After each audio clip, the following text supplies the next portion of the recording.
wrong. All right, I have some stories to pass along. Here's a follow-up. Jonathan Joss, voice actor from King of the Hill, we told you yesterday he was fatally shot outside his former home in San Antonio this weekend. According to the police report, suspect Sigfredo Queja Alvarez confessed at the scene, telling officers, "I shot him." The incident occurred after Joss visited their burned-down house with his husband and another woman to check for mail. Police say Alvarez arrived, confronted Joss, and during a heated argument, threatened and then fatally shot him. So this guy was a neighbor. Yeah. Joss was pronounced dead at the scene, and Alvarez was arrested and charged with murder. Bail set at $200,000.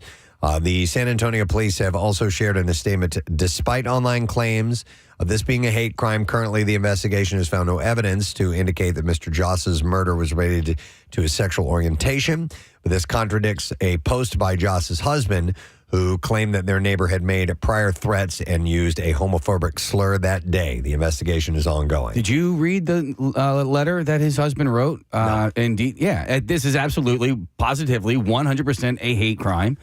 They were targeted. The house was burned down. They murdered their dog. Wow. There was the dog's skull was left in. So my friend, who was gay, posted the letter that this gentleman's husband had written, and it was just in details like, oh my God, this is like absolutely. So they've been facing harassment. Yes, and that's why their house was burned down. Their house was burned down. It was arson. When I read the story, I assumed they were part of like the Palisades fires or something like that. No, it's in Texas. Yeah, it's in Texas. Oh, I didn't even pick up on that. They had reported the harassment to local authorities, and the local authorities ignored the claims. Yeah. So, and so now the authorities are saying there was never. Yeah, this is not a hate crime, but there's evidence of those reports happening. Wow. All right. Well, obviously, there's going to be follow-ups to this, and we'll let you know what's going on. Here's another follow-up story. Haley Joel Osment has been ordered to attend Alcoholics Anonymous meetings for 6 months following his arrest for public intoxication and drug possession back in April. The Sixth Sense actor appeared in court on Monday and was granted a 1-year diversion program, which includes the weekly AA meetings and twice-weekly therapy sessions. Osment issued an apology shortly after the incident, saying, "I'm absolutely horrified by my behavior and apologizing for his disgraceful language." He referenced the loss and displacement he experienced as a result of the Eaton fires in January, but recognized, quote, "This is no excuse for using this disgusting word." During the incident back in April, he reportedly tried to board a ski lift helmet backward and without a snowboard, despite pushback from staff and skiers. Witnesses said he smelled of alcohol and fumbled around before being taken into custody. If he successfully completes the 1-year program, his charges will be dismissed. After years of being on and off, Kendall Jenner and Devin Booker have reportedly ended their romance once again. The couple called it quits over a month ago, according to an insider.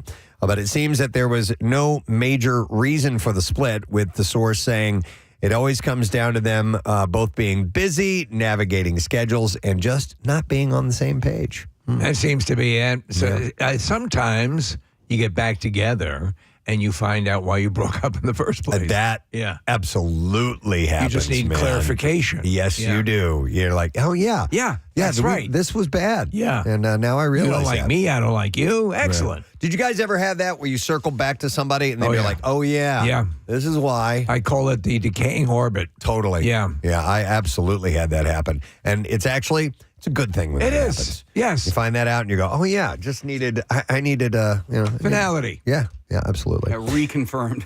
So a fan of Kylie Jenner is learning that sometimes all you have to do is ask after begging the reality star to reveal an intimate beauty question.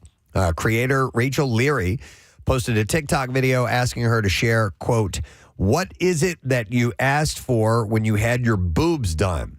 And she goes on to say that they're exactly what she's looking for and calls it the most perfect, natural-looking boob job ever. And it's kind of true. You take a look at her and you wonder, there's not the telltale signs of a boob job. So Leary was probably shocked when Kylie responded in the comments section with all the details, including the name of her plastic surgeon, revealing 445cc, moderate profile, half under the muscle, silicone, Garth Fisher. What? Oh, that's Hope this helps, LOL. Is Garth Fisher the Must be the plastic surgeon. Yeah. Okay. They're not. It's not capitalized. Right, yeah. Both of the words Yeah, are, like a Garth are not Fisher, capitalized. please? It's Yeah. Garth Fisher. But he was married. I thought to that was kind of a somebody- fish or Yes, something like that. or something that opens up during surgery. A Garth Fisher. Oh, Fishure. Yeah. No, it's Fisher. Oh my God, there's a Garth Fisher. Yeah. But isn't he's a high profile plastic surgeon? He was married to a celebrity. Brooke Burke. Brooke Burke. Yeah. Oh, he's the Brooke Burke dude. Yeah, he did all her work. Oh man, he did good work. Yeah. On Brooke Burke. Yeah, For he's sure. good. Are they still together? No. They are not. Okay. All right. So that's apparently who did Kylie's boobies. Okay. So she's passing along the information, which is cool. Saw this last night in celebration of the 40th anniversary of Back to the Future. The film's cast and Gibson Guitars has launched a global search for the iconic ES-345 guitar that Michael J. Fox played during the Johnny B. Good scene. Don't nobody go nowhere. Cast members, including Leah Thompson, Christopher Lloyd, and Huey Lewis, joined a call to action video released this week to help and locate that guitar. Thompson shares, I have no idea how the guitar slipped through the people's hands. I mean, the first thing I thought was maybe one of the prop masters had it. But then I knew that it was super expensive, so it had to go somewhere. Gibson has also announced a documentary called Lost to the Future. Yeah. And I think I want to see it. They're going to chronicle the search, featuring interviews with cast, creators, and musicians as well. Directed by Doc Kreutzer, the film promises to explore vintage shops, auction houses, and more. And tips can be submitted at losttothefuture.com, or you can they have a number set up. You can call 855-345-1955 at 1955. Oh, that's great. Very cool. I just picked up on that. You have to imagine that somewhere somebody knows that, this is the Back to the Future guitar, right? I mean, well, it's weird, man, because guitars have a way of passing hands, and stories get kind of lost in them sometimes, and they're sometimes given to somebody who doesn't really know the value, and they put it away and it's stashed, or somebody dies and they have it and nobody knew they had it. I mean, there was a John Lennon guitar that was hidden away for a long time, and the people didn't know what it was. And so it's really strange how when these things are handed down, that the importance level can, to us, it's a really iconic, signature instrument, but some people may not really know it. So it's lost in the sauce. Yeah, or somebody's hiding it for whatever reason. Are they suggesting what it might be worth? No, nothing that I've seen so far. But no, it's an iconic piece of cinematic history, and it's a Gibson. It's an ES-345. They're really cool guitars. All right, I loved seeing this, and we might have a clip. Casey, can you see if this is there? All right, so we'll start with this first. But Ferris Bueller's Day Off star Mia Sara made her return to the red carpet yesterday to promote her first film in almost 15 years. And before that, she hadn't worked in a long time either. The 57-year-old actor, best known for playing the female lead, Sloane Peterson, opposite Matthew Broderick in Ferris Bueller's Day Off. She was 17 when the film was released, and makes her return to the screen in The Life of Chuck, Mike Flanagan's new film based on a novella by Stephen King. I've already told you guys I adore this story. And can't wait to see this film. It tells the story of a Chuck Charles Krantz's life in reverse chronological order. The adult Chuck is played by Tom Hiddleston, with a younger version played by Benjamin Pajak and Jacob Tremblay. Sarah is going to play his grandmother, Sarah Krantz, alongside Mark Hamill as her husband, Albie. So does this have the reverses, the like Benjamin Button sort of feel to it? No, he's not aging backwards. Okay, that's these are not just happening at all. Going back through his life. The story is telling, is going backwards like that. So in the novel, it's actually it's a series of novellas. It's called If It Bleeds by Stephen King. It's three different stories, three complete stories that are linked together, and you don't realize it while you're reading the book. Like you get through one story, it's like, okay, that was interesting, and then you get to the next one, and you're like, oh, these are connected. Oh, that's cool. Like that. These have threads to them. So he's written a few books like that, like Hearts in Atlantis was that way as well. And I just absolutely loved it. So you're seeing praise pop up on we're looking at the trailer here, the best Stephen King movie ever made. Wow. Maybe. I mean, it's not, there's a little bit of supernatural, but not much. it's mainly, you know how Stand By Me and Shawshank Redemption and even the Green Mile. The Green Mile has the a little Green bit. Mile has some. It's kind of like that. It has just a little bit All right. of that in it, but for the most part, it's just someone's story, and it's so well done. Mike Flanagan is a tremendous director. Yeah. He did Dr. Sleep. And Casey, you'll like it because dancing is a big part of it. I know you like to dance. I am going to see this. Once they mentioned anything about Stand By Me, which is my favorite movie of all time, I was like, okay, I'm on board. So I hope they do it. I hope they do it justice. Is it out this weekend? Or? It is coming out, I think, on the 13th. Okay. So next week. So Sarah, back to her, Mia Sarah. Sloan. What? Yeah, Sloan. Come along, darling. Come along, darling. That's almost a Bill West. I know. It really is, yeah. So she was last seen on the big screen in 2011's Dorothy and the Witches of Oz, so 2011 was the last time she was in something. Yeah. And she appeared in a short film titled Pretty Pretty in 2013. She recently explained her decision to come out with a retirement for the new role, saying that she met filmmaker Flanagan and his wife, actor Kate Siegel, and had been a big fan of their 2021 Netflix horror miniseries Midnight Mass, which is great. She called one of my favorite things I've ever seen. She told People Magazine, "We've been such fans, and we met socially. He and the magnificent Kate Siegel, and he just said, "Well, don't you ever really want to work again?" And I said, "I don't know." And he said, "What if I offered you something?" I said, "Well, okay, if you offered me something, I'll do it." So he did, and she is. And asked if she plans to continue acting. She said, "Honestly, it really was all about Mike. If Mike needs me, I'll be there." So The Life of Chuck opens, Casey, on the 13th. Now, Tom Hiddleston, who plays the lead character, was on Jimmy Kimmel, and he talks about the character in this clip. So here we go. I play Chuck, and you meet Chuck, and he seems, for all the world, like a mild-mannered accountant, Mr. Businessman, dressed in a business suit with the business briefcase, on his way to the business conference, staying at the business hotel. And in that moment, it's a great surprise because you think you know who this guy is, and he sets down his briefcase to the beat of the drums by this busking drummer. And he finds himself just spontaneously dancing. And she doesn't expect it, and he doesn't expect it. And it's this explosion of joy and freedom and spontaneity. Yeah, there's some really sweet tones to this story. It's great. And another cool thing for drummers is I've watched the scene where the drummer's playing, and she's somebody I follow on social media. Oh, is that right? Oh, that's It's a drummer cool. called All the right. Pocket Queen, and she's awesome. So I'm looking forward to it, man. Yeah, it should be good. Is there a little bit of maximum overdrive in it as well? Yeah, a little bit. A lot of 18-wheelers Yep. operating autonomously? You'll love that part. Okay, yeah. All right, now here's another movie that kind of has this tone that I saw the trailer for this morning. Margot Robbie and Colin Farrell are teaming up for a dreamy new film. It's called A Big, Bold, Beautiful Journey. And Sony just dropped the first trailer. It's directed by Kaganada, who I'm not familiar with.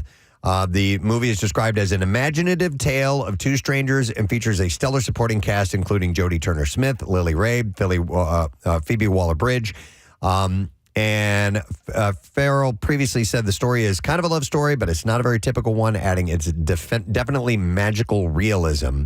And this will be Robbie's first on-screen role since Barbie. Yes. She's been busy with behind-the-scenes stuff, producing films like Saltburn and Borderline, and Farrell's been racking up nominations for his role in The Penguin. So I'm catching a little bit of maximum overdrive in this. No, you're not. No, I love stuff like this. I love I don't know. When I watched the full trailer, there was almost the eternal sunshine of the spotless mind, sort of dreamy quality to it. Yeah. I hope they deliver on that. It's a tough thing to do, but when they pull it off, it can be great. I agree.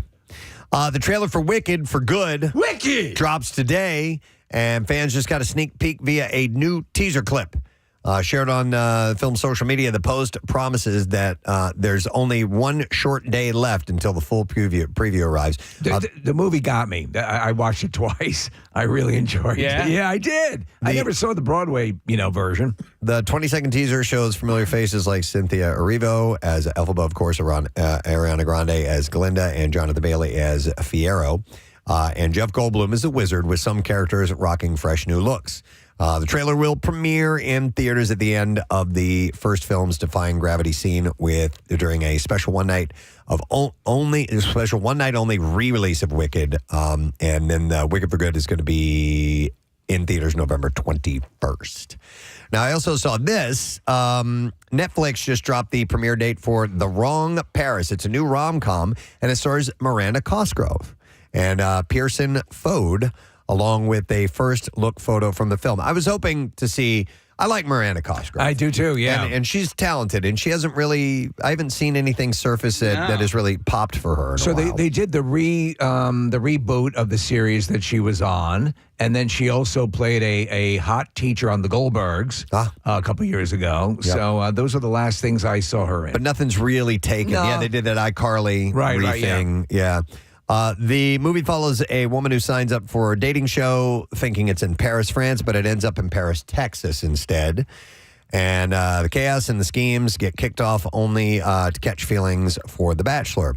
Get ready for The Wrong Paris to bring romance, drama, and country charm September 12th. I love country charm. I know, isn't country charm just the best? Yeah. Old country charm Steve, they call me. All right, and then one last story, and then we'll get to the clips.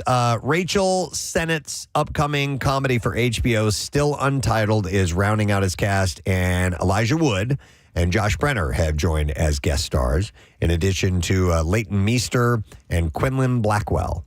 Lauren Holt and Moses Ingram have joined on for recurring roles. You're a big Moses Ingram fan. Oh, my God, yeah. I don't know. I do like the name Moses. Yeah. In addition to Sennett, they join previously announced cast members Odessa Azayan, Jordan Firstman, True Whitaker, and Josh Hutcherson. All right, I know who Josh Hutcherson is. Clump Pudsucker.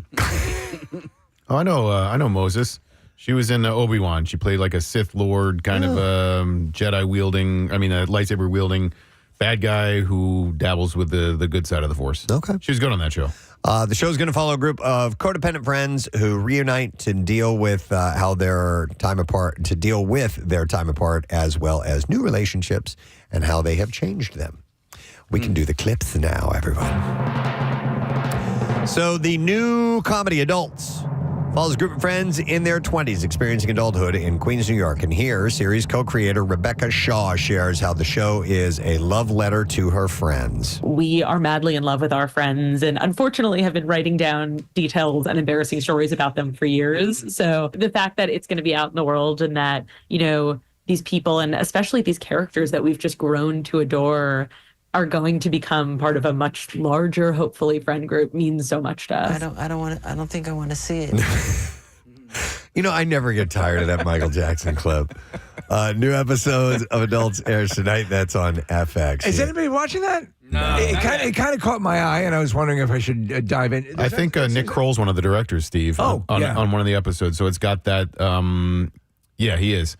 So, if you like Nick Kroll style comedy, I'm sure you'll enjoy one of these episodes. This seemed like a Marissa show, and she's got her finger up. Oh, hold on. Yep. I think you guys would hate it. Yeah, no, I think it's really cute. I think it is a transition for like a younger generation to watch sitcoms. It's the 20 minutes, 23 minutes, perfect little thing. I liked it. I think it was good. It might give it a shot. All right. Okay. All right. But you're saying don't hope for too much. I enjoyed it. You know what? Listen, I can take a shot. If episodes are only 22 minutes, I can take a shot. All right. You know what I mean? Shoot your shot, Keith. Yeah. Go for it. All right, here's our next clip.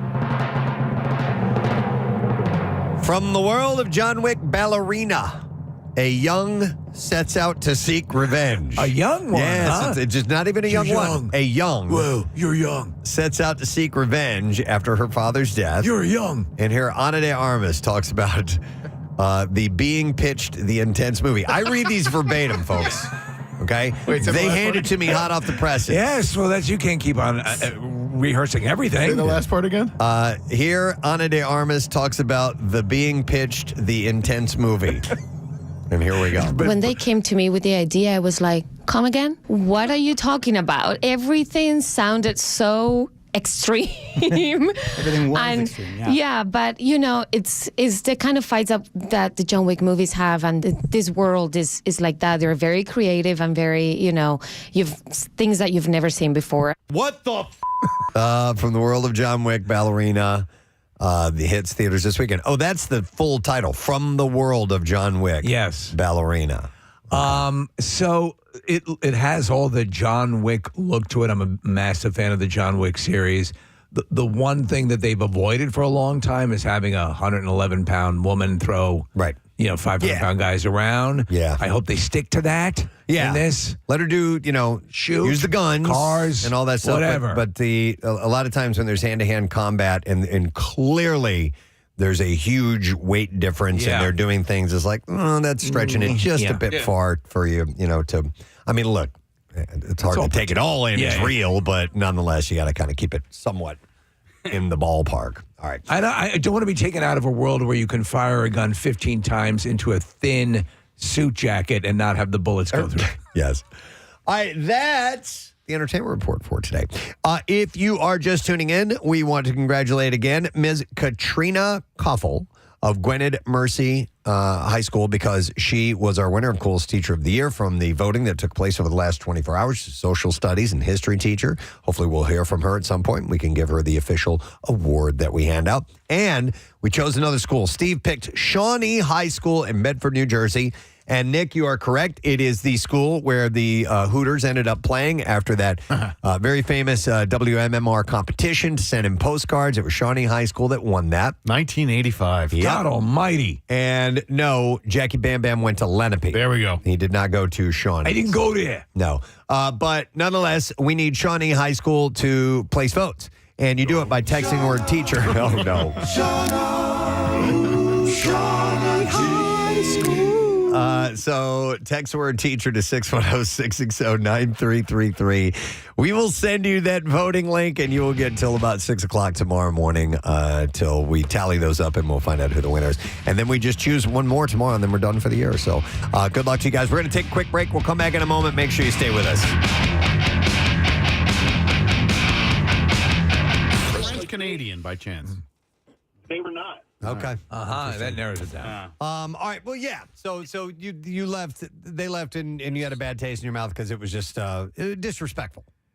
Exactly. All right. Yeah, I think It's a courtesy. you're obliged, I even agree. if you're a Philadelphia Flyer. Yeah. Your kids, if your kids go in and do something, you need to correct what they've done. If it's knocking down a display, if it's sullying the reputation of the NHL, it's what you do.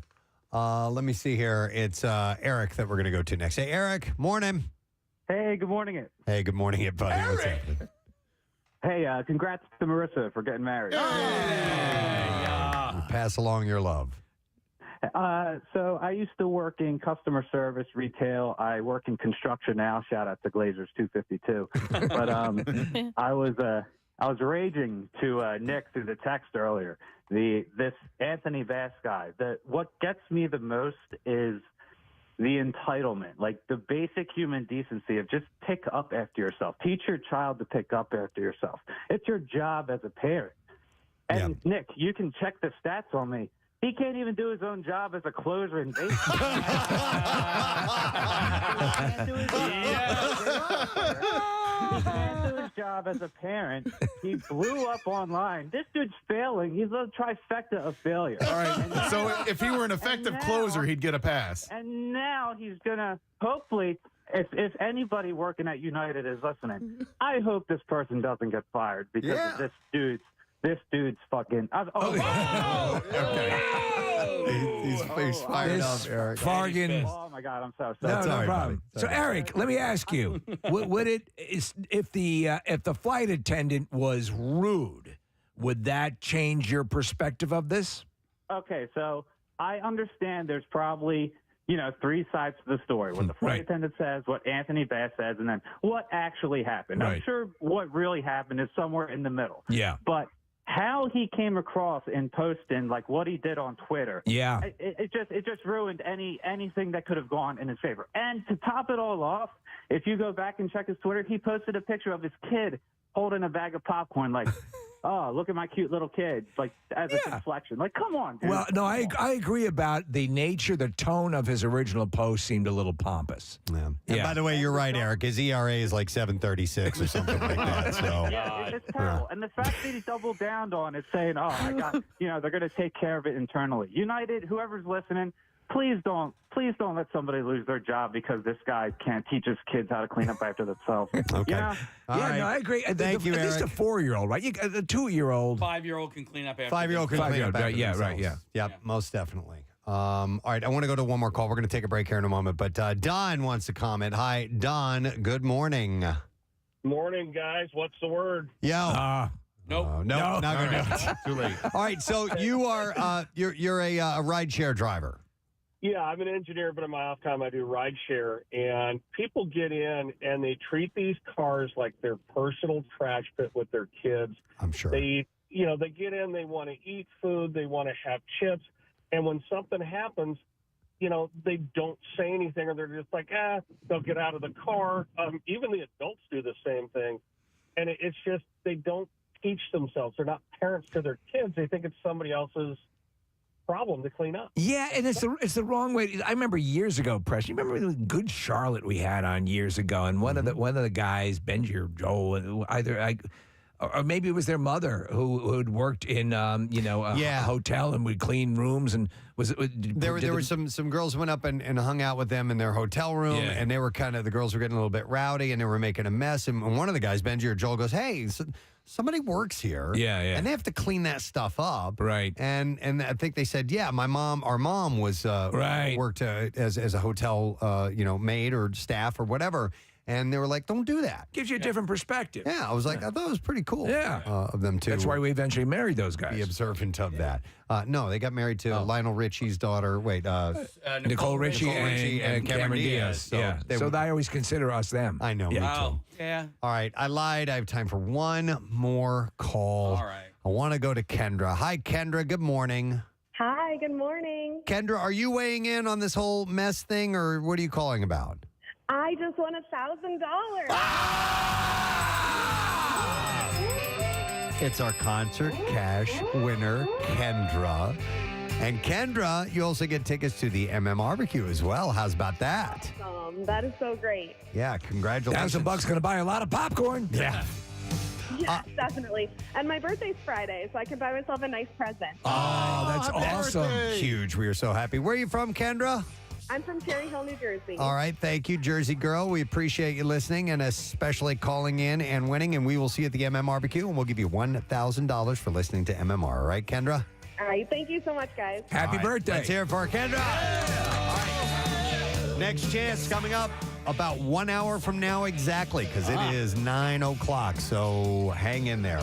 All right, Casey wants me. We're going to, do it when we return. Yes, sir. We have a concert announcement when we return. So we'll take a quick break. I know, it's a lot to take in. We'll come back in just a moment, and we'll get to all that. Stay with us. And Sarah Silverman is going to be joining us as well. Stay put. Preston and Steve. On 93.3 WMMR. MMR. Thank you very much, Kathy. As we have stated a couple times, today is April 20th, which is 420. And that is, of course, the international celebration. I assume it's international. I know it's definitely national. Of marijuana and all things pot. As you're saying all this, I realize, what is the derivation of Ford? I'm glad you asked that, sir. Because I've got the history of it. Right. And I know we've mentioned it before, but it's easy to kind of forget because it's this weird little thing that happened.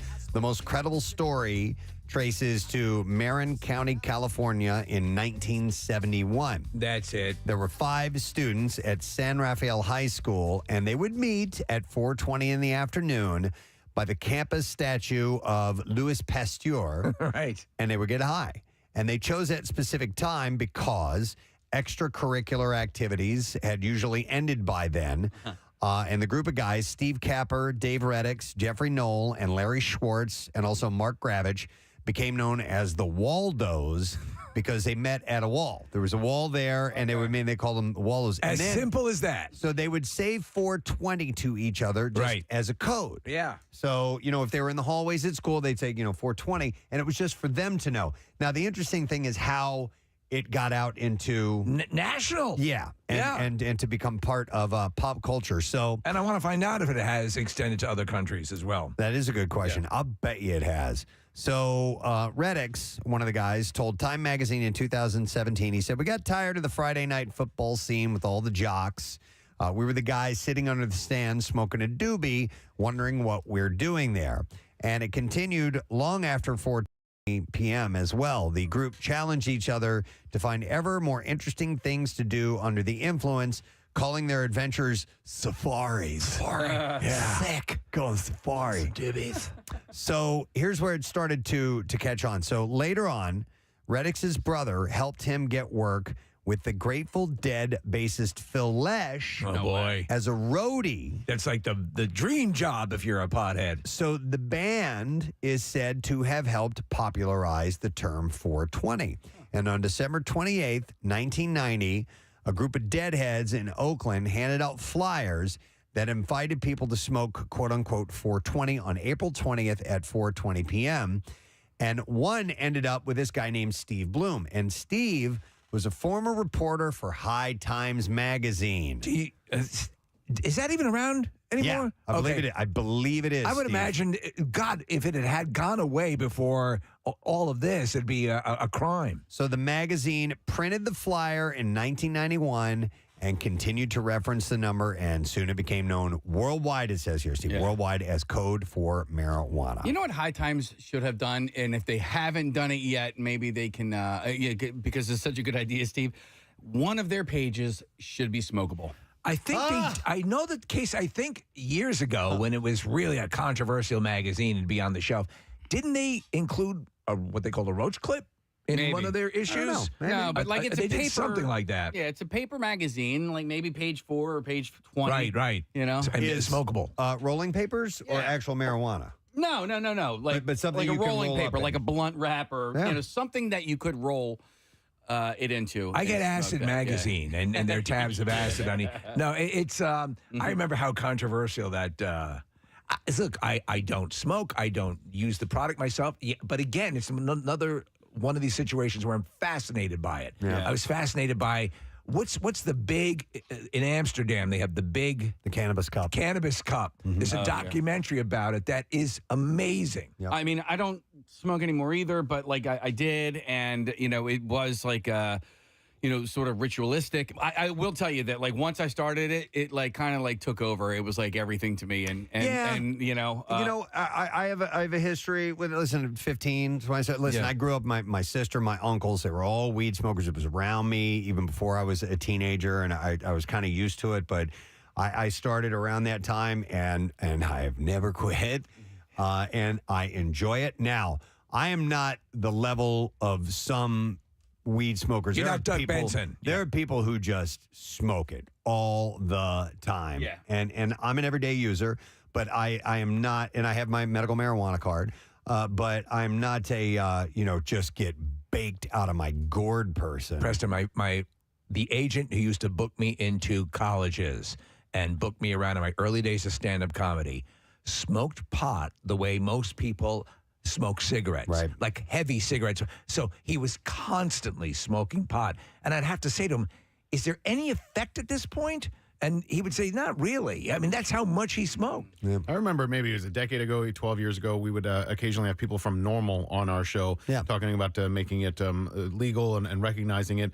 Essentially, for the most part, those guys have won. I mean, I really find it to be fairly it's not really an issue anymore. If you don't want to smoke, you don't have to. If you do, you have options to do so in most states. And I like that. To me, it's one of those things where like... On 93.3 WMMR. All right, thank you very much, Marissa. Let's do this now. We are going to debut the new T-shirt for the Preston and Steve Blood Drive. The I Believe for Preston and Steve Blood Drive is coming up next Thursday. 2 days, Thursday and Friday, June 12th and 13th. Thursday will be at Live Casino Hotel Philadelphia, live broadcast from Pierre Robert. And Friday at the Greater Philadelphia Expo Center at Oaks, a live broadcast from us that morning. And everyone who donates blood will receive the I Believe for Preston and Steve Blood Drive. And I'm just going to have to describe this to you, essentially, is what it is. So, unless you're on YouTube.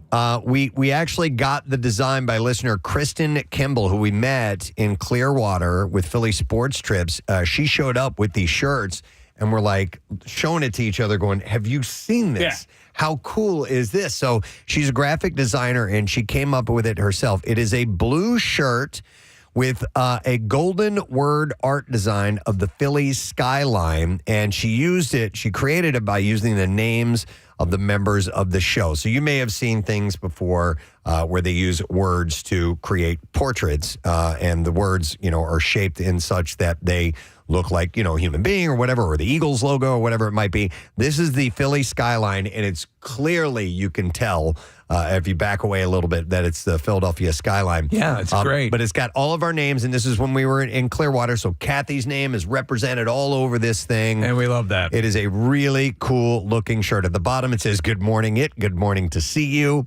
And then it's got our names as the buildings with little Easter eggs. If you look throughout the design, you'll find some very Philly recognizable visuals that just bring the whole thing home. So thank you, Kristen. It was so cool of you to allow us to use this design for the Blood Drive t-shirt. So that is now available. Marissa, are there pictures posted of these yet? Yeah, in fact, if you go to PrestonandSteve.com, right now it is the top link. You can see it. And I also put together a gallery of all 19 years of t-shirts. Oh, that's so you awesome. can go back and see all the ones. We have some really cool ones. And there's some really great Easter egg photos from those blood drives as well. I love it. I've saved all of the shirts. I have a bin at home that I keep them all in because they're my favorite designs of all the shirts that we've done. We've done everything from like the classic Godfather logo to a Batman and Robin thing to Walking Dead to Game of Thrones to Ted Lasso. Ted Lasso or just the Red Cross or, there's just a load of really, really cool shirts throughout the years that we've able to bring together. So this adds to the list. And if you've been collecting, I have talked to people who have collected all of them and the pint glasses when we were doing those for the blood drive as well, because you remember you're donating a pint of blood. And so we had pint glasses that we used to give away, and we have sponsors that do those. So sometimes we have them, sometimes we don't. But the T-shirt is a perennial. So we're hoping that you're going to get one, and all you have to do is sign up for the blood drive. And there's some slots available from what I understand. If you go to PrestonandSteve.com, not only can you see the shirts, but you can get signed up. It's next Thursday and Friday, and we're hoping the 2 days as well. It's a scheduling thing, but who knows? It may lead to doing it that way from here on out if it becomes more convenient for people. So get on board and let's have you donate and get that exclusive shirt for this event. Yes, Marissa, are we good to go? All right, we have our coolest teacher. Wow. Right now, Yeah. There we go. So we made the announcement just a little while ago, and it was Gwynedd Mercy High School that was chosen randomly, and the kids voted, and they have let us know that the coolest teacher of the last year is Katrina Koffel, and she's joining us right now. Katrina, good morning. Good morning. Congratulations to you. You happy about this? Yeah, I mean, I have some pretty cool students, so I guess it makes sense to be the coolest teacher. Nice. All right, how long have you been teaching at Gwynedd Mercy? I've been teaching there for 5 years now. 5 years, and you already have this auspicious award. That's quite an achievement. I believe so. I'd like to thank the Academy. Now, you went to, did you go to Gwynedd Mercy? I didn't. I went to one of their rival schools, unfortunately. But my sister went to Gwynedd, and I've always loved Gwynedd, so it just made sense when they had a job opening that I had to take it. All right, cool. How's the year been for you, this one in particular? The year has been pretty great. I absolutely adore my students, and I work with some incredible people. I'm a part of the social studies department, so I teach U.S. history. My kids took the AP exam a couple weeks ago, and I'm sure they crushed it. So, yeah, no, it's been a great year. Do you do other things as well? Are you coaching any teams? Do you run the AV squad? Any of the clubs? Yeah. Anything like that? I'm one of the teachers that runs an organization that does an annual character breakfast where we raise money for Mercy charities around the world. Uh-huh. And next year, I'm going to be one of the student council moderators. So, looking out for that. There you go. Yeah. No, it seems that the teachers that are selected to be the coolest teachers always have a number of irons and proverbial fires. So that's cool. And social studies was always one of my favorite subjects. Do you find that the kids gravitate to it easily, or is it sometimes an uphill battle? No, I mean, I always say that the reason they write down historical stories is because they were super awesome and interesting.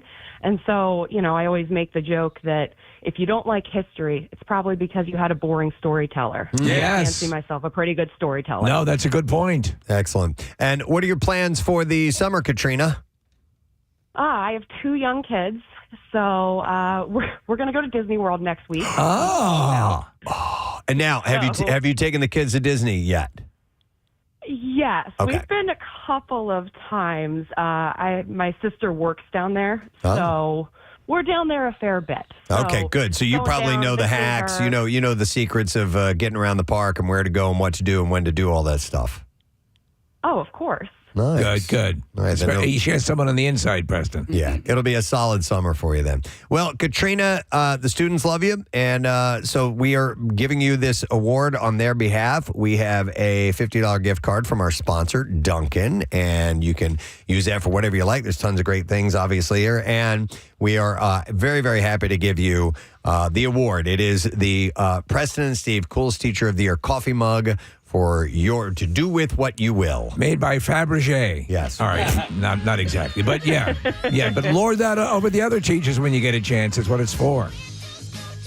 Absolutely. All right. All right, excellent. Well, thank you very much, Katrina, and have a great summer. We appreciate it. Katrina Koffel, guys. Of Gwynedd Mercy, you got it. And the next school that's been chosen is Shawnee High School, and that's in Medford, New Jersey. So you can vote now. Text the word teacher to 39333. Notice how she didn't say which rival high school she went to? Mm-hmm. She's smart. She's diplomatic. Yes. Yeah. Did I say text the word teacher to 39333? No, you don't do that. You text the word teacher to 610-660-9333. By the way, Dunkin', thank you again. You can order Dunkin' $6 meal deal for a whole vibe, bacon, egg, and cheese, hash browns, and a medium coffee. Exclusions and terms apply. All right, you know what, folks? What? Time for the city beach. Yeah. Let's do this. I'm trying to get to the page. Come on, man! Scoobily wow, he's the man behind the beat with the pavement pounding feet who's also a fan of the word replete. Yes. I do like replete. You do like replete. It's the PL in there. Yeah, There's it all something- works. All right, so I saw some stories in and around our great city that I thought you might find kind of interesting, and we're going to start with this one. It has to do with the Wanamaker building above Macy's. New York developer TF Cornerstone won complete control of the historic Wanamaker building at a foreclosure auction, which took place yesterday. The company, which is known for adapting historic structures, purchased the 3-floor retail section of the building in 2019. It has housed Macy's until earlier this year. At the auction, they won control of the sparsely populated 8 floors of office space above the retail space, along with a 660-car underground parking garage. It's a lot. Yeah. TF Cornerstone plans and here's what they're going to do with it: 600 loft-style apartments for floors 6 to 12, and then they'll keep the 4th and 5th floors as office space, and the storied Crystal Tea Room on the 9th floor will continue to be used as an event space. That's awesome. I'm glad that anything's going in there. I root for that building, and I'm glad that it's not going to sit empty. Preston, a week or two ago, there was a story in news about SEPTA moving some of their offices in there. Do you remember that? Yeah, for training purposes. Yeah. So I don't know if this plan will affect SEPTA's plans. Well, they are going to have office space, so perhaps. Yeah, they're going to keep 2 floors. The 4th and 5th floors is office space, so maybe that'll be a part of it. If you were a young up-and-comer and you were moving into the city, would having a loft apartment in that building appeal to you, especially if you had guaranteed parking? Absolutely. Yeah, it might. I mean, the loft, because you get the 18, 20-foot ceilings, and there's a cool vibe. I lived one of my first apartments. No, it wasn't one of my first. It was like my 3rd apartment. I did a city loft apartment. You loved it, didn't you? No, I hated it. Really? Actually, yeah, because the walls were paper thin. Oh, man. This is where, sucked. You mentioned you could hear everyone getting it on around you and all that. Well, they heard me. There was one night. Oh, man, I don't need to go into detail. Anyway, this gal started pounding on the wall. Okay. From the other apartment. Oh, not really? the gal that was me. I knew the girl who lived next door, and all of a sudden I just hear bang, bang, bang, bang, bang. And I'm like, uh-oh. But yeah, I didn't. And now listen. I'm having sex too. St. Louis's city experience is way different than Philadelphia's. It's not a walking city. There wasn't a lot going on there. The area that I lived in It wasn't convenient to anything. It was just a bad spot. I just thought the apartment was so cool. Did it have that look, that vibe that like Wayne's World 2? Is that you know what I mean? He has a loft. He has a loft apartment. I don't remember. Kind of like industrial looking on the inside. Exposed vents. Yeah. Did you have one of those big industrial size elevators for? Yeah. Big windows. Huge windows. I like that. Yeah, me too. Yep. Would you do your dancing of like in Flash Dance? Did you have like a big bar? I didn't have a hardwood floor, so Steve, I couldn't really do the dancing. You couldn't be a maniac. But what I did do is, so I had a cat that was my pet, and I bought a fishing pole, and I put a little cat toy on the end of it, and I had enough room where I could cast that thing. It was a huge apartment. That's cool. It was one big, gigantic room. Yeah. Okay, It's cool. with a bathroom off to the side and a small bedroom, and A kitchenette. Yeah, and no, it was full kitchen, but anyway, the whole thing was wide open, so I could just cast that that thing all the way across the room and reel it, and he would chase it. It was so fun. Was it Madison or Bumper? That was Bumper. Aw. Yeah, he was a kitten back then. So cute. Yeah, so TF Cornerstone, they're gonna open up 600 loft style apartments. The former Macy's space will include 2 floors of well curated retail, according to the company's news release. The Grand Court will continue to be open to the public, and the Wanamaker organ will remain in use. I think that's essential. You can't get rid of that. And the remaining former retail space will host what they said was 1 or more cultural uses on the 3rd floor of the building, which enjoys 24-foot tall ceilings. 24-foot tall ceilings. Construction will begin in the first quarter of 2026. It's expected to take 2 years to complete. Some of the office space and potentially the Crystal Tea Room will still be accessible during the redevelopment. I love that room, the Crystal Tea Room. I've been to a bunch of events there. So it's a really cool spot. In that area, if you're living there, and you're going to assume that you're going to, you're not, even though you probably will have the garage, access to the garage, you're probably going to do a lot of city stuff. Yeah, if you're if you have work nearby, you're probably not going to be driving much. Right. Yeah. So because that area can get it's very, very, it's nightmarish. Very, oh my God. I mean that's the one downside. Anytime I have to encounter City Hall, I hate it. To drive through there, because I used to regularly go essentially like 5th and Walnut. There was a recording studio there that I would go, Center City Film and Video, that I would go do voiceover stuff at. And I would just hate driving in there, man. Once you get locked in, it just sucks. Yeah, when you have to go down Market Street and then try and merge in, like at certain times of the day, you're like, how cars even move in this city? Well, everyone's so generous, they let you right in. Oh, yeah. I walked the other day from City Hall all the way to 30th Street Station after the Phillies game, and for the first time I saw the portal. I'd not been near it. It's in the courtyard in City Hall. I'd forgotten how pretty that courtyard within City Hall really is. Mm-hmm. So I agree with everything you guys are saying about driving around there. It can often just suck ass. But the walk, super pleasant. Sure. TF Cornerstone, by the way, has deep roots in New York City's hyper competitive real estate industry, and they own and operate 12,000 residential units there. The redevelopment of almost 1.4 million square foot Wanamaker building is the company's first project in Philadelphia, though. So we will see how they do. There you go. All right, let's see what else we got. It's the debate. Saw this day before yesterday, I believe, in honor of Pride Month. Visit Philadelphia unveiled a sculpture called In Plain Sight. It's a bold sculpture recognizing and honoring the transgender, intersex, and asexual identity people from the LGBTQ plus community. So it was unveiled. It is on the Cherry Street Pier. And it's going to be on display through Pride Month, so just this June, and then I'm not sure what they're going to do with it. The installation serves as a bold celebration of just the TQ plus community. So it's a large Q, T, and a plus symbol. QT. A group facing increased scrutiny as LGBTQ plus rights remain at the center of national debate.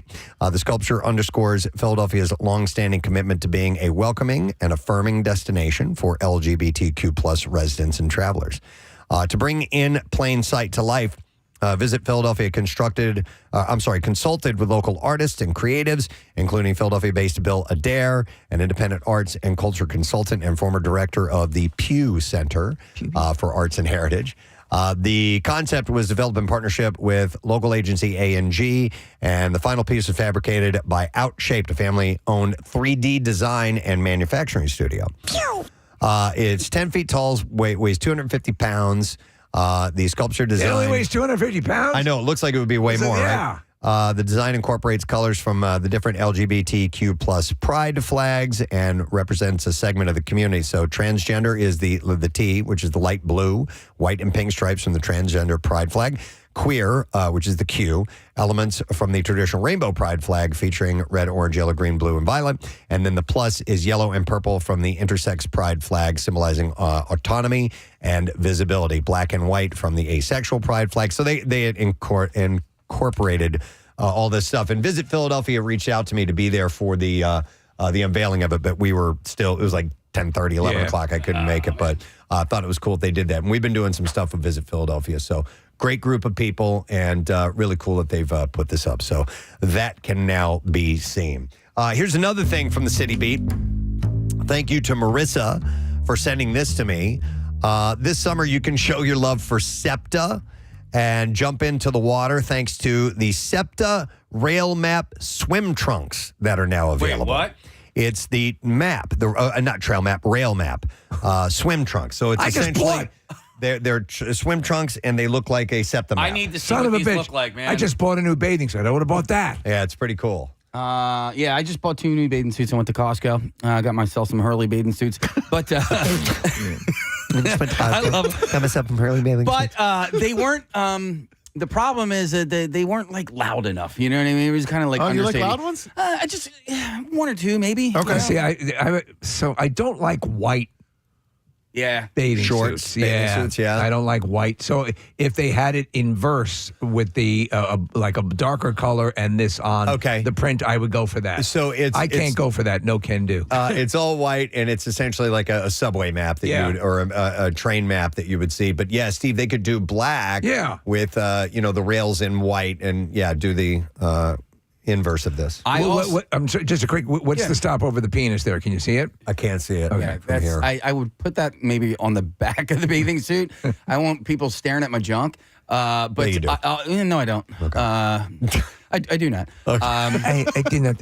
But I would prefer, I need my bathing suits have to have jammer liners. So basically like a spandex liner. I need that. Yeah. I can't have it any other way now. I don't know. This might have it. I don't know, Case. I used to have all of those stops in Pennsylvania memorized when I was a kid. Every single one of the rail stops. Were you on it regularly, or is it just a thing that you We wanted? would take the R5 from Paoli into Center City. My mom went to, Booth Memorial Hospital, which is where my brothers were born. And so we would take the Paoli-Thorndale line to get there. And I just am a nerd and stared at maps, and I memorized every single one on that line. And rattle then, off what you remember. All right. Come on, man.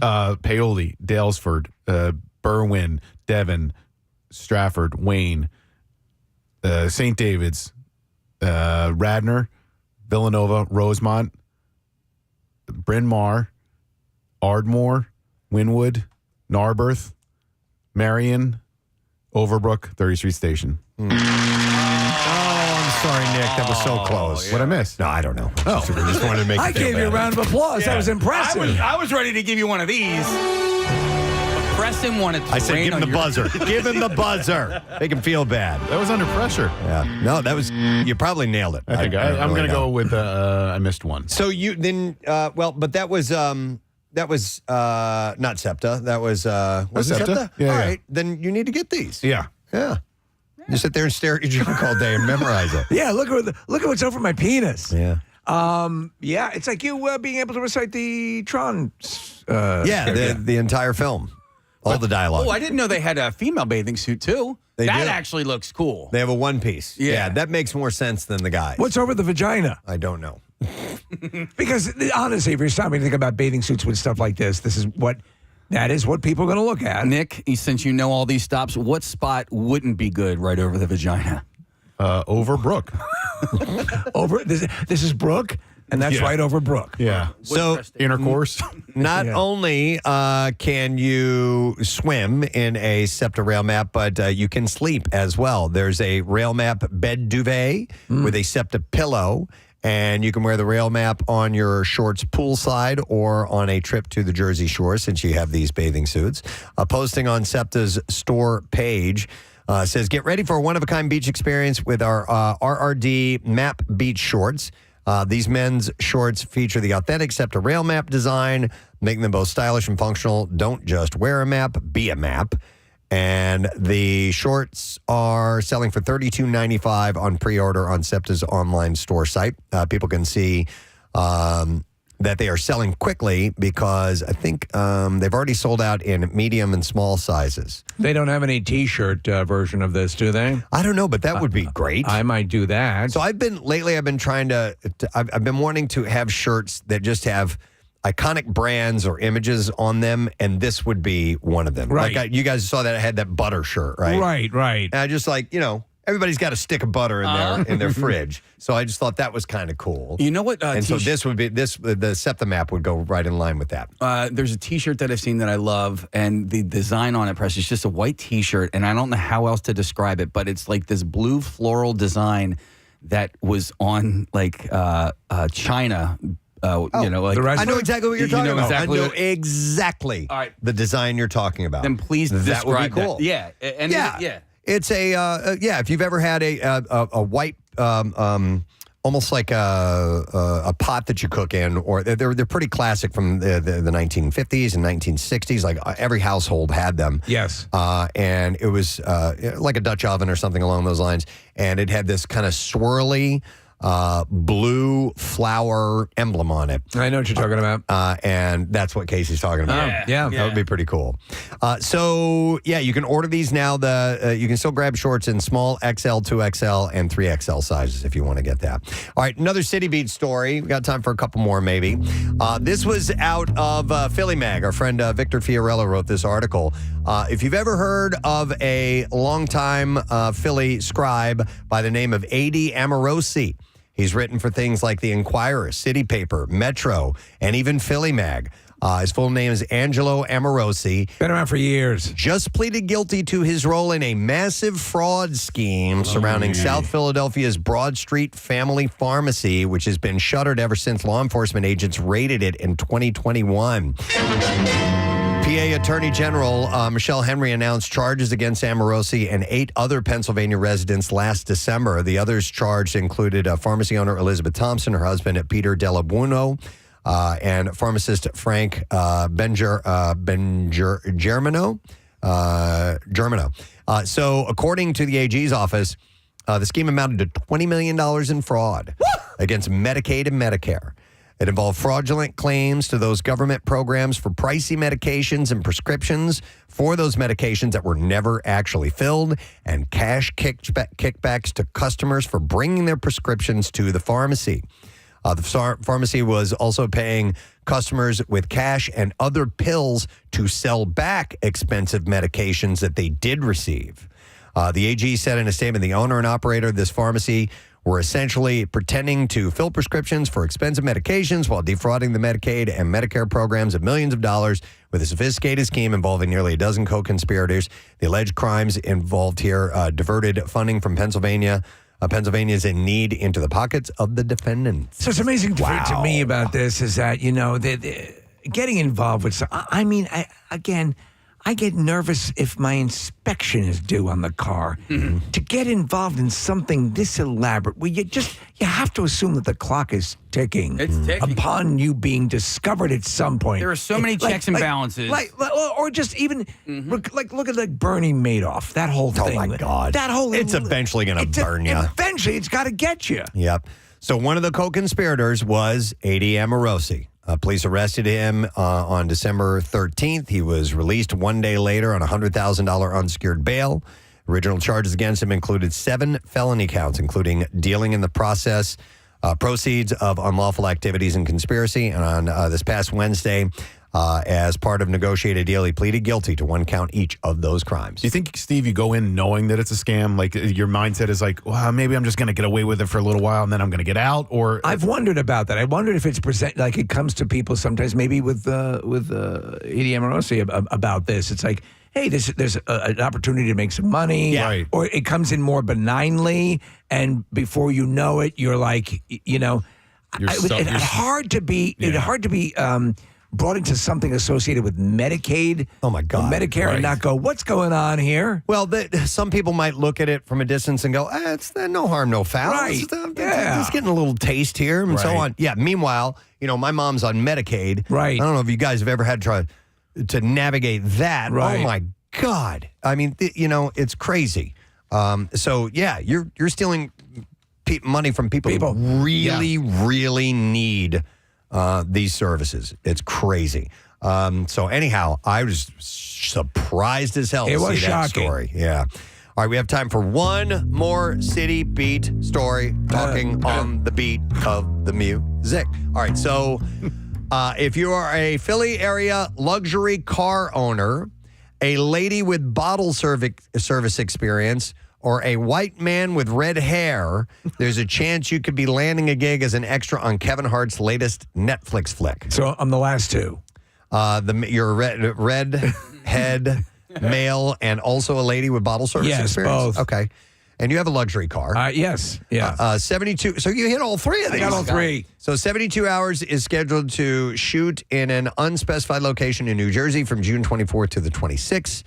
Starring Hart as a 40-year-old business executive trying to save his career by befriending a group of 20-somethings. After he is added to their group chat, he joins the partygoers on a 3-day bachelor party, which, of course, will be filled with all kinds of craziness. Right. So it's directed by Tim Story, and he worked with Kevin on Ride Along and Think Like a Man. Grant Wilfie Casting is calling for attractive 18 to 35-year-olds to chill on a yacht at a posh party. They're also looking for luxury car owners, and they said like Ferraris, Lamborghinis, Porsches. That's me. Bentleys to pose with their glossy wheels on Subaru set. Outbacks, maybe? Maybe. With new batteries. Yeah. What about Jeff Walton and the Fillafrunk? Yo, he could set them up, absolutely. They're also looking for white men with red hair between 6'2" and between 6 feet 2 and 6 feet 5 inches. They're going to be a photo double for one of a principal role. And the production is seeking bottle server extras. And according to the Post on Project Casting, women must be 21 to 35 years old, have real bottle server experience, bring high energy and confident body language to a featured party scene. Height, weight, and bust measurements are mentioned on the application. That's why I always fall short. I never make the bust measurement. And compensation is between $220 $250 for 8 hours, depending on the role, by the way. So there's a number of people, who kind of hit these things and will go work in crowd scenes and pick up work. And you can pick up some extra loot that's fairly substantial. Yep. All right, you're going to have to do a search to find out about that. But the movie is called 72 Hours. We have to take a break. We have to go live on Fox. That's right. Oh, yeah. So we're wrapping up the City Beat. We're taking a break. We're coming back in a second. We'll get to that and the B-File when we return. So stay with us. Preston and Steve on 90. Being done so much anyway. If you want to smoke legally now, most of the places you can. Even Utah, for crying out loud, there are legal shops. Do you know what's happening now, though? And I just read an article out of California where the image of I'm a local grower and I'm doing my own. Those businesses are getting swallowed up by corporate. Sure. Yeah, the same thing's happening with that industry as well. It's funny though. I mean, because I don't want to be like super prudy and stuff like that, but I do feel like there's a time and place, and like I don't feel like I should be walking through a cloud of pot smoke as I'm walking into the fashion district of Philadelphia, or walking through a cloud of pot smoke as I'm walking down the boardwalk in Wildwood, and it happens. Mm-hmm. But at the same time, the pot in New Jersey is just as legal as people drinking their White Claws on the beach, and I have no problems with that. But I think the difference is like I'm not smelling your not wafting over. You don't get a contact buzz from somebody drinking a beer. Yeah. And you may not necessarily from somebody from smoking weed, but if you're someone who's in recovery and you go by and you smell that, you have inhaled a little bit. You know what I mean? And I can see that be concerning, especially for people who've gone through What about recovery. cigarettes, though, man? You've defended people smoking cigarettes out in front of a building in the past. Yeah, I know, but I love the smell of cigarettes. No. Everyone picks their poison. No, in fact, I haven't. Not out in front of the building. Like, I think, like here at this building, or like at a mall or something like that, you need to give them cover, right? Like, when it's raining out, it's not like, oh, tough crap, you stinky, filthy smokers. Like, go smoke in the rain. Stinky people. Yeah. So you're talking about make some sort of area where they can congregate. But not for the pot smokers? Right outside the entrance? Well, but you're the one that said it, not me. Yeah, I'm right out. Okay, first of all, it's not legal in Pennsylvania recreationally, right? Like in Philadelphia, it is. Recreationally? Smoking legally is recreational in Philadelphia. Pennsylvania is odd because it's by municipality in most areas. Smoking weed, as far as I understand it, is allowed in Philadelphia in public. I don't know. Let's check that. It's the public thing that I'm curious about, Nick. I think that you can have small amounts and it's okay, but consumption, there are regulations on when and where you can do that. Can you be the mayor giving a speech smoking a blunt? You're the mayor, man. Go for it. Yeah. So let me see here. Whether people buy marijuana legally in New Jersey or illegally in the underground market, it's a crime for them to possess, consume, grow, or sell marijuana in Pennsylvania. Except in certain instances. Okay. All right. Well, we can. I know. That's what I'm saying. It's odd. And that's part of the reason why it's still so strange is that there are, it varies from state to state. And not only does it vary from state to state in Pennsylvania, it varies from Philadelphia to Pittsburgh. And federally, you can still get in trouble for it, even though it's legal. Oh, they got to shake all this stuff out. What kills me, Preston, is about the creation of 420 as a thing. There's a good organization attached to a commercial that we run on air that mentions DBH. Do bong hits is what I hear. Of course. And that this thing would take off and become the thing from a school playground when DBH was your school thing. Yep, that was our thing. Yeah. Yep. And our DBH, thing, we had it written all over our notebooks and stuff, Our thing in college was, Hendrix, right? So we would, be at a party or whatever. Like, okay, we're going to be at Hendrix at like midnight. All right, meet me at Hendrix. But Hendrix was a gravestone.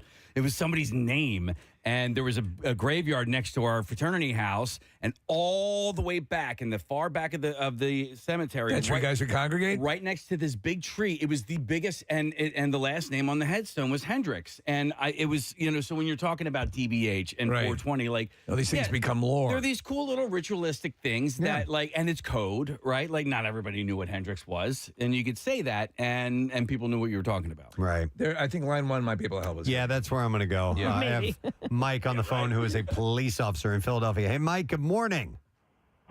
Good morning. How you guys doing? Good. Well, we're a little confused, Mike. That's clear. But that's par for the course. Maybe you can help us out here. What's the story with marijuana, smoking it, possessing it in Philadelphia?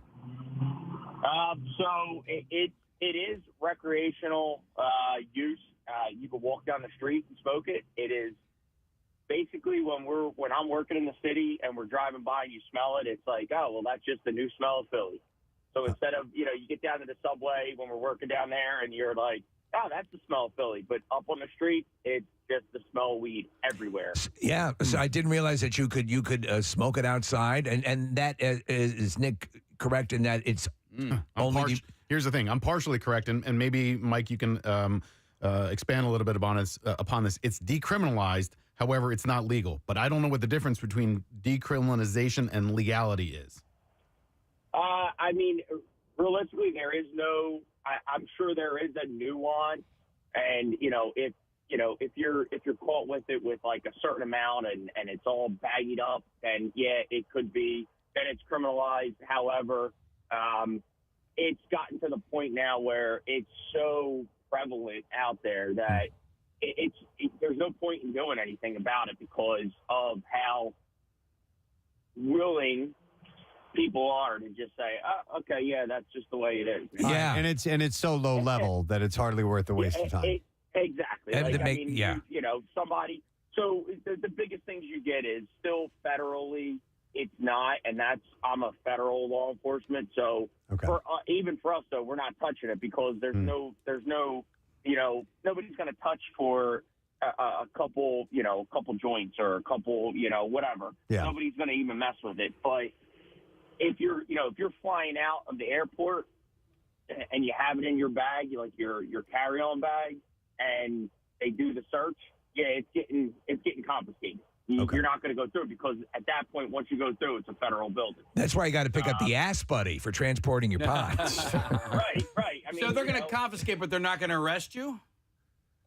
Correct. It depends on the amount, though. I mean, you might get like a citation and like almost like an ROR where they're going to give you a citation for it, depending. But most of the time, they're just going to take it and let you travel on, especially if you have a medical marijuana card. Yeah. But they could, and right? There are some nuances. There are some nuances with that where, and I'm not. I'll be honest. I'm not 100% privy on it because that's more local level. Right. And I know for us, we're not dealing with it unless we're actually finding it by the tonnage or the big pounds, and then it's like, oh, all right, that's for us.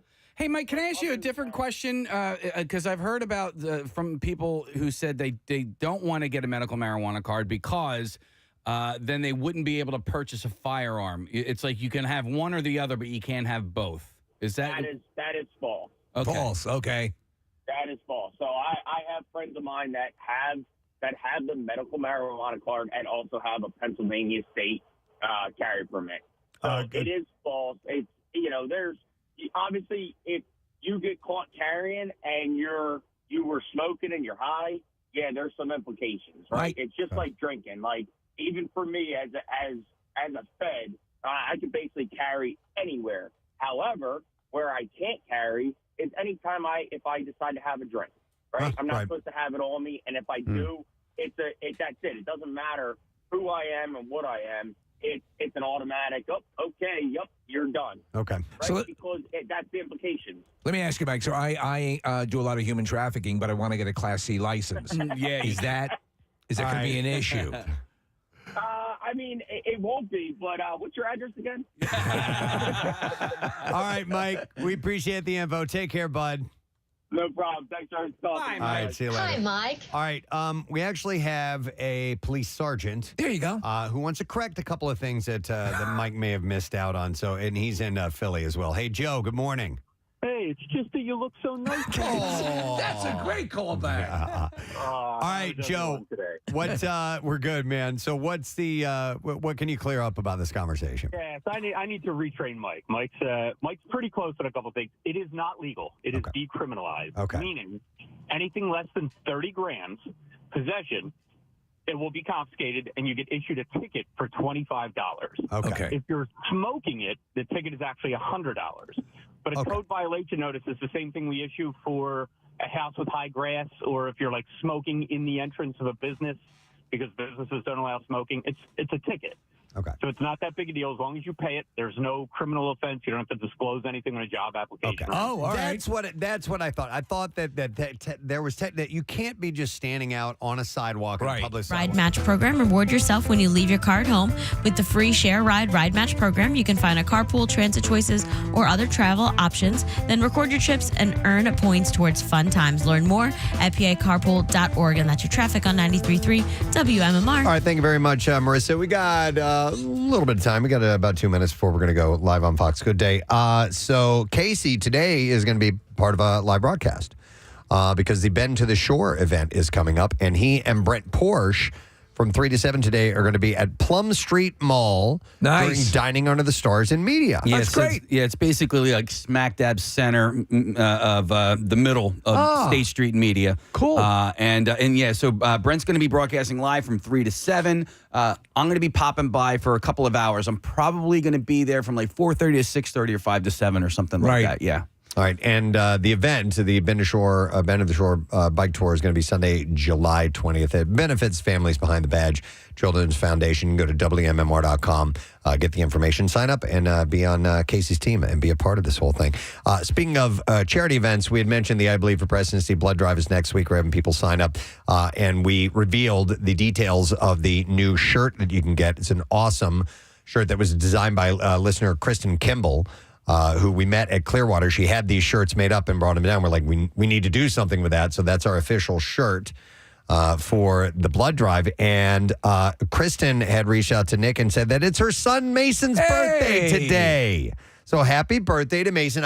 She mention how old he is? She maybe did. No, she just says happy birthday to Mason. Okay. All right. So happy birthday, Mason. And thank you, Kristen. And you can see this shirt and all the other shirts from past blood drives that Marissa has compiled at PrestonandSteve.com, and you can add to your collection if you already have one. All right, we got about 10 seconds, and we will go live on Fox Good Day, and then we've got some B-File stories, which I think you might dig. And we've also got guests joining us later today. Matt McCusker will be on around 9 o'clock, and we'll tell you more about that in a bit. So here we go. Hey, Preston and Steve. I have questions for the whole group there. Steve, we'll start with you. Sure. Have you ever been asked to loan money to a friend?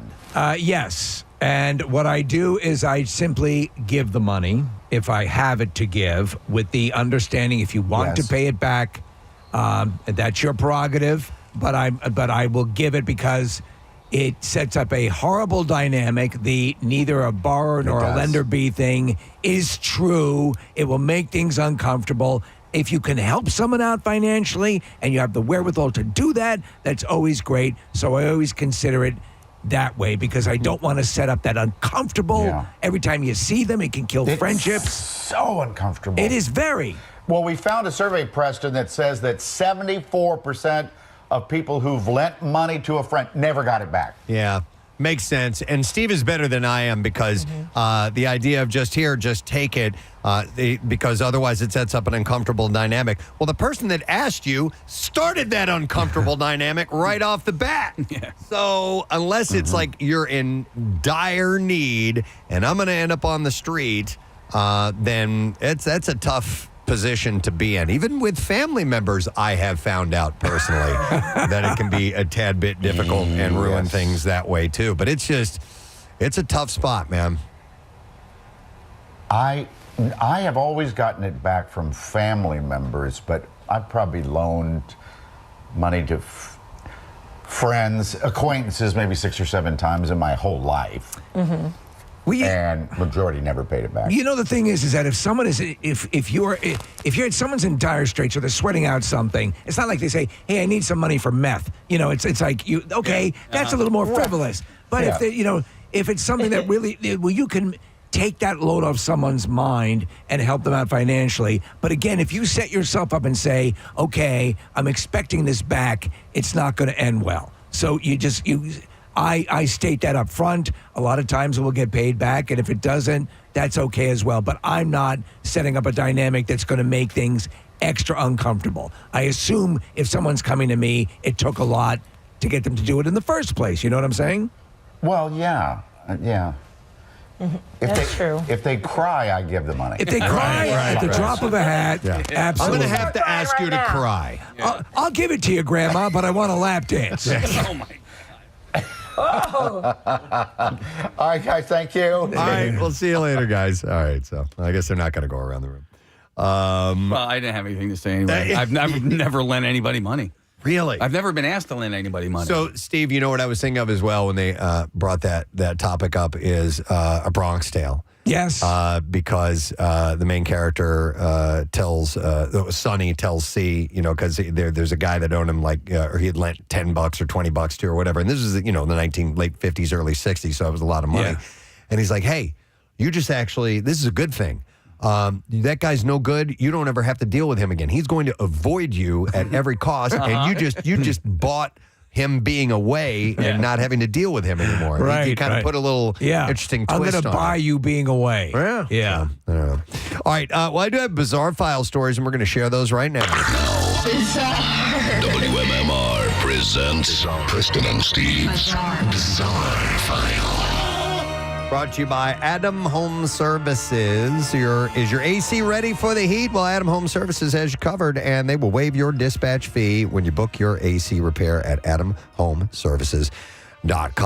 So a man is suing his ex-girlfriend after she allegedly took their joint $3.6 million winning lottery ticket and ghosted him. See, problems over money. Lawrence Campbell of Winnipeg, Canada, filed a lawsuit against his ex-partner, Crystal Ann McKay. I thought you wanted me to take it. As well as Western Canada Lottery Corporation and Manitoba Liquor and Lotteries in May. And it's an interesting dynamic, this story. So Campbell claimed that he purchased the Lotto 649 ticket on January 19, 2024. At the time, Campbell and McKay were in a loyal, committed, and promising relationship, according to the documents. Love you. The lawsuit claimed Campbell handed McKay the ticket for safekeeping because he had lost his wallet. So he forgot about the purchase until he found the ticket on the floor at a friend's house days later. He scanned the ticket's barcode on his phone, and that's when he found out that he won. He couldn't believe it. He won the Lotto jackpot. So the couple called friends and family to share their news before heading to a nearby, it's called Shoppers Drug Mart, where a video was recorded verifying their win of $5 million. According to the lawsuit, someone at the Western Canada Lottery Corporation told the couple that Campbell would not be eligible to collect the winnings because he didn't have a valid government-issued ID. They were advised to have McKay collect the jackpot on the couple's behalf. So at a news conference, the couple claimed the prize money in a giant check written out to McKay. And so it was certified by the administering organization. Yeah, so McKay said at the time it was really overwhelming and exciting and noted that the ticket was a birthday gift from the guy. That's what she said. It's a hell of a gift. So he said she had been asking me for 3 weeks to get a ticket, but I never went and got one. Then we drove by one, and I was like, okay, I might as well go get you one right now. McKay then deposited the winnings into her account because Campbell didn't have one. And in the days after the win, the lawsuit alleged that McKay didn't return to the hotel room that she and Campbell were sharing. Campbell states that that day he set out to visit a few of her known spots where she would party, it says. And sure enough, after some investigation, he found her in bed with another guy. McKay Hey, do you have that money? McKay allegedly told Campbell that she wanted to end the relationship so she could be with the new guy. She then stopped taking his calls and answering his messages, blocked him from social media, and took out an order of protection against him. So there's aspects of this that are sketchy right from the get-go. The places she likes to party, and he's got no ID and no bank account. Yeah. So, I mean, they were living in a hotel. They're low-income people. Oh, okay, all right. So yeah, but the fact was he didn't have an ID and all this, so he couldn't claim it himself. So it's like, here, you do it. Obviously, we'll split the money or whatever, but she just took off with it. We can even include the guy you're humping.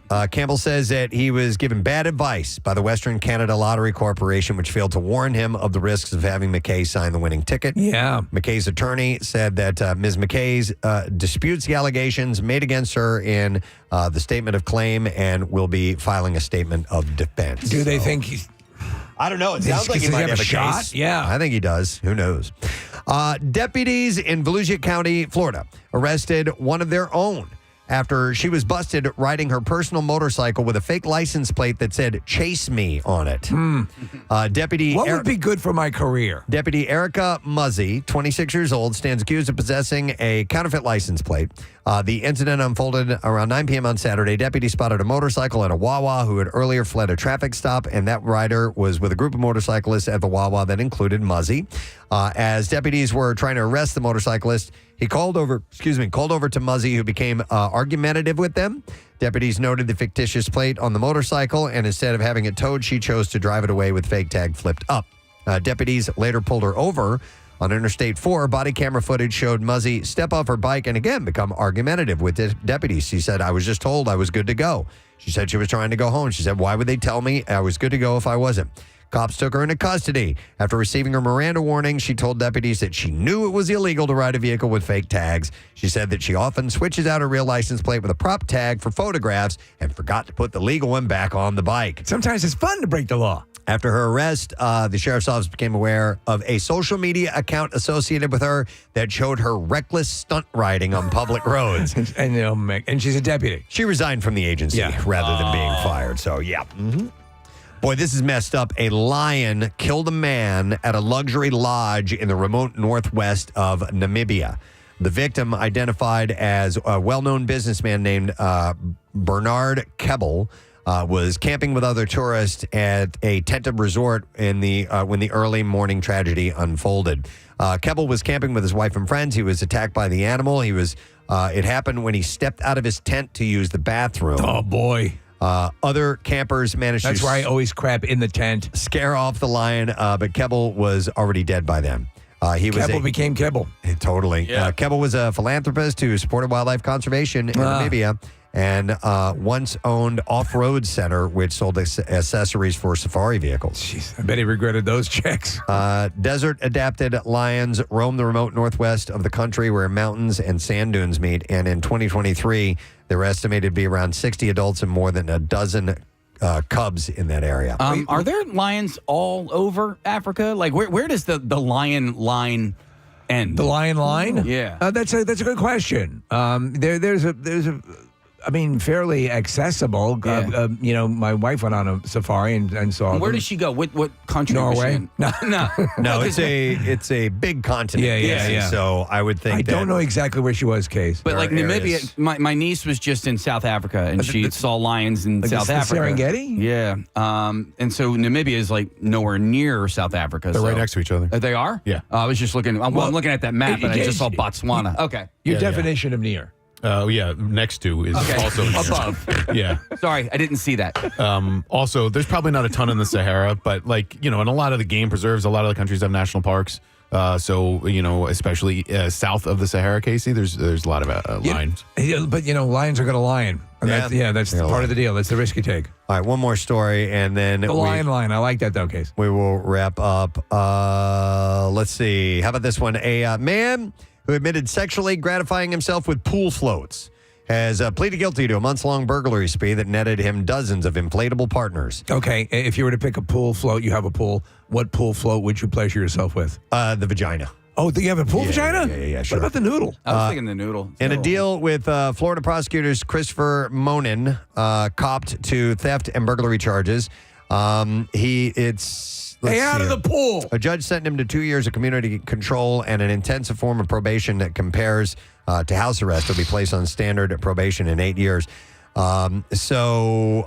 Monin's case has dragged on for years. Began following his 1:30 a.m. suspicious person arrest by an officer. The cop spotted him riding a bicycle carrying a white garbage bag full of what was identified as deflated pool floats. Oh, man. That area had been plagued with burglaries in which the suspect cuts the screen or otherwise enters a victim's back pool area and steals only pool floats. Oh, yeah. So he lived in Palm Bay, where police had received more than a dozen separate reports. And during the police questioning, Monin reportedly admitted burglarizing several residents and swiping many floats. He directed investigators to a vacant house across the street from his residence where he stored the floats. And cops found about 75 pool floats in his house. A search warrant inventory lists some of the seized items as a lounge chair with cup holders, a duck float, a lobster float, a French fry float, a pizza float, a turtle float, a whale float, a banana float, an elephant float, a watermelon float, and a float shaped like a piece of bacon. Well, this guy has a type. He also stole a Shaquille O'Neal branded Shaq inflatable lounger. And his home did not have a pool, by the way. He reportedly told police that he, quote, sexually gratifies himself with the floats and does this instead of raping women. Yes. Oh, my God. Well, okay. We'll go with the former. Yeah, right. So prior Well, there you go, son. to the pool float plea, he had been convicted of burglary, theft, loitering, and prowling, and violating probation as well. And there you go. Thought you guys would want to hear that one. Fine, upstanding young man. In the bizarre file this morning. All right, then we're going to take a break. We'll come back in a moment. We have Matt McCusker joining us and some other things to get to. So make sure you hang close because we won't be gone long.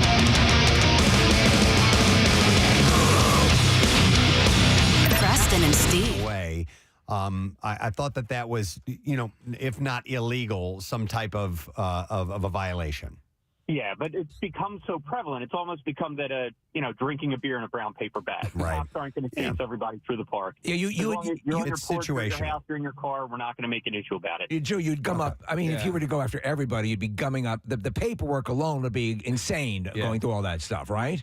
Exactly. Yeah. Well, I don't think I'd make it 2 blocks from headquarters before I get to Yeah. So, All right, say, Sergeant, real quick, because I just got another text from my friend who is a state trooper here in Pennsylvania, and he says that guy is absolutely wrong about the medical marijuana card and firearms. He says you absolutely cannot have a medical marijuana card and purchase a firearm in Pennsylvania. He Is said it that purchase is a firearm or purchase concealed permit? purchase a firearm. Your state trooper friend is exactly right. If Okay. you have a medical marijuana card in Pennsylvania, it automatically prevents you from being able to apply for and purchase a firearm. But if you had a firearm first, what if you? I'm sorry. What if you had a firearm first?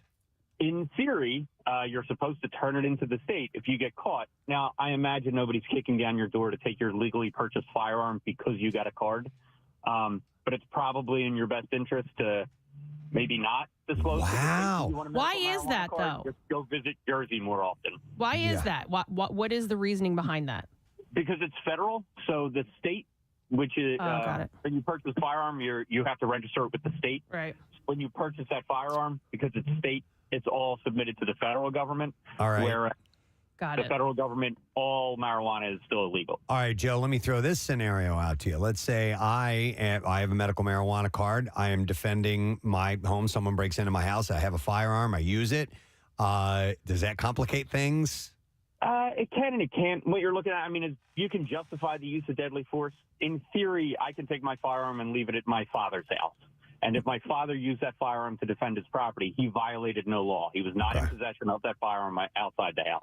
Okay. Hey, Joe, what about driving under the influence of marijuana? And does that vary from state to state? It does. And one of the issues in Pennsylvania they've talked about is because we're kind of decriminalizing and there's the medical, when you get pulled over for DUI for alcohol, there's a limit you have to reach. It's 0.08 is the limit of alcohol. If you're below 0.08, you don't get charged with an offense. Right. If you have any marijuana in your system, and I believe it can last anywhere from 3 to 7 days, depending on the level.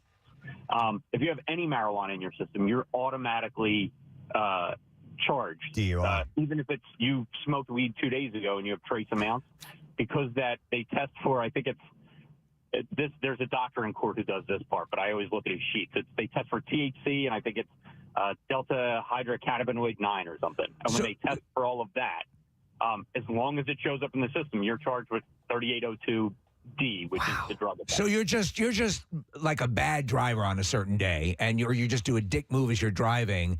But if they test for it, and it could be a couple of days old, they'll charge you with that under the influence. Yeah, it's one of the things that they've been talking about addressing because you can leave the bar and you're at 0.06, you're free to go home, but you have that little bit of marijuana and we smell.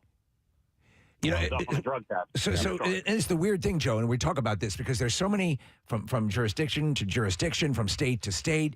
There's the lack of parity, and again, I was reading an article in the paper about how it's hard to really, at the time of arrest, determine how far along someone is if they've smoked a lot of pot. Yeah, they need to refine the testing process, but you would think that would have been done by now.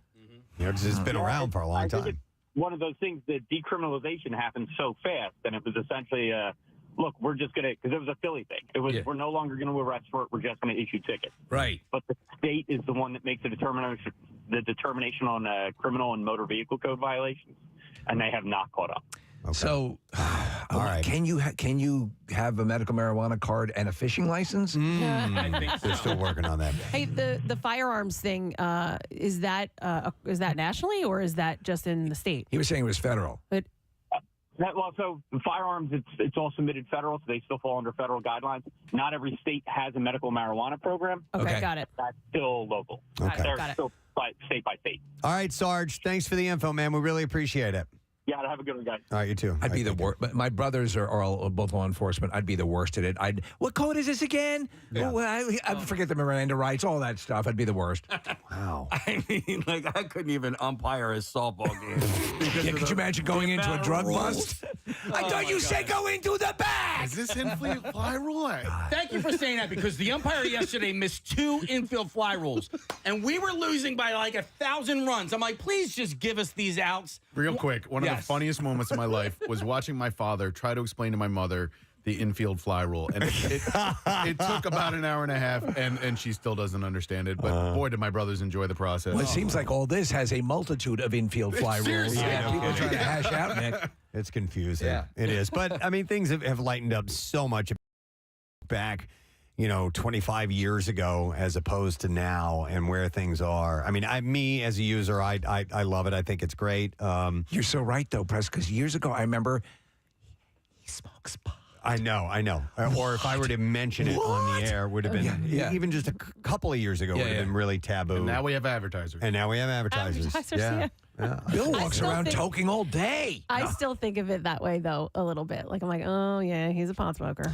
My romance with weed is I can remember back to my teenage years, like really good bags specifically of pot that Place I of would journey get. faithfully. And just I hold these great little memories. Now, I also did some really stupid stuff while being high throughout the years, especially in those earlier days, because when you first start trying it, it's augmented in its effect. I mean, and of course they have strains now that'll still get me baked out of my mouth. One of the highest I've ever been.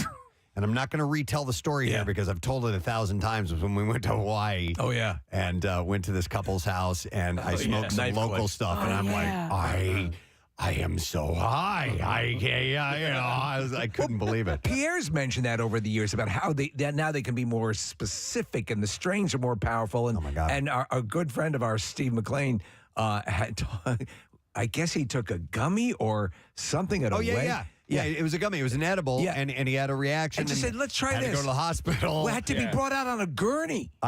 When I went to my very first meeting as soon as I got my medical card and went to a dispensary, and I met with the pharmacist who sat me down to walk me through the process. It's funny because he goes, all right, so, just to find out what your tolerance level is, he goes, what you do is you take a hit of this, and he goes, and you wait 15 minutes and see how you feel. And he turns to me and he goes, and really wait 15 minutes. Like a real 15 minutes. Because the mistake everybody makes, especially with edibles, is they take this half hour, 45 minutes later, they're like, I'm not feeling anything. Let me take another one. And then they're gone. They didn't realize that it takes an hour and 15 minutes for it to kick in. You've got to wait. Yeah, you have to wait. End up curled up. So you find out what your level is. In the fetal position. I am pro weed. I do think that when it comes to teenagers, you really have to be cautious. Yes. It affects teenage brains differently than it affects adult absolutely brains. does, yeah. And so I think that needs to be, you have to be really, really cautious if you're younger than 18. Preston, have you ever been to Amsterdam? I have not. I have. And it's beautiful. And when I went there, it was like 96 or 97. The fact that weed culture was legal there really changed my perspective on a lot of things. And I think you would enjoy it. Okay. It's fun to get high and go to art museums. Steve, I just out of nowhere just started getting like really paranoid on it. And so like that's a common side effect, is it not? Well, it can be, and so, but and I had a friend who stopped because she was getting paranoid on, and I didn't get that. It didn't register with me until it started happening to me in Preston. One time, we partook, and then we were at a bar, and it was on the same day as the Kentucky Derby, and there was a guy at the bar who was just taking bets for the Kentucky Derby.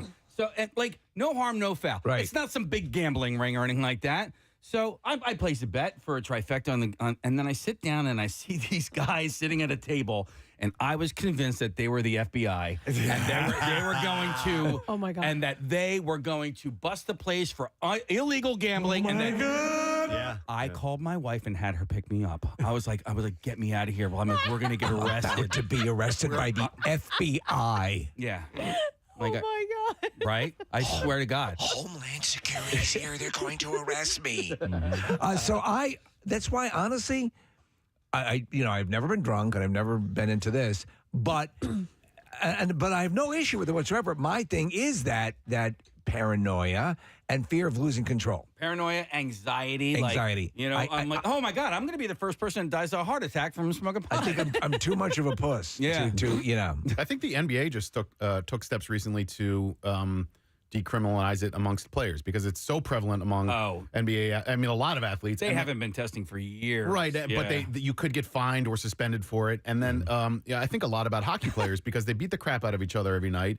and then they turn to opiates and or coke or alcohol. Yeah. And there's a strong movement in the NHL to make weed legal in that sport because it can treat players a lot. Riley Cote, man, that guy's an interesting dude, and his perspectives on marijuana are fascinating. He made a whole cottage industry out of it. When I go to a dispensary, almost always you will see people sitting in the waiting room. Sometimes you have to wait to get back. Preston!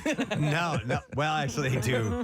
Sometimes they welcome me like that. But you'll see people who clearly need pain management, and they're with canes and just look like they're there to get medicine. I've told you this many times before, so I don't use pot. I have no desire to. However, in my own life, I've said this story about my mother battling the pain of cancer. She was in late stages of her life.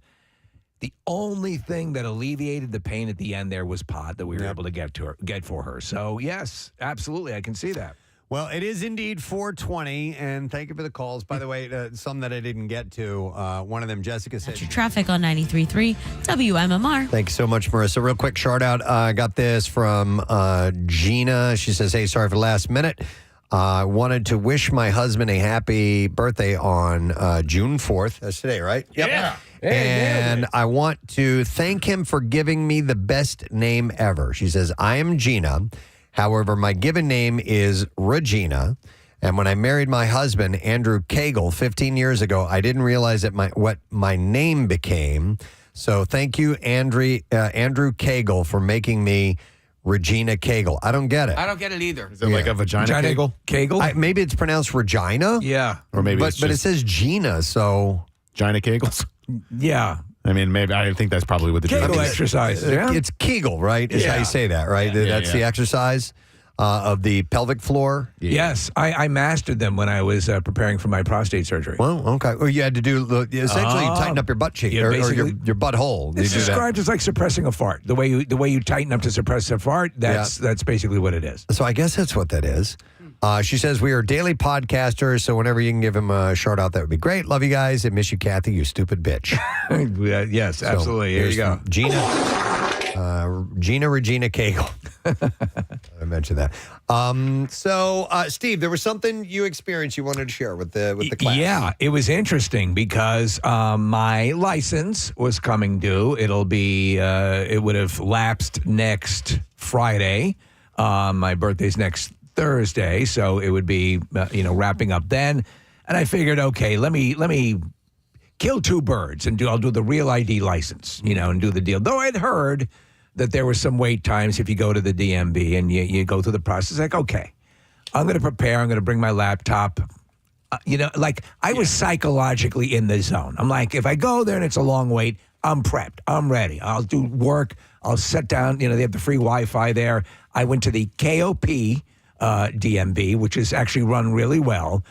And so I get there, and it is packed like a mofo. So there is a huge line out front, which I get on, but they're processing people through.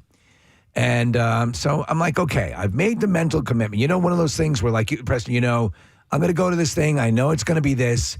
I won't beat myself up. I won't have any, fits of rage because I'm jumping into the lion's den. I'm good. I'm good to go. Yeah, and Steve, I know exactly what you're saying because I had to take my mom, and I'm not. No. I'm not jumping in on your story, but I had to take her to like a Social Security office for something, and I was prepared.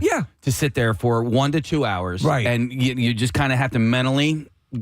Just get yourself Let's there. do this. Yeah, but by the end of it all, I'll have it complete. And I figured, all right, I'll have my real license, my real ID license, and I'll be set. So I get the clipboard and the paperwork. And again, it is packed. Thankfully, the AC is running. But, I mean, a lot of people. The most packed I've ever seen it. So I'm processing through, and things are moving, and they keep the numbers, what windows to go to. They're announcing them consistently. So I'm like, okay, let me let this breathe. And it's fluctuating a bit. And so I fill out my forms, and I'm sitting there, and I get 331 was the number I had, I-331. And a listener comes over to me. Great guy. In fact, he was talking about the blood drive. He'd been to a blood drive a couple of years ago, had a picture that he took with us, Preston. And so he says, it's kind of packed today. And I said, yeah. And I said, what time did you get here? And he said, 8 a.m. What time was it at this time? 12:45. Wow. He was coming up on 5 hours. 5 hours. Let me ask you this question: how many people were in the waiting room at this point? So there was not an available seat, and people were around. Okay. So I'm like, mother of God, and they close at 4. I don't know, by my reckoning and by our thumbnail math that we did right there, I wasn't going to be anywhere near to getting processed through, especially since the number up on the readout was 101. Oh my! And you were 303. So it's like in Beetlejuice. Yeah, right. So Preston, I'm like, mother of Christ, that's ludicrous. Like, and I was psychologically in the I'm prepared to wait zone, but I'm like, that's like 6 o'clock. That I'm going to be getting out of there. And so I'm like, well, the mall's right across the street. I know. Well, but I said that I'm like, I don't want to leave. I don't want to be reminded of how good life is outside of the building at that point. I want to just commit and do it. And then I got the notion, well, listen, I have my passport. Yeah. And my passport's good till 2033. And you can use the passport. I travel with the passport anyway, all the time. So I go back up and I say, listen, I'm just going to get my regular license. I'll just get the regular license renewed. She gives me the clipboard. Bing! I go right up to the thing. Bing! Over, get my picture done, and I'm out in about a half hour. I mean, it was, but I mean, like that room felt like a tinderbox. Yeah.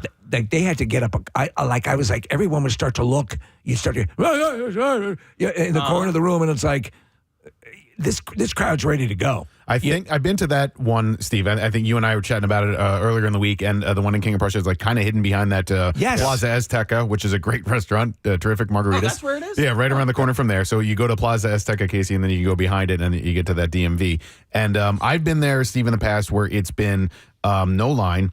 And so when you were telling us this story, I was thinking, man, it's a Tuesday. Right. It's middle of the day. It's in the pocket. You're going to be fine. There's, I think, 4 or 5 separate lines within that DMV. And I'm curious as to if your number was not the same as the guy that had the 101 number. He was doing the same thing I was. So he had the I designation, whatever that means. Yeah, I've seen that too. Right, yeah. and then there's the F designation, which is when you are lining up to get your picture taken. Right. So I knew I was a dead man. I was dead man walking. I went to that same one to get my real ID. Took about 30 minutes. Yeah. Get out. Yeah, but that was 5 years ago. I mean, that was when COVID. Yeah. We had to wait outside. It was cold, too, because I did it in January. You can do some of these services at AAA. And so I've been to AAA. There's one right over by where Worldwide Stereo is in Ardmore. And but you can only get some of the services done there. Only some, yeah. I don't think you can get real ID there. Maris? You're right, because I signed up. I wasn't going to say it. AAA is my secret spot to get an ID renewed. I think people know it now because I went years ago and I got in and out in less than 3 minutes. I went a few months ago and it was like half an hour. So people are on to the AAA thing.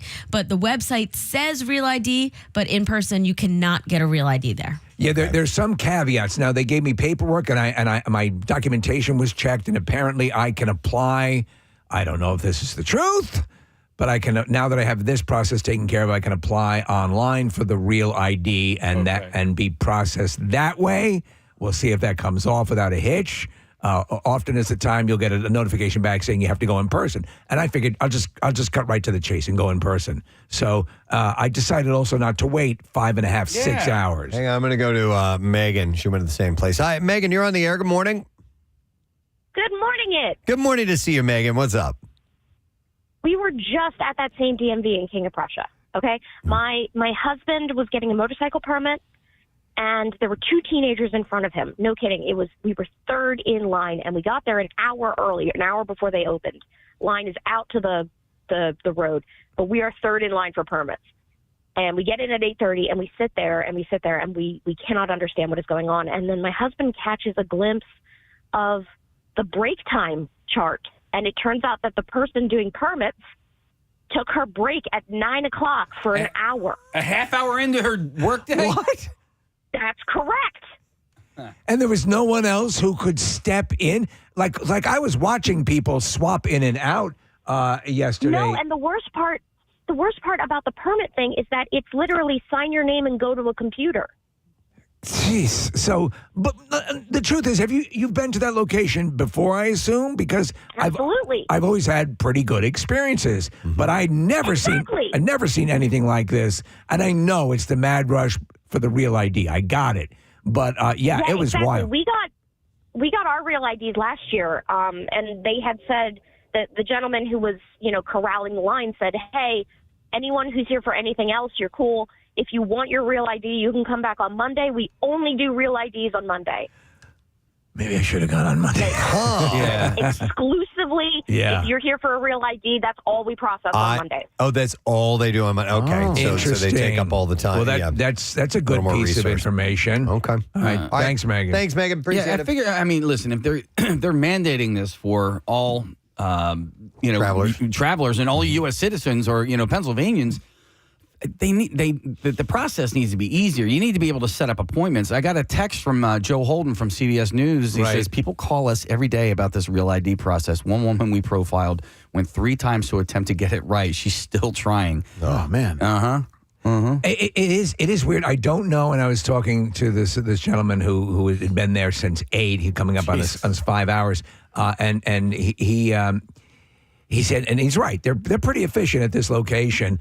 But the rollout, the COVID stop, the slowing down, or maybe the handling of the way it was instituted could have been a bit better. I don't know. I mean, we've known for years, a long time, that you needed to do this, and a lot of people just didn't do it. I jumped on it right away. I'm like, because I kind of saw that something like this was going to happen. I'm like, I'm going to do this now. I'm going to do this now and get this out of the way. And I did the go early in the morning on the weekend thing. And what's that like? It was like I said, it was cold. Yeah. And you had to wait outside. They were only letting in, 2-3 people at a time because it was COVID. So it sucked. Yeah. But there was a line around the building. Okay. And, but I got there at a time where, it wasn't crazy. And I was in and out in like I said, like 30, 40 minutes, something like that.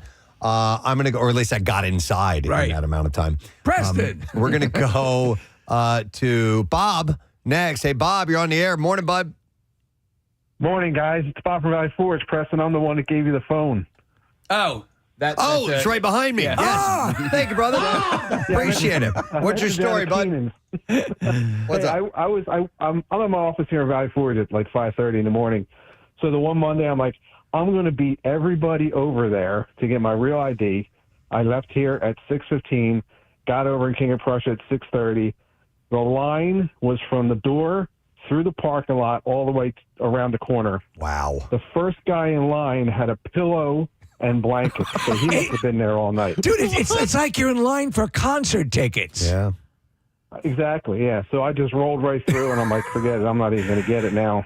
But to that point, Bob, I'd psychologically, I'd said I was prepared. I was in the zone. That's what pissed me off so much. Is like I was prepared I would have done 3 hours, but 5-6 hours. That's like no, I couldn't handle that. No way. All right, so Bob, you don't have it yet. I didn't get it. I'm just going to use my passport when I go to Universal next month. So. All right. Cool. Thanks, All right. man. Yeah, Steve, Thanks, I think guys. that's Yep, see ya. probably the right call. If your passport's good till 2033. Yeah. If you get your license renewed now, is that automatic? Like if you No. okay, so you Steve still just got a regular renewal. That's what I thought. Okay, yeah. So, and what if you're a kid getting your license for the first time? Is that a real ID? I think you can get. That's a good question. I think you can get either or. Okay. I think so. So obviously the real ID is for travel. Why would you opt for the non-real ID? Yeah, it doesn't make any sense. That doesn't make any sense. Well, it might cost a little bit more, Does Nick. it? I don't know that, and if so, if that's the case for some people, that might be a deciding factor. If it does, I can't imagine it's much. But yeah, why not just make it the standard ID? I know. Driver's license ID is a real ID. I Look at my license picture. Hell. It's the exact same picture, almost. They took a new picture. It just looks like they used a flash with one and didn't on the other. Yeah. But I mean, that's how little I change. It's ridiculous. I will go next to Justin. Hi, Justin. Morning, bud. Good morning to see you. Good morning, What's up? Last year, I went to renew my license, and I used to work out in Lancaster, so that DMV out there is always empty for some reason. Just tumbleweed rolling through. Right. Okay. So hang on a second. We could go anywhere in the state of Pennsylvania. We and get absolutely this could. done. Yes. That's an idea. Going to a less populated town. Yeah. How did that work out for I you? suggest Lancaster. Well, normally it's really good. I get in and I get out in less than I'd say 10 minutes. This time though, I went and I sat for. If the whole process was about 3 hours. Oh, never mind. An hour and a half of it though was spent because the lady who was going to take my picture forgot I was there. Dude, so it was just a human error. It was not. That's not how long the wait was. You just got forgotten about. Yeah, but the crazy thing is, I'm sitting there looking her right in the face. It's me and 5 other people all doing the pictures. So the 5 people in front of me take their pictures and go. And I'd say half an hour. All 5 of them just all gone half an hour. So I'm sitting there now and I'm just on my phone. I'm looking around. New batch of people shows up. And then it's just someone who showed up after me went and got their picture. And then I get up and I go to her and I say, what gives? Why are you skipping me? And she kind of gives me an irate answer sir, go sit down. I'll call you whenever. Huh. And yeah, I said, I've been sitting here for an hour. And she's like, well, that's not possible. So I say, all right. I go and sit back down. That's not possible. There's no way that could happen. Yeah. Yeah. I see her conversing with other workers, and then her eyes just go kind of, big as dinner plates, and she realizes she did in fact forget me, and I've been sitting there just, twiddling my thumbs. Justin, a word of advice. I do this periodically. I'll go and I'll wear like a bulky shirt, and I will take road flares and I'll tape them together around my chest. Yeah, and something that looks like a timer. Right. And then you go, and you can usually cut the line a lot quicker if you expose that. Did she apologize? I don't. Yeah, she did not apologize. No. Oh, come on. And then the whole time she was kind of pissy with me, and I was just she said, sir, I forgot you can't wear head coverings too. So when I sit down, she just goes sir, you got to take your head covering off. And that also led to a really funny driver's license picture where I kind of look like Al Sharpton. But right this way, Mr. Sharpton. I was thinking Thanks, about Justin. what Justin's talking about, and the people there working at the DMV. I mean, listen, I know the perception is that they're always in a perpetual state of being pissed off. But they're also dealing with a lot of people who are pissed off. They were really trying to manage it well yesterday.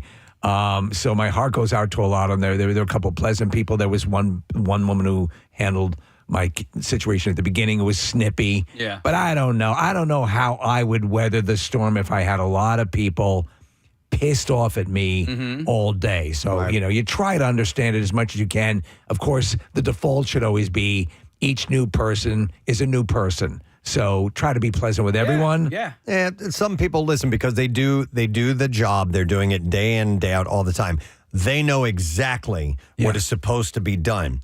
We, as the people that come in and have to do this only once every 5 years or so, may not know the minutia involved in all the steps, and you should not get mad at us if we don't know this process. In fact, we need your help to walk us through some of this stuff, and if we make a mistake, sorry about that. But I hate people who are presumptuous, and that you ought to know absolutely everything about this process. No, and I'm how sorry. dare you don't? And you're wasting my time. There was the form for the real license had a whole bunch of things to check off, and I'm like, none of these. They vaguely might have pertinence to what I'm doing here, but I'm not sure, so I didn't fill them out. And I'm like, I'll wait. If you want to get pissed off at me, I don't know what this means. This is not my thing. Once you get this real ID, are you just going to have to go through the same process every 4 years? No. Okay. You remember my license was expired when we were down in Florida and they wouldn't let me drive. Yeah. It was a real ID. Okay. So my renewal process was just it's filled out a form online, and then I went and got the picture taken. And that was it. Okay. The real ID requires a proof of your social security number, 2 proofs of your address, and what is the other? You need a piece of mail. Yeah, believe it or not. I had two pieces of mail. I was good to go. So all my stuff was passed, And I just didn't want to wait 5.5 hours. Right. So, Casey, renewal was like standard renewal for me, and I already had the. So once you go through this lengthy proving who you are to get this, then it's like a standard renewal every time. At least that's from my experience. That's what it was. Right this way, Mr. Sharpton. I'm going to go to Jennifer. Hi, Jennifer. Good morning. Good morning, guys. Gadzooks. Gadzooks. What's happening? I'm here to report that New Jersey was surprisingly painless. I'm sorry to hear these poor PA people having a horrible time because it was shocking. Because you walk in, you get a slip of paper from the first guy that checks your info, and I got in a line with 8 to 10 people, and I'm standing there listening to a woman kind of about to get into an argument with somebody. She's like, "I've been married 25 years. You really need my marriage license still?" And I did not have my marriage license. I'm like, oh no. So I go back to the guy at the desk. I'm like, I live 10 minutes away. Can I come? He's like, as long as you're back by 2. And I'm like, okay. Whoop, ran out. It was 1. Came back. The line was shorter. Went up. I don't think I needed my marriage. I don't know what that poor woman was dealing with. But I didn't need my marriage license for the real ID. And I was out of there in half an hour. Yeah, that seems weird that you'd be asked for your marriage license for the real ID. Makes no sense at all. No, I don't. Yeah. I don't think. It's ridiculous that you still need it after 2 decades. I mean, they've known. I'm sure. Do you know what's weird is that so in the United States, is every state a real ID state? I don't think it is. Don't know. Yeah, and so Jersey is clearly. It's a good question. We'd have to look that one up. Nick, is this something you wanted me to read here? Yeah, just because it's where Steve was yesterday. It says, my sister went to the KOP DMV yesterday for my niece's junior license and was there for 6 hours. 6? That's a junior license. I don't know if that's a real ID involved in that or not either. So, Steve, according to the Department of Homeland Security, all states, including the District of Columbia, all 5 U.S. territories, are now in full compliance with the Real ID Act and issue Real ID compliant driver's license and ID card. So, everywhere in the U.S. and territories and D.C. Hang on a second here. Is this Helene? She works for a state rep. Helene, good morning. Good morning. Hey, what's happening? So I work for a state rep's office, and so we help people every single day talking about Real ID. We can help people if they bring in their documents. We can help verify to make sure that those documents are valid and that will be accepted to the DMV. Most times people have their birth certificates are old and or that they have the hospital record. And those things aren't acceptable. So you can either use the long form or the short form of the birth certificate. Your parents' names have to be on them.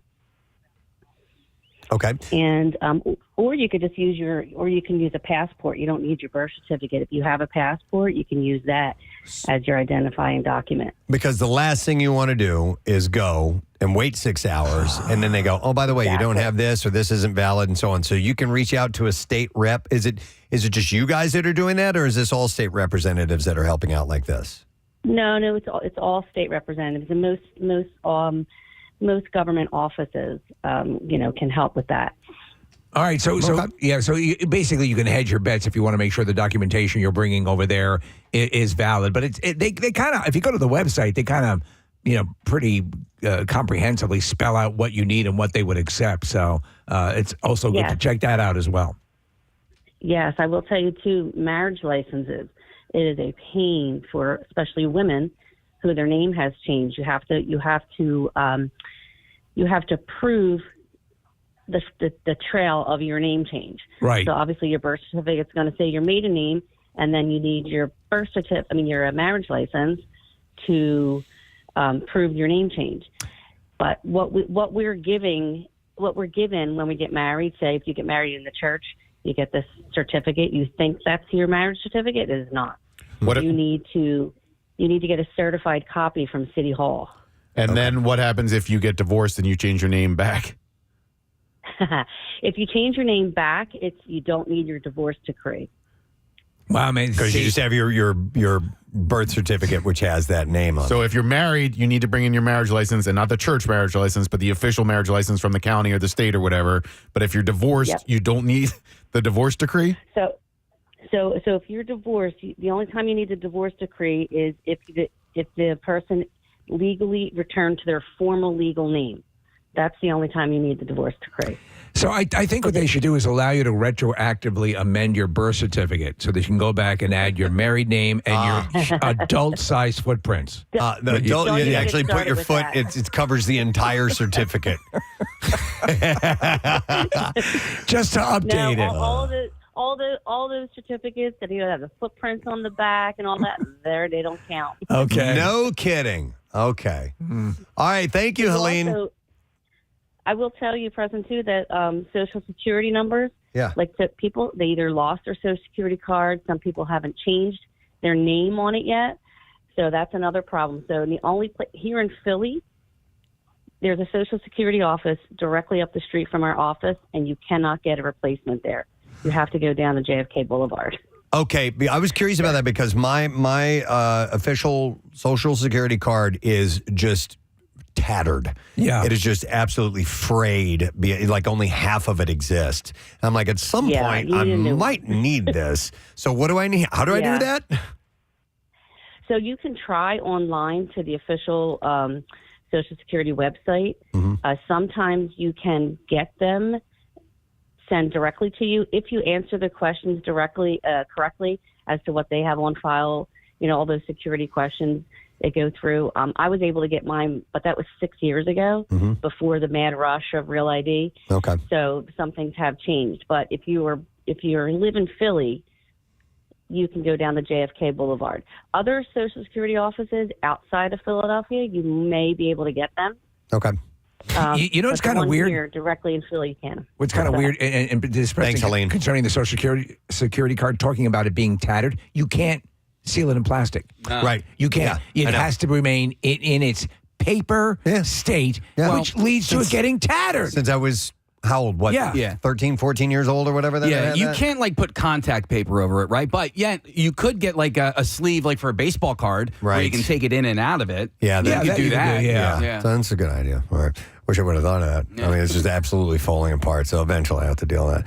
Well, listen, dude, sucks that you had, and a lot of people are going through this right now. I'm fine. I got my passport. Yeah, you're going to be good to go with your For passport. people who don't have their passports, though, this is kind of do or die time. We got an insane amount of texts and people commiserating Steve, people going through similar problems, and people struggling with the ID or with the passport or whatever version of it is. So this is a problem, and you're not alone in it because we're getting a lot of people texting in. Last text, and some of these are technicalities like this. It says, I went for my Real ID, had all my documents, including passport, because I used my middle initial on my driver's license and Social Security card, but I didn't on my passport. I could not get a real ID. Wow. Imagine you've waited like 5 hours and you find that out. Yep. Wow. That's when those road flares strapped to your chest come in handy. Yeah, I've got an idea. All right, we are going to take a break. We'll come back in a moment. Matt McCusker will be joining us. He's got a gig show coming up in August in AC. So we'll talk to him when we return. Stay with us. Preston and Steve. And a bud tender at her wedding. Wow. She's going to. Oh, she's going to. Oh, that's a pretty sweet deal. And Joe, who called in, he worked at a deli, and their phrase to go smoke weed was "check the roof," because apparently they'd go and I guess go up on the roof and get stoned and come back. So, but anyhow, indeed, it is 420. So, thought a little discussion was warranted. What we're gonna do is take a break, come back in a second, and have your chance, your first chance. To win $1,000 in MMRBQ tickets. We'll get the bizarre file as well. Stay with us. We'll be back in a moment. Preston and Steve. On 93.3 WMMR. Kathy, so ladies and gentlemen, today we honor a man who has a very special way of speaking, of announcing his presence. And that is our boss, Bill Weston. Yeah. Today is Talk Like Bill Weston Day. And in honor of Talk Like Bill Weston, it's like Talk Like a Pirate Day. At some point, you might think go it's better. "Arr." You don't have to talk about it all day long. But if you do throw a little homage to Bill Weston, it's great. And in as much, we are going to do a contest called Who Said It Bestin'? Talk Like Bill Weston. If you are interested in winning some great prizes and you think you do a pretty good Bill Weston impression, text Bill to 39333. Right now, we are going to randomly select people to play, and we're going to text you a line that you will have to read in conjunction with someone else. So we're going to have two people reading the same Bill Weston line in their best Bill Weston impression. We will vote amongst us here. We will pick a winner. And then we have prizes like Dave Chappelle tickets. Which is amazing. Casey, what all do we have to give away? And by the way, don't call. Right. Text Bill to 39333. We are going to text. We're going to randomly choose people through the text, and we're going to send you the line, and we're going to call you and get you on the air with us. So you don't have to dial us at all. Just text the word Bill to 39333. What all do we have to give away, Case? Yeah, so in addition to the Chappelle tickets, which go on sale tomorrow, we also have tickets to go see Fantastic Beasts. As well, with that, the Philly Orchestra is performing Harry Potter at the Man in July. So we have, basically two pairs of tickets there. And by the way, the Chappelle show is going to be Saturday, May 28th at the Hard Rock in Atlantic City. We have Cases of Loverboy, which is that is a sparkling hard tea, and we also have the Batman.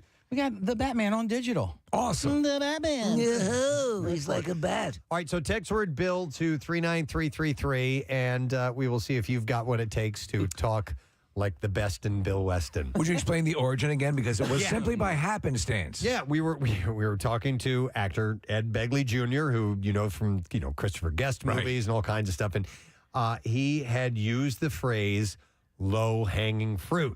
That's one of Bill's favorite refrains. Yes. And so afterwards, Nick had said, I didn't know today was Talk Like Bill Weston Day. And then immediately we said, well, we have to create that now. And so therefore we have done it. So April 21st is Talk Like Bill Weston Day. There are countless arbitrary national this and that days. There's no reason this should not be a national day. The funny thing is it takes place on Dr. Mike's birthday, where we could clearly do a Talk Like Dr. Mike Day, too. Because all you have to do is talk like that. Well, in a weird twist, the reason why we started saying privileged was because of our association with Dr. Mike. That's true. That's weird. Let's share the origin of that for a moment, because we all have Dr. Mike is our doctor at Penn Medicine, and we were talking about, I don't know, just seeing Dr. Mike or whatever, and Bill told us that we should not talk about that often because it makes us seem privileged. And because we go to the doctor. Because we go to the doctor. And so we thought that was hilarious. And so therefore, privilege became part of the vernacular. And generated a very successful line of T-shirts. Yes, it did. I think because we were saying Penn Medicine, and it wasn't like, oh, we went to the doctor, because it was this big, I don't know, conglomerate. We sounded like we were privileged because we went to Penn Medicine. Right. It was just one of those little Bill concerns. It's okay. And so many of those are represented in these Billicisms. Yep. So that was born. And then, obviously low-hanging fruit, third leg of the stool, and the barn door and all these little things. Hom-yonkel. The best part is that Bill now gets it. He'll come in and go, I actually do talk like that. Right. Well, it's funny. He doesn't speak like that all the time. Yeah. But it's greeting people. Bill doesn't have the ability. You know how if I see you, Case, yo, dude, what's going on? You know what I mean? Like, that's my delivery. Hey, man, how are you? Yeah. Or good morning, or whatever it may be. Bill makes an entrance. He opens the door, and he usually does it like he almost kicks it open. Like he'll open it very big. Morning show, people. And he does it that way. And then he settles into more normal, very casual conversation. Yeah, totally. Morning, everyone. And it's great. It's hilarious. And sometimes even he chuckles. Sometimes it starts with, in our meeting, it starts with this, okay? And I have to. He comes in with his notebook, and he'll go like this. Yeah. Oh, totally. Are we ready for the meeting? Like, he'll slam stuff down on the desk. There's just something about, and it's great. Yeah. It's not mean-spirited. Not at all. It's just his time to get to work, people. It's like his indicator that we're beginning, or a slap like that. Yeah. He'll do some How kind can of. he slap? How can he slap? But anyhow, it's an endearing quality that Bill has. It's very funny, and we have fun with it. The thing is, it's so similar to Ted Knight and his delivery is very similar. All right, so Talk Like Bill Weston Day. We're getting people on board to play Who Said It Bestin'. And we have sent the lines to you. All you have to do is text the word Bill to 39333. and we will randomly choose you and send you the lines, and you will have to say them against another person. So that's what we're going to do now. I don't know what they're going to say. Steve had written down these lines. They've been sent to him. I don't know which lines are going to be delivered to us, but I'm going to get 2 callers on the line. We're going to start with Steve. Hey, Steve, good morning to you.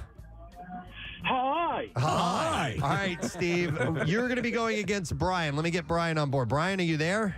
All right. Hello. Hello, Brian. Hello. How you doing?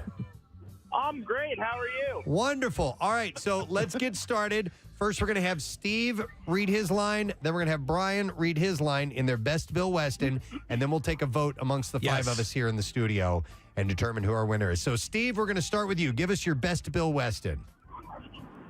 Privileged. Not everyone has access to doctors. All right. That was really good. Brian? Because it's not... Yes. I'll explain after. Brian, let's hear your delivery, please. Privileged. Not everyone has access to doctors. Okay. Try a different riff on it. Yeah. Let's go. Nick, who do you vote for? The first guy. And Kathy. First guy. Steve. Steve. Yep. Steve. It's unanimous. Steve's our winner. Sorry, Brian, we got to let you go. Steve, that was a wonderful Bill Weston, by the way. Thank you. And therefore, we have this prize for you. Well, Steve, privilege. You just won yourself a pair of tickets to see Dave Chappelle. Oh, not Isn't everyone can make it to a Dave Chappelle show. Isn't he in that awfully Billy Bob Thornton movie? See, the thing is that you come out big with that privilege, and then you go... Right. All right, so the Chappelle show that you're going to go see, by the way, is going to be May 28th at the Hard Rock Live Edis Arena. That's in Atlantic City. And tickets for both Chappelle shows, which is May 28th and 29th, are going to go on sale this Friday. That's tomorrow. And all the details are at hardrockhotelatlanticcity.com. This Chappelle show, like... got to go. This Chappelle show came, like, out of the blue. I didn't hear any, like, this is very cool. Yeah. Yep. All right, we're going to get 2 more callers on the line in just a second, and we will see what line they're going to deliver to us. So Marissa and Connor are now contacting the people that we have sent the texts to. They'll get them up a couple at a time, and we need to make sure this is coordinated so they have that they're saying the same Well, lines. during the time, I'd like to give some advice on whittling, Preston. So that whittling? Yeah, the blade goes away from you as you're carving the wood. All right, let me get our callers. We have Kenny that is there. Hey, Kenny. Hey, what's going on? How you doing, buddy? Pretty good. How about you? Good, wonderful. Hang on. We're going to get you up against Brad. Hey, Brad, are you there? Yes. All right, Brad, we're doing our best Bill Weston. It's Talk Like Bill Weston Day. So, Brad, we're going to start with you. Give us your best Bill Weston line. All right. Being local is the third leg of the stool. All right. Being local is the third leg of the stool. Kenny, let's hear your Bill Weston. For MMR, being local is the third leg of the stool. All right, Casey, who are you going to vote for? Kenny or Brad went first? Brad did go first. I'm going to give the slight edge to Brad there. All right, Steve? I'm going to slight edge to Brad. How about Kathy? Brad. And Nick? Brad. Yeah, same here. Goes to Brad. Hey, look at the big green on Brad. All right, what do we have for Brad, please? All right, Brad, you are... I'm not going to do the Bill Weston. You got a case of Loverboy. You might recall Loverboy from Bravo's hit reality series Summer House. Loverboy is a high-quality, low-calorie, zero-sugar sparkling hard tea, and you can enjoy Loverboy at Kellyanne's Bar and Grill, which is located at 1549 Sprague Garden Street in Philly. Some people call her Annabelle. The funny thing is that Santa impersonation is almost like Bill trying to do an impersonation of himself. Yeah, a little bit, yes. Because he starts to talk like this with a little bit of John Wayne. Yeah, he's doing a wonderful riff on Santa Claus, and it does sound a little John Wayne-esque. I can't believe that Bill doesn't like that because it's so funny. The comedy is like... I know it makes him cringe a little bit, but it's for me, that's the shining Bill Weston moment. Yeah. That call is the best. That he does, listen, he knows he thinks I'm full of crap when I say that, but I think that's a big indicator that you call up your boss and without even indicating what you wanted, he plays along. That's pretty cool. I thought so too. You know, on top of a Talk Like Bill Weston Day, a Talk Like Dr. Mike Day, we could even do a Talk Like Gary Lauer Day. Wow. God. Yeah. Oh, man. If that's even possible. Remember, the Gary Lauer prank phone call? No. Did you call him? Yeah, well, so we said Gary, we had him call Gary because Gary was being inappropriate, like at an event. Oh, we had Bill call Gary. Do you have that? Hang on, I gotta find it, but yeah. And it was you, was it not? It was me. Yeah. So again, we had him. It was like a reverse prank phone call because he was the one who made the phone call. He called. Called the studio. Didn't realize he might have called the studio line, but yeah. Wait, I don't follow. What happened? All right, so the prank phone call, we had him call Gary because we had Bill call Gary. Yeah. So what he thought was Gary. What he thought was Gary. Oh, and it was actually Casey. Actually me. Be Gary.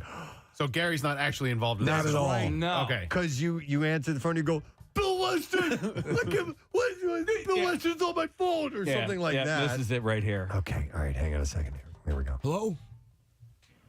Hello. Hello? Hello. Hello? I'm looking for Gary Lauer. This is Gary. Gary Lauer, this is Bill Weston at WMMR. Bill Weston! Hey, Bill! Hey! Nightmare Bill Weston! Hey, settle down. We need to talk. Settle down. This is kind of a serious call. Oh, Bill Weston! You're calling my phone. Well, I had to chase it down from a couple different people to get to talk to you.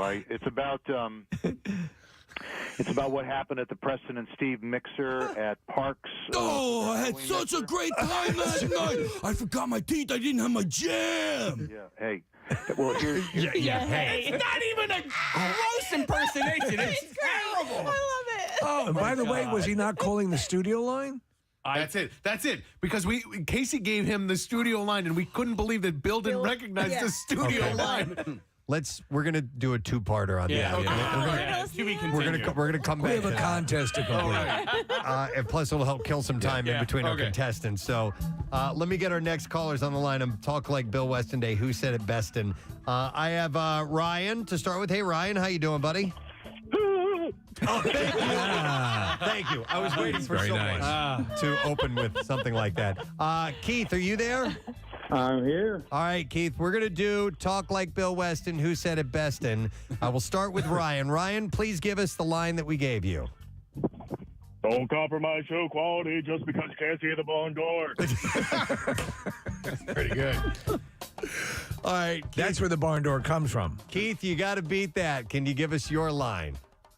All right, do not compromise show quality just because you can see the barn door. Wow, those are pretty good. Yeah. All right, let's start with Kathy. Kathy, the first one to go was Ryan, and the second one was Keith. Who's it going to be? Ryan. All right, Ryan. Steve, who do you think? They were really good, but I'm going to have to say Ryan just by a little bit. All right, Casey? I agree with both of you guys. Ryan. All right, Ryan? Nick? Yeah, Ryan as well. And Ryan as well. It's a clean sweep.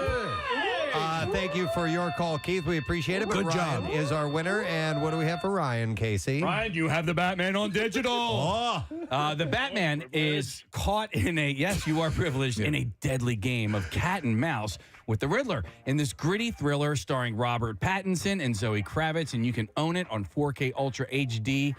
On May 24th or on digital right now. By the way, it's not just a signal, it's a warning. Yes. All right, here's a little bit more of Casey pretending to be Gary Lauer when Bill had called him to talk him. I guess he had to chastise him a little bit. Yeah, he acted up inappropriately a little bit at one of the mixers. Here we go. It's about what happened at the Preston and Steve mixer at Parks. On 93.3 WMMR. All right, thank you very much, Marissa. I believe we have our guest ready to go. Oh, yes, okay. Joining us via Zoom this morning. He's from our area, which is fantastic, and he's got a gig that is coming up in Atlantic City. It's going to be August 16th, and it will be at Oceans Casino Resort. It is called the American Tennis Tour. I love that. Which I love. And he's good buddies with Shane Gillis. They do a podcast together, and he doesn't like me. Ladies and gentlemen, Matt McCusker is joining us this morning. Hey, Matt. Well, we can squash our beef. Our beef has been going on since like 1998. 98. I remember my wife was the volleyball coach for the Garnet Valley High School girls volleyball team. And apparently Matt was over at our apartment one time. And what'd you do? I don't know, man. I'm not really sure. Kicked What did all the I boys do? out, dude. Kicked all the boys out. I kicked. Oh, because it was a girls' event, right? Dude, that's where boys want to be. So we're all the 7th grade boys. We were like, we finally made it. We're in the den. We're the volleyball team secretly. This has cracked us up forever that this dynamic existed. But so he was giving the bums rush to the guys at the party, and we'd crack up when we'd hear about it periodically. It was just hilarious. I mean, he totally did the right thing. I just remember being 7th grade. I hate that guy. Well, listen, We took a bag of candy. I do owe you a bag of Reese's. I think one of us took a big bag of Reese's fun sizes. Listen, and somebody stole a bag of weed from my apartment. I clearly remember that. I don't think it was that particular day, but I had like a quarter ounce of weed somewhere, and I never found it again when we moved. Get out. Maybe somebody lifted it. I don't know. So long story short.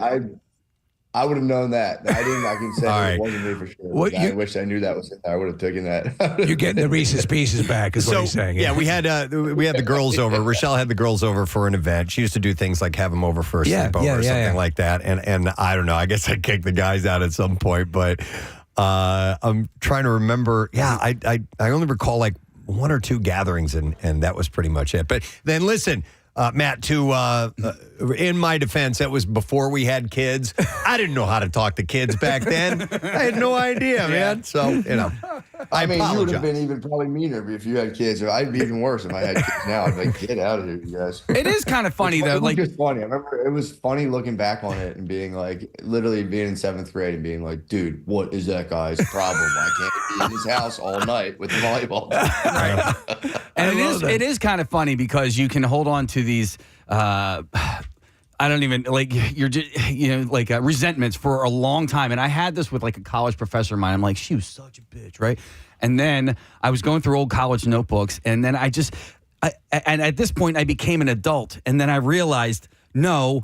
I was the problem. I was the child, and the adult was the one that was right the entire time. Yeah, but you're a horny 7th grader trying to hang around the girls' volleyball team. Nothing's going to make sense there. There were some cute girls on that team, too. Oh, so, yeah. Volleyball girls, absolutely. So, Matt, real quick, can you give us just a quick trajectory of your comedy career? Like, so Garnet Valley High School, what college, and then what ultimately brought you to the stage?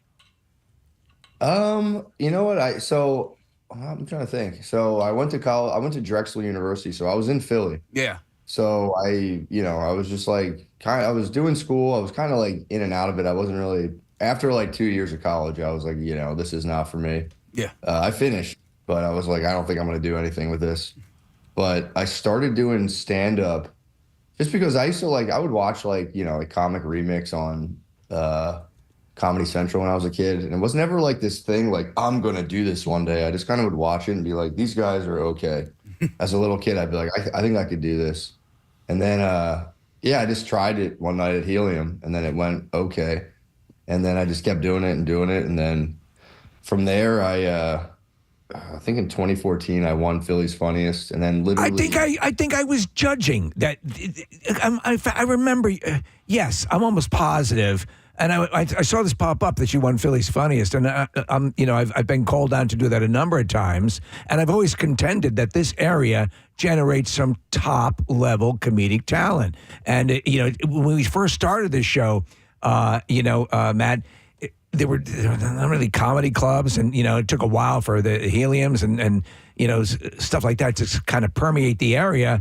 And then there's this big, obviously as proven by you and Shane and others who have gone on, and Tommy Pope and all these other guys who've shown that they've got the chops. So that, I'm almost positive, at least at some point, I was one of the judges for that. So I'm basically saying I need a bag of Reese's too. True. I think you did the year. I think you did both, but I know the year before I made it to the finals and got knocked out, and the next year I won. But you probably were at one or the other. But I do remember that. So you did that. I just won that, and then I met Shane, and then just literally that year met Shane. We started a podcast, and then 7 years later, I think though your degree was international business. Was that correct? Drexel? It started as psychology, then I switched to international business, yeah. But now you also have a degree. Is this true from Bryn Mawr Social Work? Master's? Yeah, I have a master's in social work too. That's a huge undertaking. So doing research on you and this stuff, I knew you at one level, And we're going to talk, obviously, about the show. You're hilarious and everything as well. But the stuff you're doing with the PsychNaw website, with the mental health, and I was watching you on Rogan's show, and man, you have a very storied past, and a whole bunch of stuff. So we're going to hit some of this. It's at one point you had a food truck, right? Taco. It was my brother's. I worked for my brother and his food truck. I helped him start it. Yeah, and so you were, and now it says, this confirm or deny, you prepared food for Gordon Ramsay at one point. No, Mo, he did. There was two versions of that. The one was he actually did Gordon Ramsay's Kitchen Nightmare, because there was a Mexican restaurant down the street from where he had his truck that was going under, and they brought my brother's truck in, and my brother, to be kind of like, why can this guy in a truck make better food than your restaurant? And my brother was like, it was really brutal. He's like, I didn't really feel great about it. But we gave food to Steven Starr one time. He came by the lunch truck, and my brother knew who he was. I didn't know who he was. And he tried to give us like a $20 bill as like a tip at like a lunch truck festival. And I was like, dude, keep your money. I thought it was just like an older guy. I just messed with him. I'm like, you don't want your keep your money. Like $20, thanks, man. Matt, I want to ask you about like the connections in and around Philadelphia that have tendrilled out to your career. Shane's an obvious one, but Sean Gardini used to intern here at the radio station with us a long, long time ago, and guys like Tom Ryan that float in your world, that float in Shane's world, that McKeever's world. When you guys all end up in a place like Austin or LA or wherever, do you gravitate towards one another because of the Philly PA connections, or is that happenstance? Like, do you know what I'm saying when I ask that question? Yeah, kind of. I mean, it was really, so Austin, it was really kind of intentional. A lot of us just moved down here, so we all hang out for sure. I knew a lot of Philly comics that moved to New York, and same thing. They all kind of gravitated towards each other and still kind of kept hanging out in New York. So, are you petting a dog right now by any chance? I am, yeah. Okay. Or either that or scratching balls. Yeah. Hey, listen, we have a friend of the show. His name's Kyle, Cast Iron Kyle, and he is a huge fan of yours, and he listens to your podcast all the time. And he wanted me to ask you two specific questions. One, how did your podcast listeners get the name Dogs? Honestly, that was just, I thought it was funny to add, like, when they take, just make like acronyms out of words. And I used to do it unnecessarily all the time early on in the episode descriptions. I would do I would just put D period, A period, W period, G period, S period. It's just like, it was just a fake acronym. It didn't stand for anything, but I don't know. I just did that.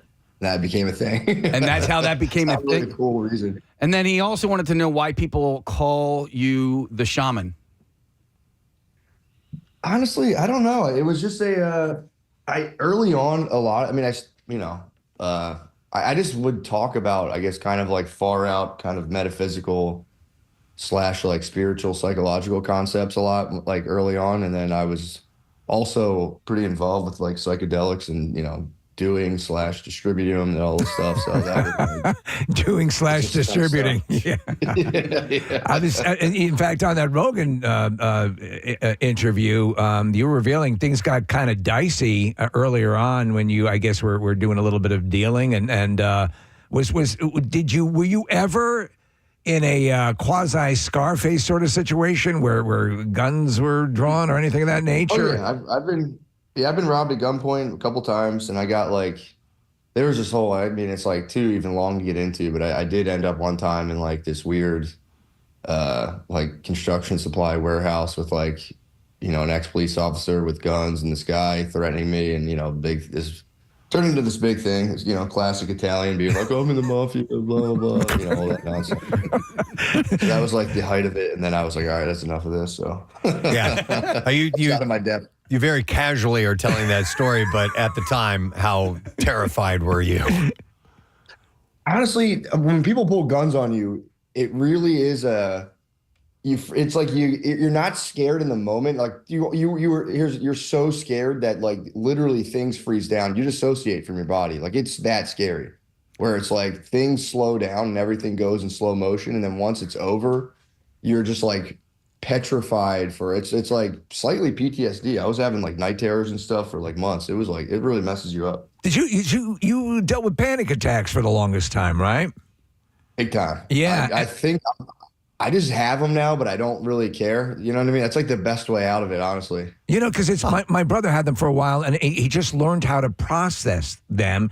And in a way, he said that they kind of helped them a little bit, if that makes any sense. Like being that hyper aware of where your mind is at sort of serves him better, if that makes any sense. No, I totally agree. First, I think they're like, for me, I got them when I was in my early 20s, and I was like just an absolute maniac. So for me, it was like a different part of my body was just telling me like, dude, something's horribly wrong, and at least like flagged me to do a little bit of self-review. And I think it's like the worst thing that happens to you when it happens to you, but if you can like make it through it, it's like, yeah, it kind of is the best thing.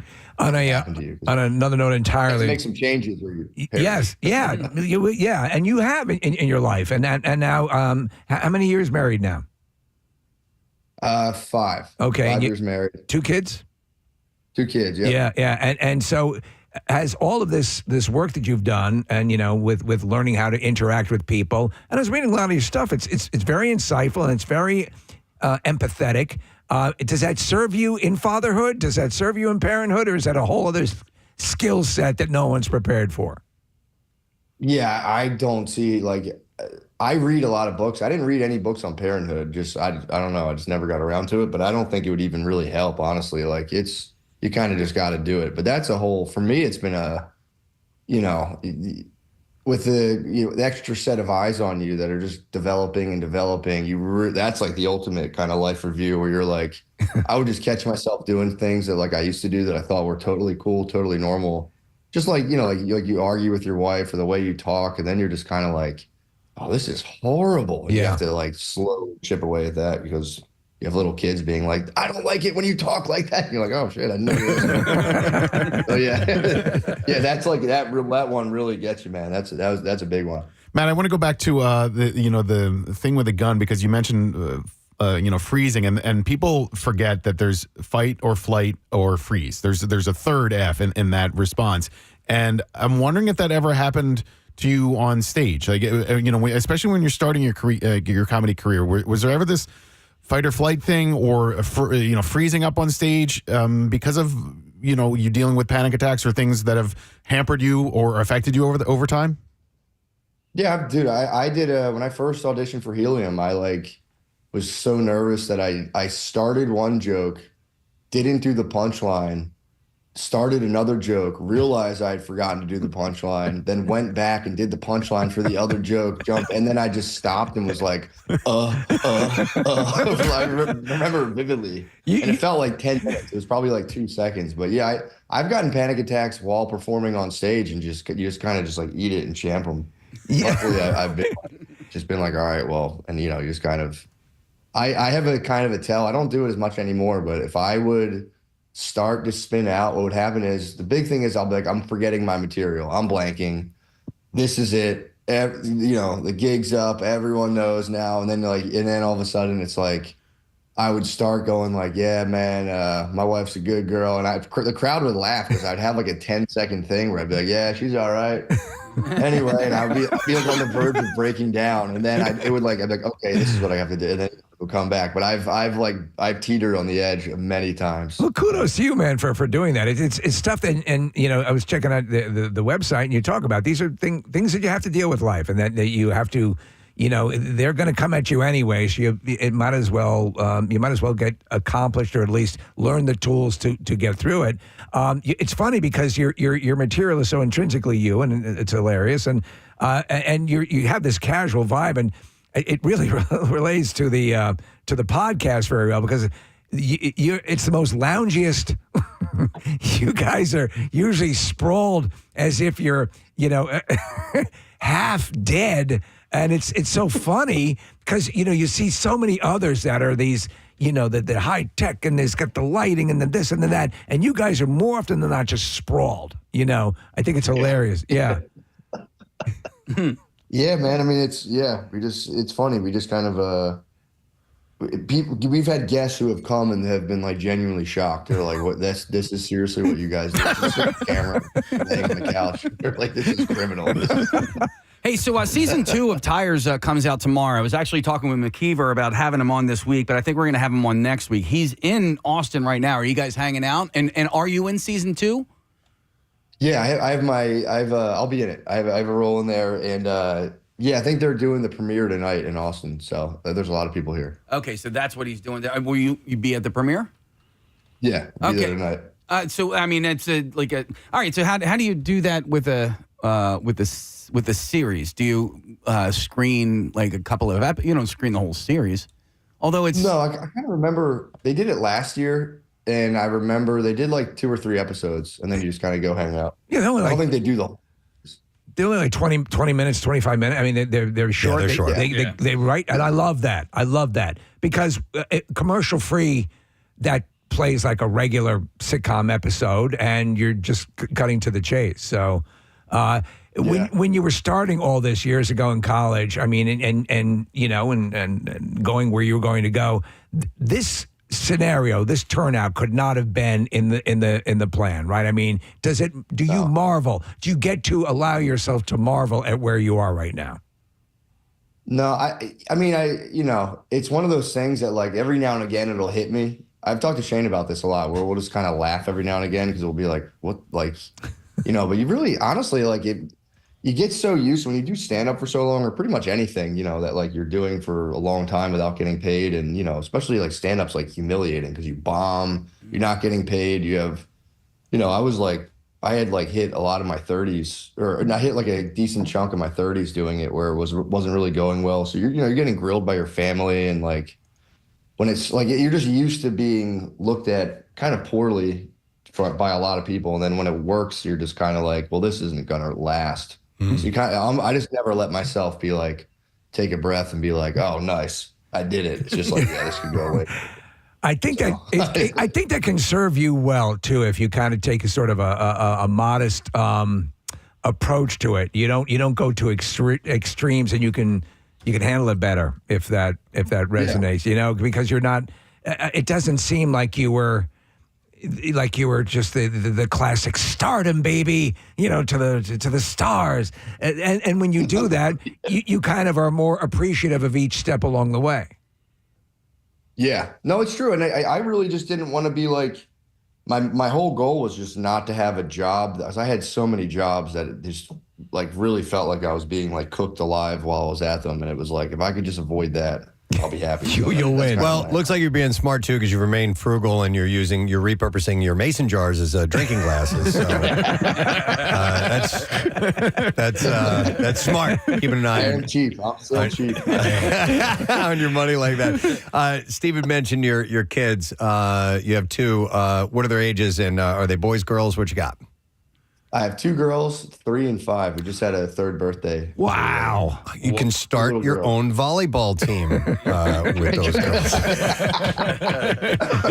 No, but you got young ones, man. That's a handful. How do you and your wife handle handling the kid stuff? Is it divide and conquer, or and because you're away, for stretches? Yeah. So no, we again, like, when I have to travel for stand-up, obviously she kind of holds it down. And then, we didn't do a lot of, like, shift work, which is, I say that's, like, the most important thing. When you have kids, like, really shift off, because we would just both always be there, and then, like, just get stir-crazy. So we've gotten good at being like, all right, you sleep in today, I'll get them in the morning. But usually to give you an example, like, I'm more of a morning person, so I'll wake up, get them all situated, and then she'll come down, a little later and, like, do the brushing the teeth, hair, and all that stuff, and I'll like drink my coffee and relax. So we do kind of shift it up a good amount. Let me ask you, because I don't have kids, but having at one point been a kid myself, if you're raising, you got the girls at that age, and is there a casual competition between parents to be the favorite, or do you? For sure. And sometimes you feel, I'm losing ground on this, even though if it's not stated, it is implied. Oh, no, like both my daughters, when they were babies, wanted nothing to do with me for the most part. And then once they both did this, once they became like 1.5, they were like, we don't want anything to do with mom. They were like all about me. And around at 4, the oldest one was like back to kind of more mom. And then I still have the 3-year-old. It's kind of just all about, like, won't let my wife take her out of the car seat. Wow. Wow. Yeah, and it's tough to not get butthurt. Like, especially like this. Here's a situation like this where you're going somewhere, but you have to take 2 cars. Yeah. And the kids choose to drive with the other parent. Yeah. And you're like, Yep. No, that's true. Yeah. Dude, it's like a prison transfer. Yeah.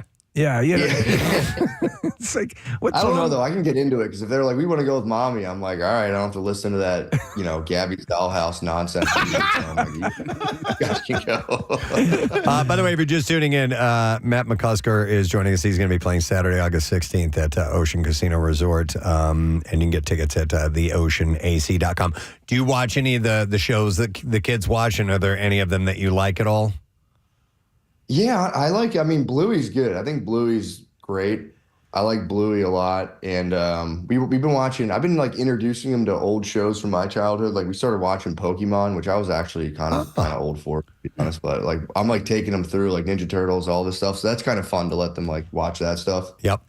But it's like, yeah, I'll kind of watch. What else do they like? Yeah, they honestly will watch anything, but it's right now. Gabby's Dollhouse is huge, and I'm not a huge fan of that. Yeah, you know what? We found that the kids, if it's animated, they'll watch pretty much anything. Right. So my wife at the time, and this is like right when DVDs became available in cars, and so she would put on, unbeknownst to me, the Beatles' Yellow Submarine, which was like even stupid for me growing up. Yeah. It's like bad animation. Like I didn't like it at all. But the next thing I know, my kids all became Beatles fans, and I was like, this is the greatest thing ever. That's right. I tried it, the same thing, Press. I tried to show them Yellow Submarine. They were like, what the F is this? Get this off. What kind of acid trip are we on? You're saying when you raise kids, employ the methods of a North Korean prison, and you'll be fine. Oh yeah, yeah. Lots of re-education. So what do you hope? What do you hope your daughters get into? What are you secretly hoping, Matt, that you can gingerly corral your daughters into getting to, be it music or pop culture or whatever? What I can get them into? Yeah. Honestly, I don't know. I just like playing music. I'd be happy if they picked up instruments and kind of played music, but I'm really trying to just like see what they naturally gravitate towards. Right. Just being like kind of pushing them in that direction. But yeah, if they like anything they do, like they're into dance, music, like anything they do that's kind of like I don't know, honestly. Anything like, what I want them to get into is like hiking and kind of camping, so that we could all do that. Yeah, but we'll see. Are there good spots in Austin? One time. Huh? Are there good spots in Austin to go hiking and stuff? I don't know. I'm sure there are. I think there are. I haven't done it. I think if you go out west towards like the hills, there's nice spots. But I took my daughter hiking when she was 2, thinking it would be like our thing, and she just like 5 feet into the woods, bent over, and we just started like picking up rocks. And I was like, all right, I guess we're done. You know what though, Matt? We literally got nowhere.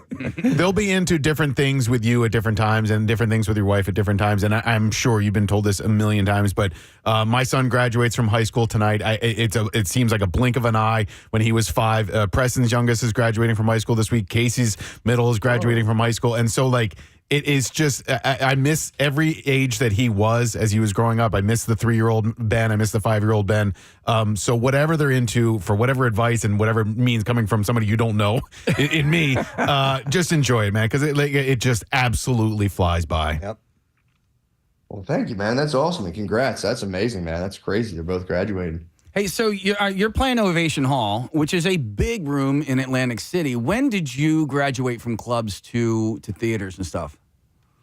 I mean, it's not like a sealed deal. I've been kind of like scratching the surface of that right now, so it's always kind of a mystery and surprise. But I started doing theaters this year, just like a couple, just because I really wanted to do them where I could be away less. In theaters, you can do a city in one night rather than 3 days. Yeah. So that's kind of my plan, is like, let me see if I can do theaters in whatever markets I can do them in. I'll at least do that. But I like clubs too. I like them both, but theaters are nice to get it done in one night and be out. You like Atlantic City at all?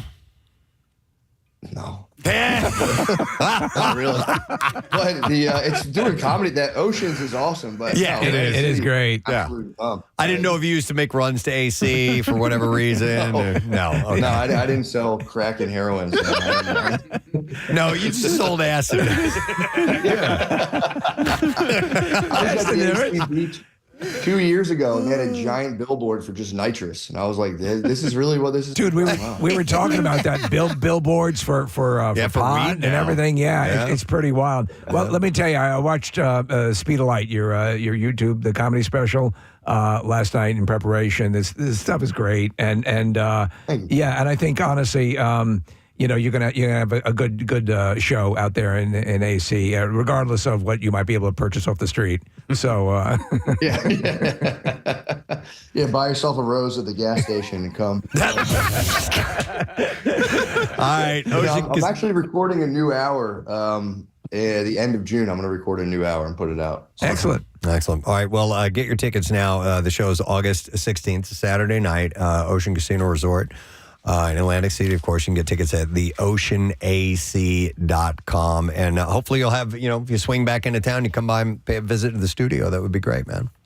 That'd be awesome. Thank you, I guys. won't kick you out of the studio. I promise you. unless there's girls around. Unless there's girls. Yeah, true. Yeah. Hey, that's fair. All right, That's fair. Matt, good talking to you, man. Thanks for checking in with us. We appreciate it. Hey, it was a pleasure. Thank you, guys. You got it. Matt McCusker, guys. And all right, there. Our beef is over. Yay! Squashed. Love Buried. You buried the hatchet. I could totally see me being a jerk back then. How old were you in 98? You were 33. I was 30. Yeah, Right, yeah, because you were born in 68. Casey, how old was Preston? I was 30. I didn't know how to talk to kids.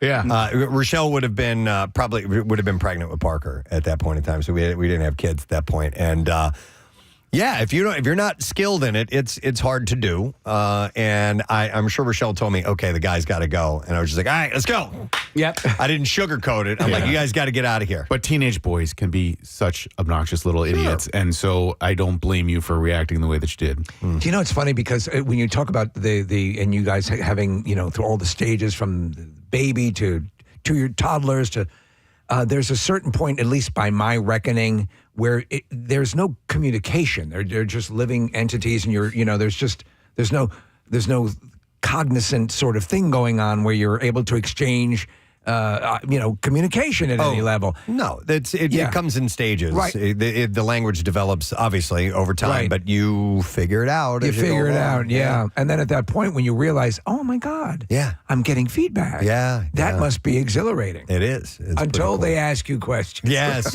and won't stop. Right. Either. Carter was a nonstop talker. Used to drive our show crazy, and we play the quiet game. Oh, dude. Yeah. Love the quiet game. Yeah, whoever stays quiet the longest wins. Let's play the Get Daddy a Beer game. Oh, we did that one too. Yep. Yep. Yeah, we did the quiet game, and then also pick a number between 1 and 10, and the number was always 4. And but they I would say, all right, pick a number between 1 and 10. They didn't know what the winner got, right? So sometimes the winner had to take the laundry upstairs, and then other times the winner got like a candy bar, But so they didn't. They always knew that the number was 4, so they were like 3. And, Did the laundry ever read to them though as a win? Or did they realize they'd been played? No, they realized that they've been played, but they just don't know, so they were like, okay, do I answer 4 or do I not answer 4? Like, is this going to be a good thing or is this going to suck for me? I do remember one of the first times, though, I asked my kid to grab me a beer. I'm like, this is great. I don't even have to get up anymore. This is fantastic. When I was a teenager, my dad and I drove across the country, and I was 13 at the time, and I realized that my job, and this was a different time, folks, even though it was highly illegal, as my dad was driving, I was the beer jockey for the cooler in the back seat. While he was driving. Preston, give me another beer. Different time. Sure, Dad. Yeah. There you go. Not even caring about if you're driving hundreds of miles. I know that that's illegal. but I've done it. And there is something exhilarating of having an open beer bottle in the car. Wow. And this was years ago, Preston. I So know. the statute of limitations has totally expired, and I can't be arrested. But no, I remember driving up the Pacific Coast Highway and drinking a Pacifico beer and thinking, man, life is okay. Oh, hang on a second. I wonder if I could set the stage for you very Oh, okay. All right. Hang on. I mean, would you equate it to beer in the shower? Yes. Which is a wonderful thing Yeah, as well. and more legal. More legal. But yeah, I got a 6-pack at a gas station in just outside of Pacific Palisades, and I didn't drink the entire 6-pack on the drive. That was going to be the next question. No, but can I get a suitcase? Yeah. I'm taking a short got a run. 30-pack? I'm taking a short run to San Luis Obispo. I don't have the right music. I was going for Ventura Highway from America. Oh, that's what you That would tell the story. Yeah. Oh man. Just driving up the coast. Driving down the Pacific Coast Highway, and people say, "Give thumbs up." No, He's that guy with the big head. Here, hang on. Give me that thing right now. I'm gonna, because I feel like hearing Ventura Highway right Yeah. Oh, the Californians. That's it. This is a great song. Nick's head's hanging out the window. He's yelling. It was an open air Jeep rental, and yeah, I remember visiting the gas station on the right side of the PCH before you get to Malibu, and picking up the 6-pack of Pacifico and cracking one open and feeling like, you know what, weather's great. The ocean was off to my left. I'm driving north. It's gorgeous. I'm doing all right. Yeah. Hey, let's take your favorite drinking and driving calls right now. 610-660-9333. Actually, no, we won't. It's one of those moments where you're like, I know, I am fully aware of how illegal and wrong this is. Yeah. And I don't care. And it was, believe it or not, it was an MMR trip. We did this thing. I probably could have gotten fired. Yeah. There was this thing where we did these home and away contests, and it was Metallica played Philly. They played the Vet. And then they played some stadium in Los Angeles, maybe where USC plays. It doesn't matter. Okay. And so we flew a plane load of listeners who got to go see Metallica play the Vet here in Philly, probably like 2003, 2004. And then I went with Frank Lario, and we flew to L.A. and took all of these listeners with us, and they got to go see Metallica perform in L.A. as well. It was a great contest. It was a really great time, and Frank and I drove up PCH and had a couple of beers on the way. All right, I got another song for you that goes directly in line with this song. Okay. I feel that less. What is this? Hang on. It says, I drive the speed limit because there's drugs in the car. Oh, you said that to me. It's an Instagram video the other day.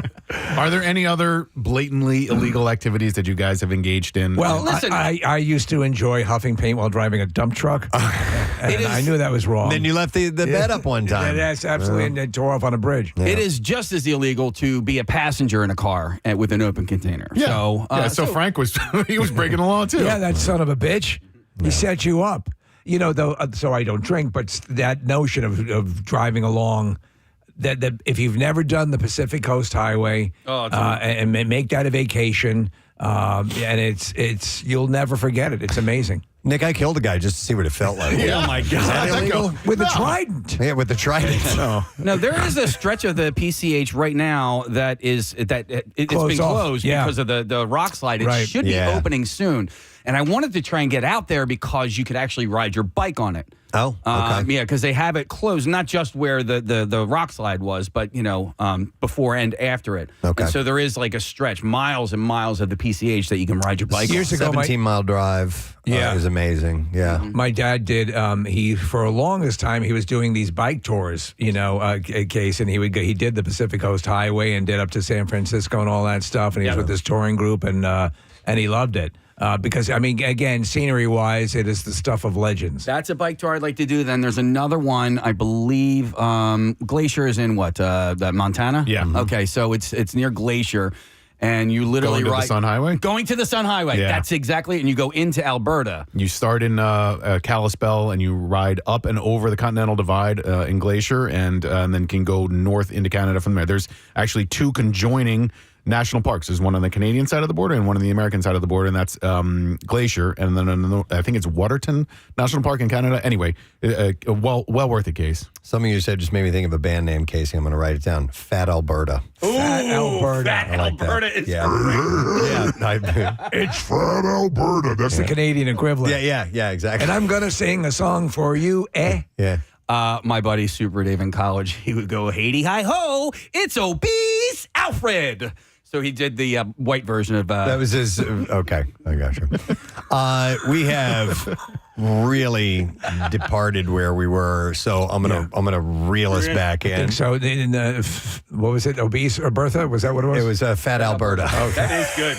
And obese what? Alfred. Okay. We'll end on that note, and we'll take a break, and we'll come back in a second. We'll get to some bizarre file stories. I think that'll get us back on track. So hang out. We'll be back in a moment, friends. Preston and Steve. I forgot my teeth. I didn't have my jam. Yeah. Hey. Well, here's the problem, Gary. Oh, wait. Is there a problem? Yeah. Oh, I didn't bring my camera.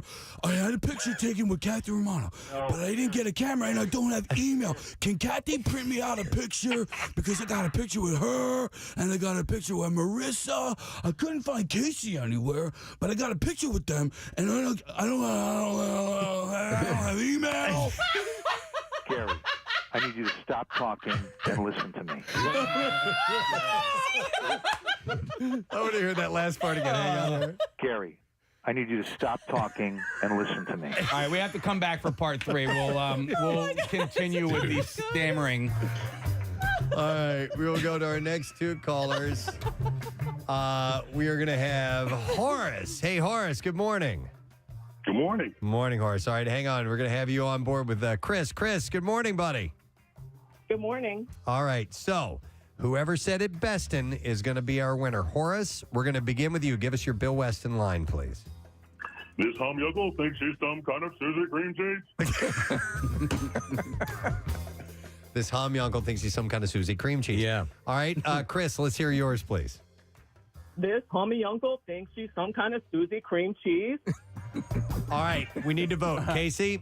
The first one. Horace. Yeah. All right, Steve. Though Chris did a fine job, because it's hard to hit that tone, I'm going to have to go with the first one. And Kathy. Horace. Yep. And Horace, yeah. And Horace on me, too. That's a claims win.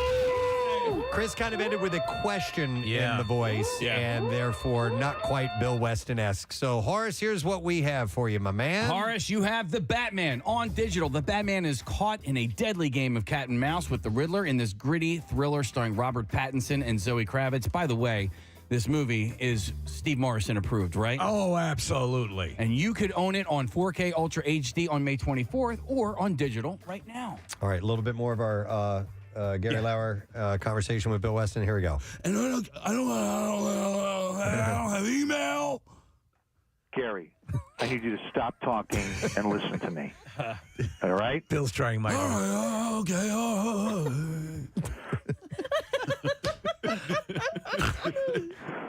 How you behaved at the mixer is causing problems. It was reported that you were either inebriated, high, or a combination of both. I was so high and so drunk. I had such a good time, man. Pause. Ready? Here it is. Wait. Is this Casey?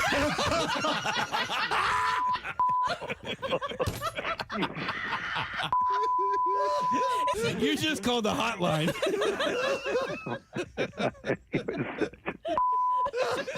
I need your consent. Can we play this on the air? Everything except the asshole part. Yes. I want to hear that pause again because that is priceless. Hang on, here we go. I was so high and so drunk. I had such a good time, man.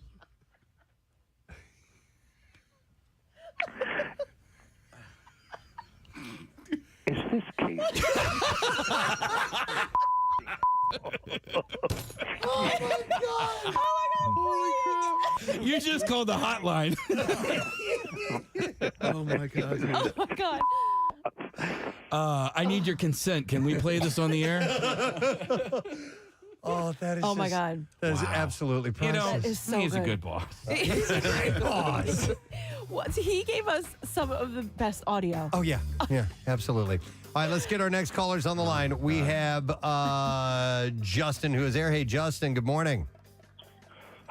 Yeah, very well done, Justin. All right, let's go next to Vinny. Vinny, are you there?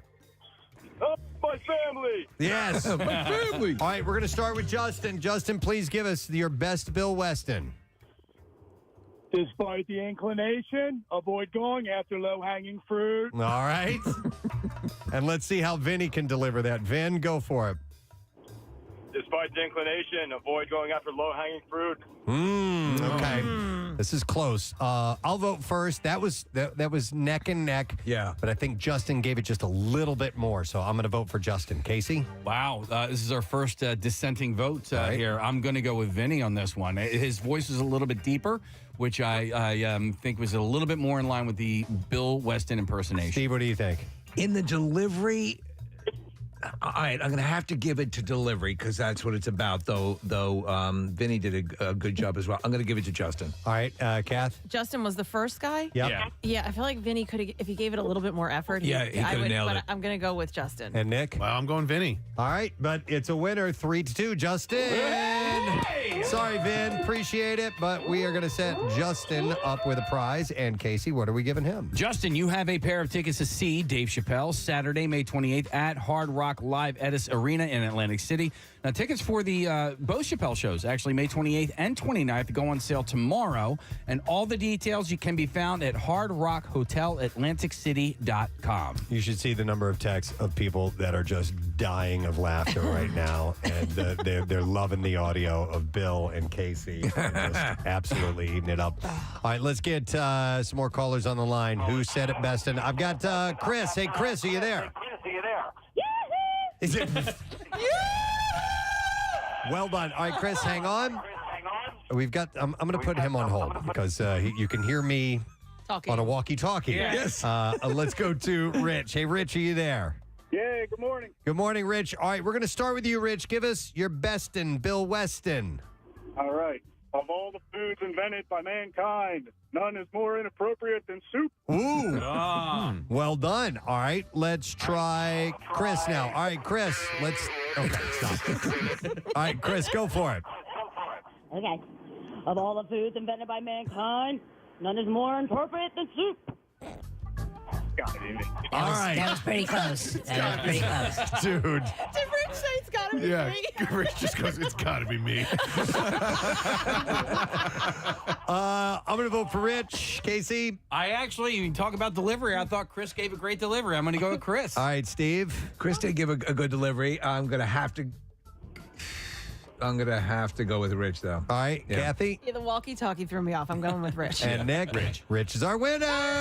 Let me tell you, Thank you, everyone's Chris. neck and neck at this point. Appreciate it. Hang on, my man. We are going to set you up with this. A pair of tickets to see Dave Chappelle. Saturday, May 28th at Hard Rock Live Edis Arena in Atlantic City. Tickets for both Chappelle shows go on sale tomorrow. And both shows are May 28th and 29th. And all the details can be found at hardrockhotelatlanticcity.com. Santa's got to go. All right, let's get another pair on the line. We will go to Mike first. Yo, Mike, good morning. Good morning, Ed. Good morning, Mike. All right, we're going to have you play against Cole. Let me get him on the line. Cole, are you there? I am. How you doing? Wonderful. All right, let's begin with Mike. We want to know who said it best in Talk Like Bill Weston. Mike, go for it. Excellent guess. Riveting banter. I give today's show a D. All right, Cole, let's see if you can deliver that line as good or better than Mike. Go for it. Oh, excellent guess. Riveting banter today. I give today's show a D. Okay. So we have Cole and Mike. Mike went first. Kathy, who you want to vote for? Ooh, this is a tough one. I think I'm going to go with Mike. All right, Nick, how about you? Yeah, they were both really good. I think Cole's just kind of petered out at the end a little bit, so I'm going to go with Mike. And Steve, you? For that same reason, I'm going with Mike. And then Casey? For both of those reasons, I'm going to go with Mike. And I go with Mike as well. Thank you, though, Cole. We appreciate it. But Mike gets the prize. What do we have for him? A case of Loverboy. You might recall Loverboy from Bravo's hit reality series, Summer House. Loverboy is a high-quality, low-calorie, zero-sugar sparkling hard tea. And you can enjoy Loverboy at Kellyanne's Bar and Grill, located at 1549 Spring Garden Street in Philly. I hear they make a great patty melt. All right, I think we have 3 more of these that we can get away with. So let's do that right now. We're going to get listener Bill on. Morning, Bill. Good morning, Preston. Ah, nice delivery. And his name is Bill, so we got to keep that in mind. Hang on, Bill. We're going to have you go up against Alex. Good morning, Alex. Good morning. Good morning, Ed. All right, you both have a line in front of you. Let's see who delivers it better on Talk Like Bill Weston Day. Alex, we want you to go first. Kathy seems out of sorts today. She must be on her period. Oh, my God. Yes. Dear God. Yes. That's good, though. All right, now we go over to Bill. Same line. Bill, go ahead. Kathy seems on it. Dang it. Do it again. Start over. That's all right. All right, restart. Today. She must be on her period. All right. This is a close one. I'll start this time. Nervous here. Wow. I did like the way Bill went at the beginning, but I think Alex got it a little bit more closer to the mark. So I'm going to give my vote to Alex. Casey? I agree with you, Preston. All right. And Steve? I'm feeling Bill on this one, actually. All right. Yeah, I like Bill too. All right. So, Nick, you're the tiebreaker. Wow. Well, I'm going to go with Bill. Bill! All right. Thank you, Alex. You did a great job, but Bill won the vote, and here's what we have for him. You won the Batman. On digital, the Batman is caught in a deadly game of cat and mouse with the Riddler in this gritty thriller starring Robert Pattinson and Zoe Kravitz. You can own it on 4K Ultra HD on May 24th, but you could own it on digital right now. Here's vengeance.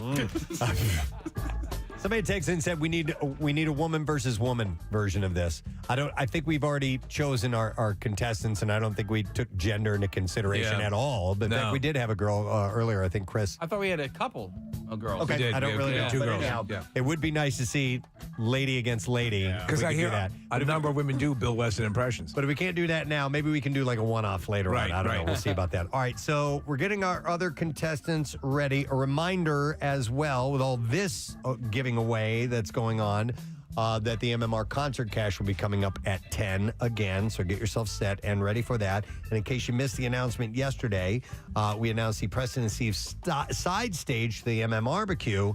The band Froggy is going to be playing. DJ Jackie Bam Bam is going to be doing a set, which is pretty awesome. And we're going to have live band karaoke with the group Sidearm as your backing band, you as the singer. You get to sing a song, and we'll tell you how to enter to win that later on. If not by tomorrow, then next week we'll have that information up and ready to go. And the 424-pack deal is underway. So if you want to get a 4-pack of tickets for $80, so it's $20 a ticket plus the Ticketmaster fees. It's available now through May 2nd at 10 p.m. or while supplies last. I need you to stop talking and listen to me. That's a great one. That is terrific. It's so good. He hasn't come I need down you to here. stop talking and listen to me. Oh, my God. That's a clip on its own now, right? It's got to be. Okay, good. Yeah. On 93.3 WMMR. Thank you, Marissa. What do you want to mention, Nick? I'll try to keep this concise. Evanescence is one of those bands that I've always really liked, but not done a deep dive on. Yeah. And Bring Me to Life is a great song. It's a huge hit for them. Came out 15 years ago. The TV show that I'm watching right now that I can't stop thinking about is called The Rehearsal. Nathan Fielder is the creator of it. It's got 2 seasons, and season 2 is essentially all of about him becoming a pilot, a 737 pilot. And he goes, it's the weirdest show I've ever seen. It's the most unique show I've ever seen. It's very different. Preston, I sort of compared it to that show Jury Duty that you and I really liked, because it's just different than anything I've seen before. And Nathan Fielder, in my mind, is a genius. He takes that song, Bring Me to Life, and completely shines a different light on it. It made me think about it differently. It made me listen to it differently. And in season 2, and this is not, no spoilers or anything like that. If you should watch season 1 before you watch season 2. He spends an entire episode pretending to be taking over the life of Captain Sully Sullenberg, the guy that landed the plane on the Hudson. Yeah.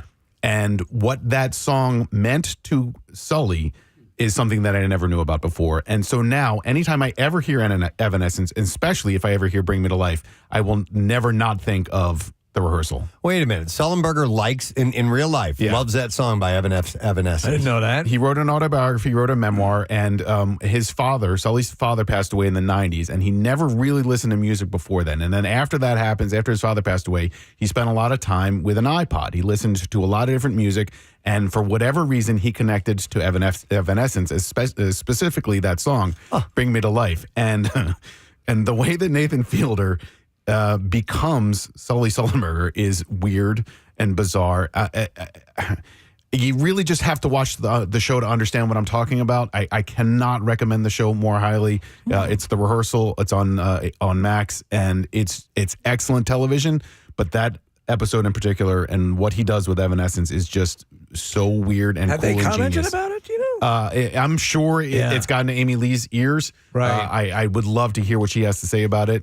Writing that down. I'm intrigued. Yeah. Just watch it for yourself and let me know what you think. And if any listeners have watched The Rehearsal or know what I'm talking about, message me, email me, or whatever, because I'd like to hear what other people's opinions are. Nice. All right. Well, thanks for the heads up, man. Yeah. Appreciate it. All right. B-File time. Let's do it.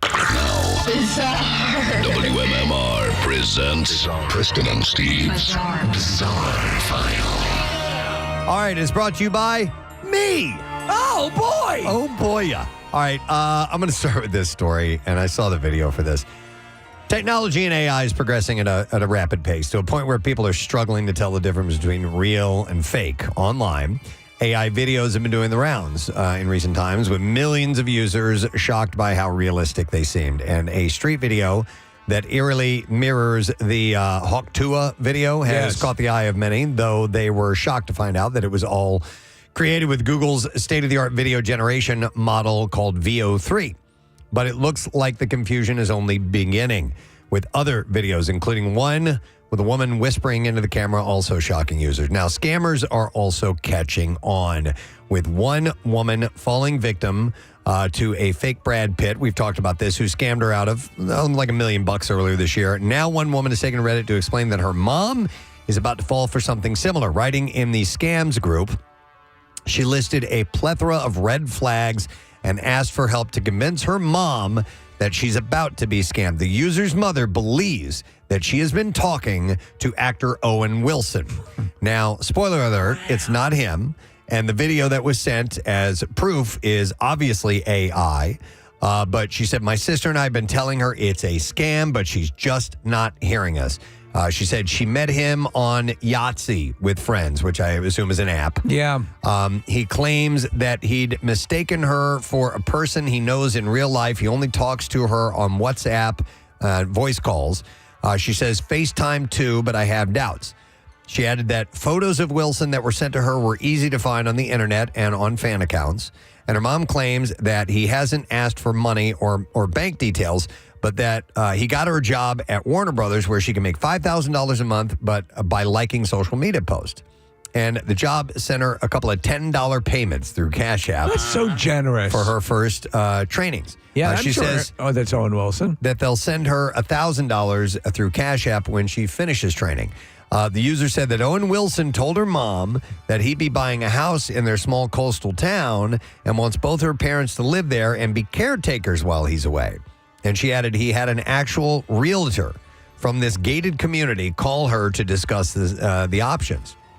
Now, this part was believed or she was believable to her, as the realtor mentioned, quote, my sister-in-law's mother's uncommon name, even though they aren't connected on social media. So she sent a video that was supposed to be proof that he was real.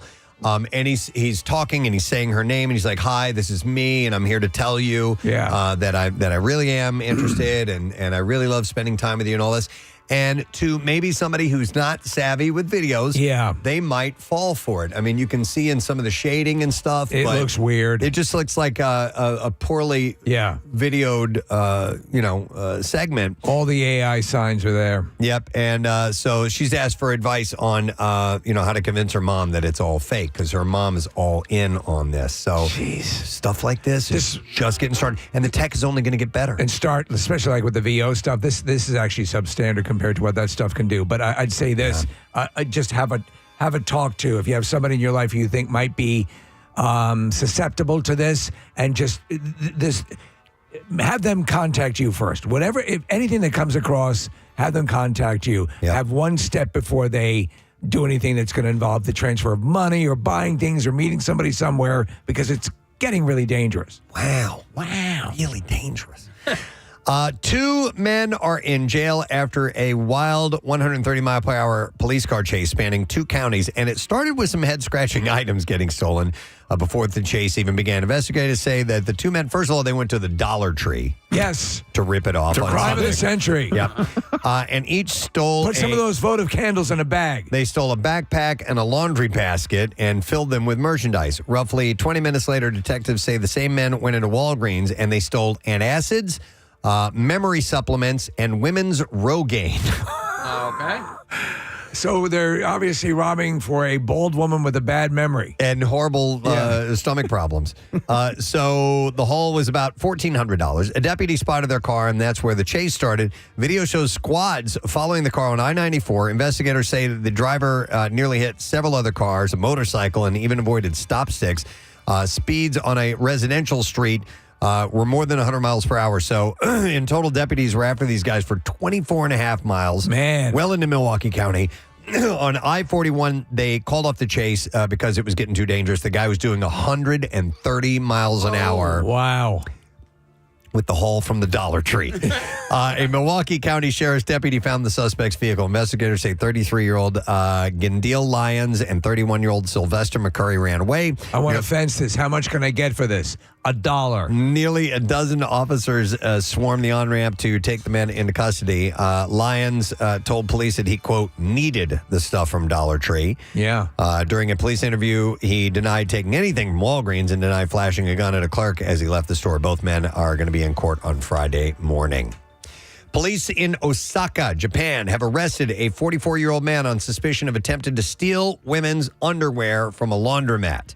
According to police, Mitsuru Toyonaga, who is self-employed, was arrested on suspicion of attempting to steal 4 pieces of women's underwear from a dryer at a laundromat. Now, if I'm misstating this, I'm sorry, but it's my understanding that there are actual vending machines in Japan that dispense women's underwear. Well, I've heard that in the past, and maybe that's in Tokyo, but I don't know about in Osaka. But this gets the plot thickens here. A passerby became suspicious of Toyonaga's behavior and detained him on the spot. Police said that he admitted to the allegation and confessed to having stolen women's underwear about 100 times. Wow. Since September last year. And at his home, they found about 450 items of women's underwear stored by color in a chest of drawers. So he should be introduced to the guy who steals the pool floats. He had them organized. Yeah, those two. Yeah, those 2 guys really hit it off. Yeah. All right, and the one last story, and we'll end here. Seattle police are investigating after a man was shot in the leg. It was over an argument over a phone cord on Monday morning. Police responded to a shooting around 2 a.m. When they arrived, they found a man who had been shot in the leg. Officers treated him at the scene and applied a tourniquet. Like a charging cord? Yep. He was taken to Harborview Medical Center with non-life-threatening injuries. Police learned that the suspect had the victim's phone cord and wouldn't give it back. During a confrontation over it, the victim was shot. Where'd you get it? The dollar store. Police searched for the suspect, but they could not find him, so they are trying to locate that guy. And there you go. That's where we will end the bizarre file for you this morning. All right, let's take a break. We'll get back. We'll test your knowledge of the program today with a lesson question. We'll get trash and music news, too, so make sure you stay put. We'll be right back.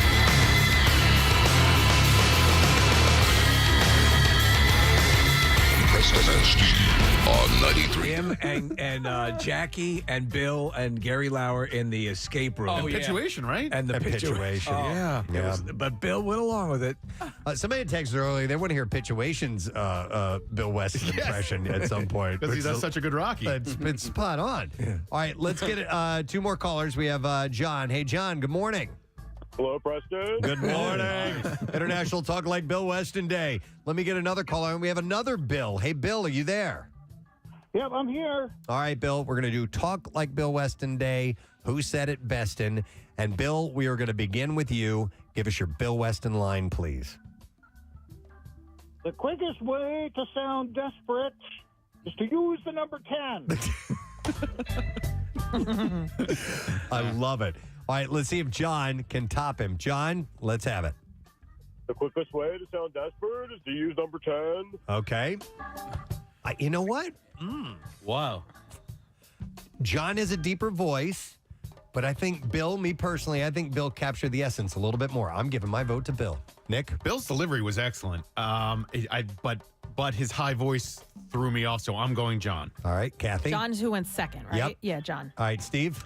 I'm going with John went second? Yes. Yeah. Yep. You went with John? No, yeah, I went with John because Bill had the higher voice. Okay. Yeah, I agree with that. All right, Casey? Yeah, I agree with All him right, as well. sorry, Bill. You're out of there. But John Good, again. is a winner. And here's what we got for John. All right, we got a case of Loverboy. You might recall Loverboy from Bravo's hit reality series Summer House. Loverboy is a high-quality, low-calorie. I was thinking low-hanging fruit. Zero sugar, sparkling hard tea, and you can enjoy Loverboy, Kellyanne's Bar and Grill, located at 1549 Spring Garden Street in Philly. You just stop talking and listen to me.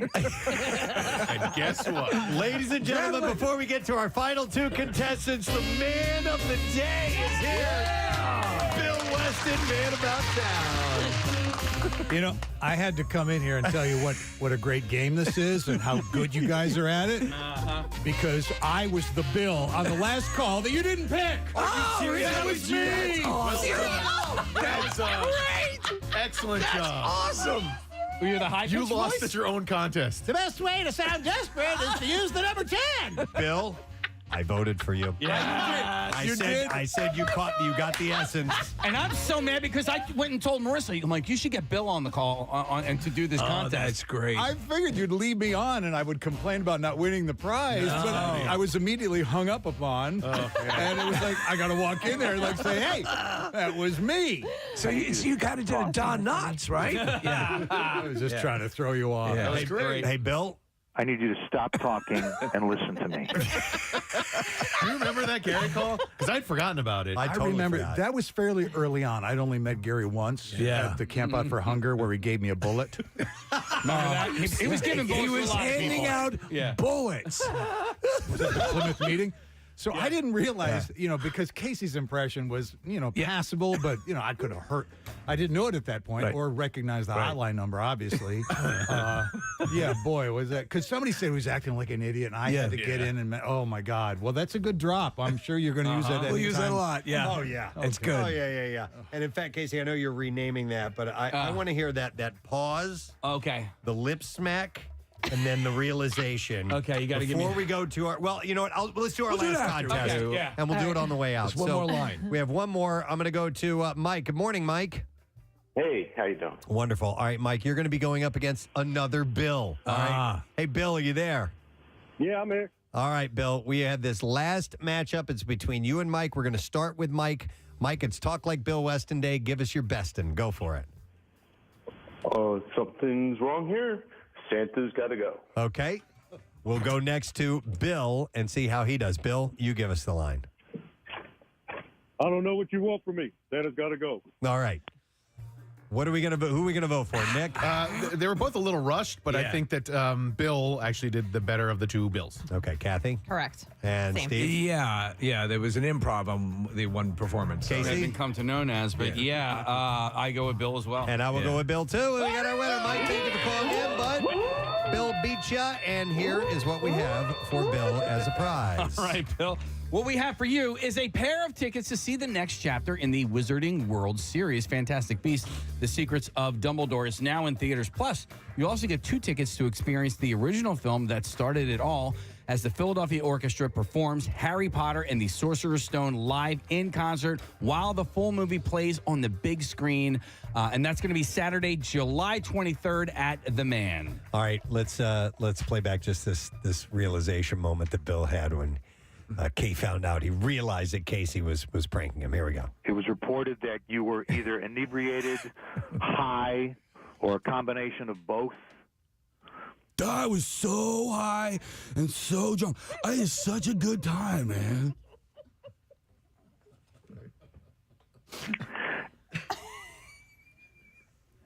Is this Casey?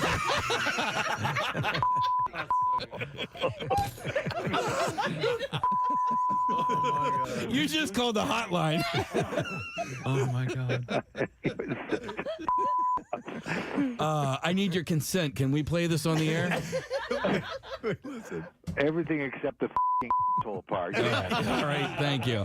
I'll clean it up so you can hear it. You're such a good sport, Bill. God, you are. I need you to stop talking and listen to me. Wait, Casey, you told him that Gary had done something in the mixer? I don't remember. Gary was just being Gary, so he's you have to border collie him a little bit. I think we whether he's inflated handing it. out bullets or whatever, but and so that was the issue. Yep. All right, it's all for the show. All right, I'm here, you guys. Santa's got to go, right? Good show. All right. Wait, what grade does this segment get? Oh, I'll give it an A minus. There's always room for improvement. Wow. Bill Weston, ladies and gentlemen. Santa's got to go. All right, we got to take a break. Stop talking. And feel free to talk like Bill Weston today, because that's what it's all about, folks. We're going to break. When we come back, we are going to have actor Ki-hee Kwan on the show, so stay with us. We'll be right back. Their lead music out editor. with it was in BuzzFeed a little while back, and I wanted to kind of explore this a little bit. The title is 35 Very Specific Things You Saw Every Single Time You Went to Your Grandma's House. And I remember, and obviously this was pre-video games and all that stuff, when I was a kid, when I would be at my grandparents' house and I would have like all day by myself just wandering around. I mean, there were other people in the house, but there was no other kids to play with. And nothing for you to do. I needed to kill time. I had to kind of just find things to get into and do. So I would do a lot of just going through dresser drawers and just, whatever, just nosing around. And I remember things like playing with my grandfather's old shoe shine kit. Oh, yeah. Right? Yeah. Okay. Did they have the buffer thing too that like spun two not ways? Not the electrical one, but like the brushes and all. And obviously, I'd get into the shoe polish itself, which is a total mess. But I remember things like that. Marissa, you brought in for show and tell the old adding machine with the hand crank and all that stuff. That my other grandparents, they had one of those. I would always play with that. Well, I clearly remember there's certain things that you would have. Like I remember so my grandparents passed away, years ago, but they were, I remember going to the house enough, their various houses. They lived in Staten Island and then Flagler Beach, Florida.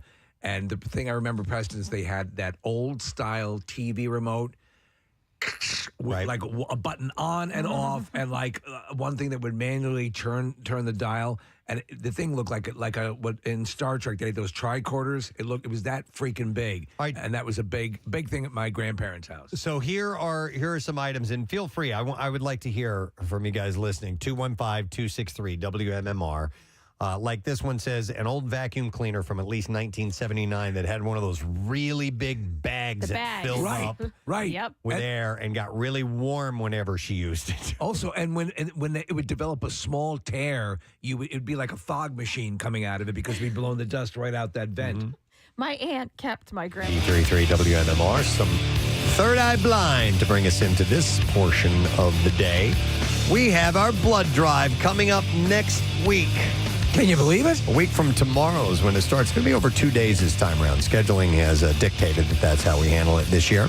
So Thursday, because we like to do it in 2 locations, Thursday will be at Live Casino Hotel in Philadelphia. Pierre Robert is broadcasting live. Is Brent Porsche broadcasting live, too? I believe he is. He is. So that's great. So you'll be able to hang out with Brent in the afternoon as well. And I believe we are stopping by to donate our blood there. Because Friday is a little bit more problematic. Yep, and that's when we'll be at the Greater Philadelphia Expo Center at Oaks. And you can be at either one of these locations. And if you do show up and save a life, which you most likely will if you donate blood, you'll also get a really cool T-shirt. This year designed by a listener. Her name is Kristen Kimmel. She's a graphic designer.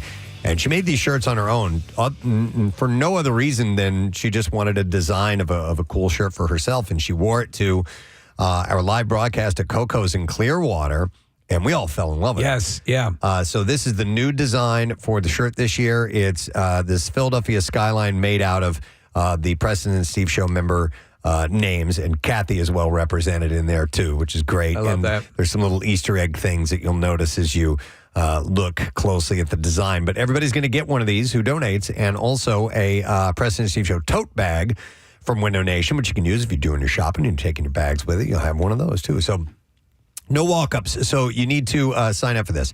And you can go to PrestonandSteve.com and see the new shirt, as well as a gallery of the last 19 years of T-shirts. And you can make your appointment while you're there too. Marissa? Wait, I may have misspoke. Jackie Bam Bam is Thursday at Live Casino, and that one is 8 to 2. And then at Oaks, it's us, Pierre, and Brent. Oh, okay. Wait a yes. minute. Okay, hold on. So the hours are a little shorter on Thursday. It's 8 to 2 p.m.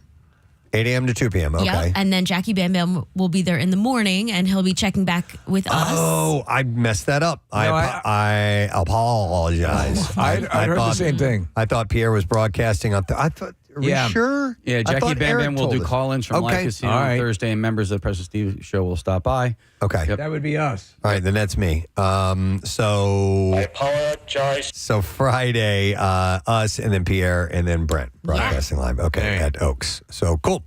Make sure you sign up. We need your help. With some also really cool surprises. I was talking to Eric yesterday. We were plotting. He was sharing a few little details that are coming together. Oh, for Friday? For Friday and for Thursday. So I love surprises. Yeah. Yes. All right, excellent. All right, it's lesson question time. We can give away a pair of tickets for The Revivalist. This show is going to be September 26th, Parks Casino, Excite Center.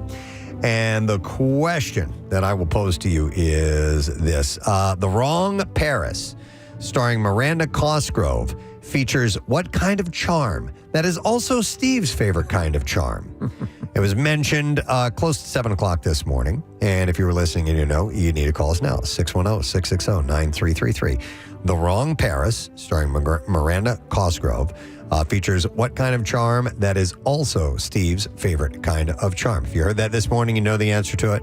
Call right now. We'll see if you can get through. While you're doing that, we'll do this. The trash business is a gold mine. 93.3 WMMR with Preston and Steve's Hollywood Trash. Step right up, everybody. It is trash time. Steve, what's going on this morning? Well, get this. It turns out both Sean Diddy Combs and Harvey Weinstein are being sued for sexual assault by the same model named Crystal McKinney. Lawyers are hoping this revelation will exonerate both men, freeing them and allowing them to open up a school for wayward young women looking to become movie stars. Oh, my God. Yeah, I don't think that's going to happen. Miley Cyrus sharing some insight, saying her rift with her father, Billy Ray, came about after he split from her mom, Tish Cyrus. Miley says something just snapped, and her voice suddenly started sounding like a long, wet fart. Hey! We all know that. And finally, George and Amal Clooney and Bono grabbed dinner together in New York City on Friday night. Bono later called the meal a delight, saying that it's true what they say, and he actually did end up feeling good in the neighborhood. It's Applebee's. It is, man. All right, we will see if we got a taker.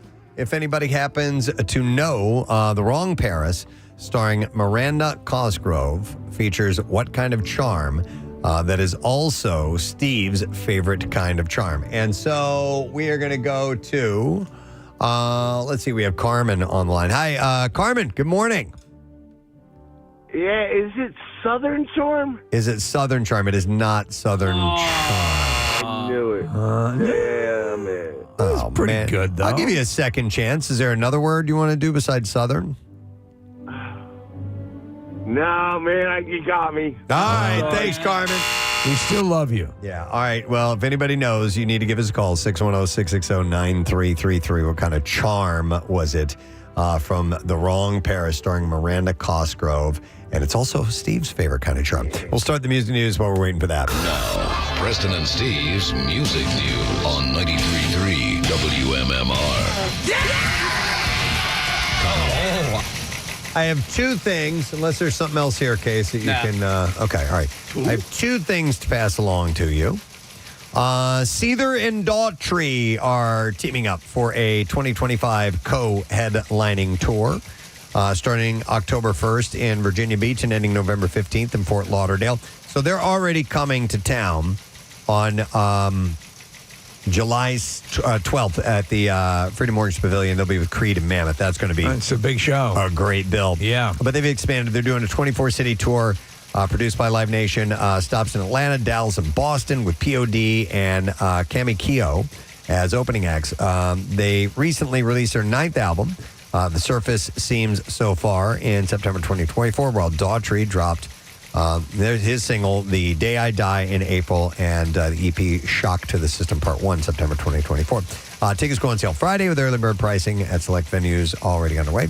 The tour offers VIP packages for fans wanting a special concert experience as well. And then, like I said, I only had two stories, this other one, but I didn't see this coming. Randy Bachman, is planning to release new music with his band Bachman Turner Overdrive. BTO? BTO. In an interview, he shared the BTO, which he brought back in 2023, had already released a song 60 years ago in March. This was such a standard. Yep. My band, we used to close with this. Oh, did you? All Yeah. the time because people were drunk. Yeah. Dang again,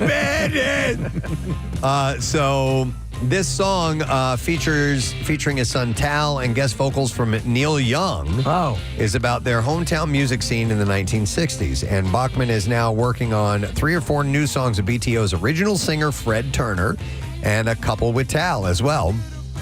He also mentioned possibly making a new album if these songs do well. Additionally, Bachman and his old bandmate Burton Cummings plan to perform together in 2026 with their other band, The Guess Who, after gaining control of the band's name in September of 2024. Those are both bands I like. Absolutely. I thought they really cranked out some good tunes. All right, and there you go. That's what I have in music news for you this morning. All right, we still need to get an answer of what kind of charm is in The Wrong Paris, starring Miranda Cosgrove, and also Steve's favorite kind of charm. So we're going to go to Maureen, see if we can get an answer. Hey, Maureen, good morning. Good morning, Ed. Good morning to see you, Maureen. All right, so let's see. Do you know what kind of charm we're talking about here? It is country charm. Country charm. You got it correct. So, dude was off just by a little bit. God damn it, I hung up on her. I'm sorry. It's a new system. Yeah, Maureen, call back. Still getting used to this. But we are going to set Maureen up with a pair of tickets as MMR rocks The Revivalist. It's going to be September 26th at Parks Casino Excite Center. Tickets for all upcoming events at Parks Casino are at parkscasino.com. Must be 21 and older. Parks Casino, this is how you win. All right, we have one more break to take before we wrap up things on the program today. You'll need that letter of the day for the Word of the Week prize, so hang tight. We'll have it when we get back.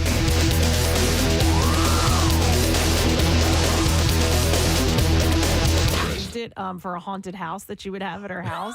It was like part of their haunted house was this old vacuum with the bag on the back of it. Oh, my God. Nice. I remember playing with the sewing machine. Yeah. You know, I don't know why. It was fascinating to me. During visiting time, if your parents were there to visit and you were, as you said, there were no other kids around, unless you had cousins or whatever, but if you're not, you had to play with the house. Yes. Yeah. All You had to find things. I got an example for you for that, Steve, because I have 2 younger brothers, and so when we would go to this is my dad's parents' house. My mom, my grandmother on that side, she was the one that said the cassette player. Right. So it's that family, and they had a laundry chute.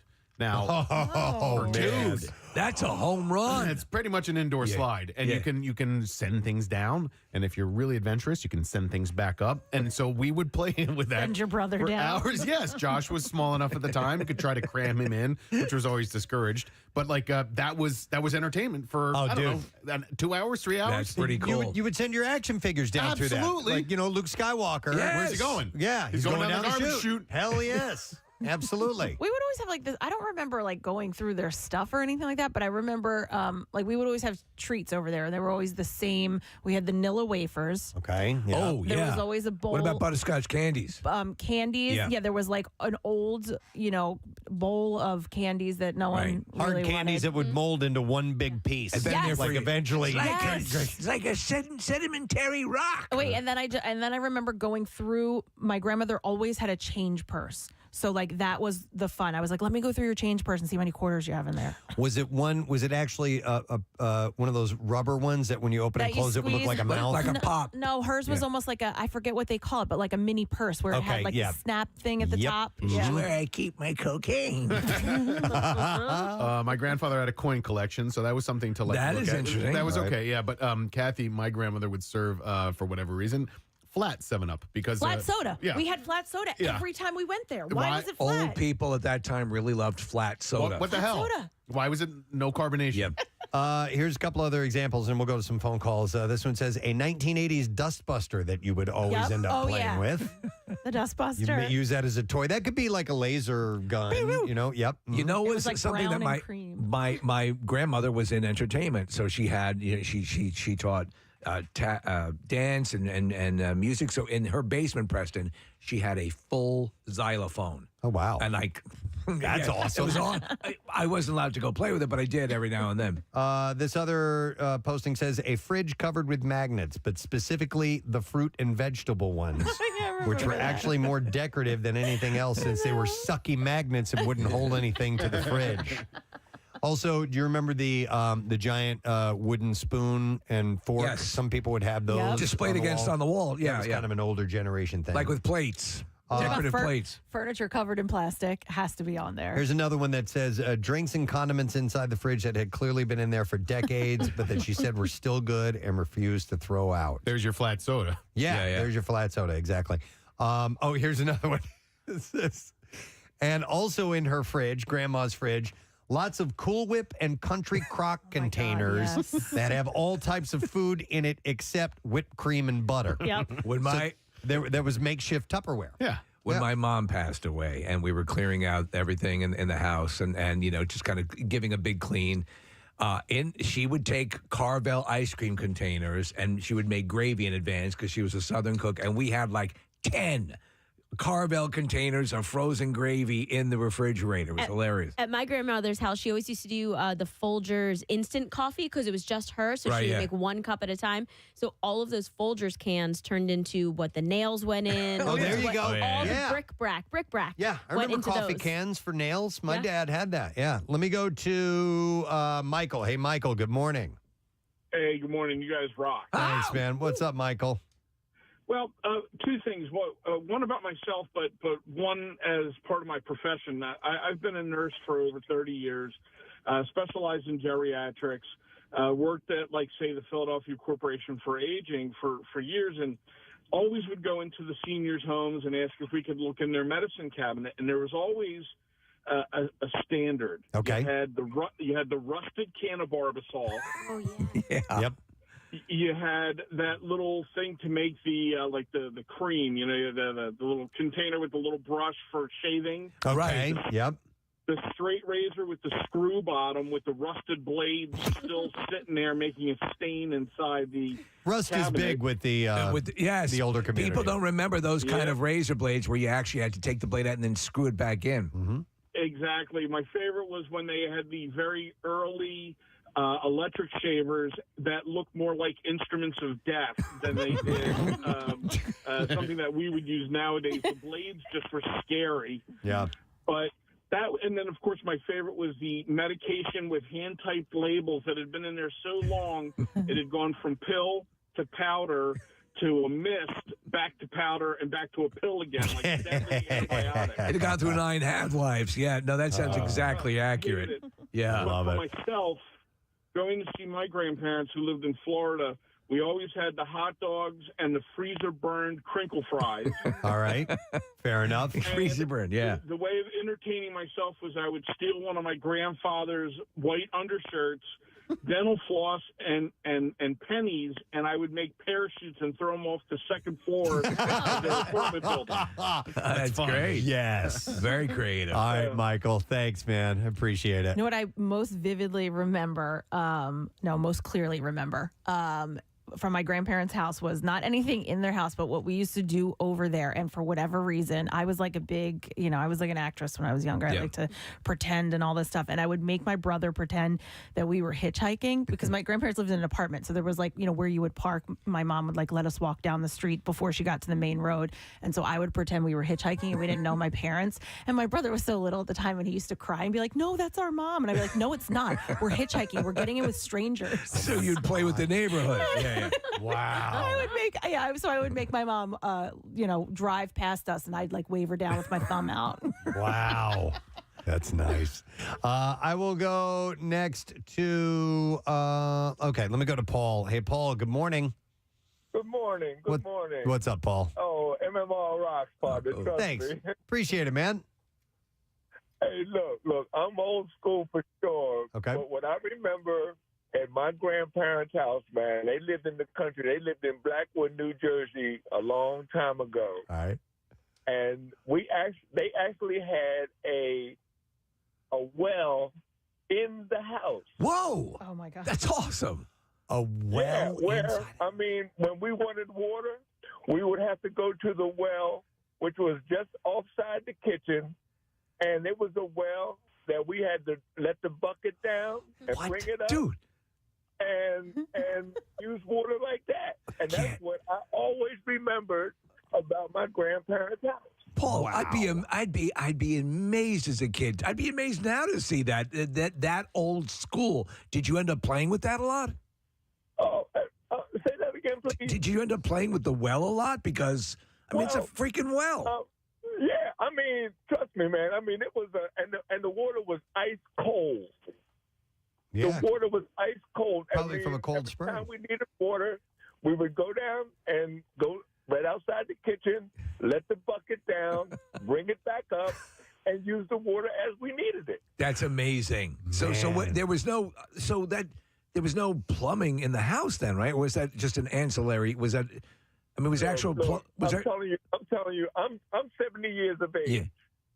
Yeah. So when we went down to our grandparents' house, we had to go to an outhouse, which was off the house a ways, and the whole setup. Oh, that's wild, man. Yeah. But the one thing I truly remember was that there was a well that in the house. That's a great story. That might have been the Paul. height of Appreciate it. Okay, the well is in the house. Yeah. Yeah.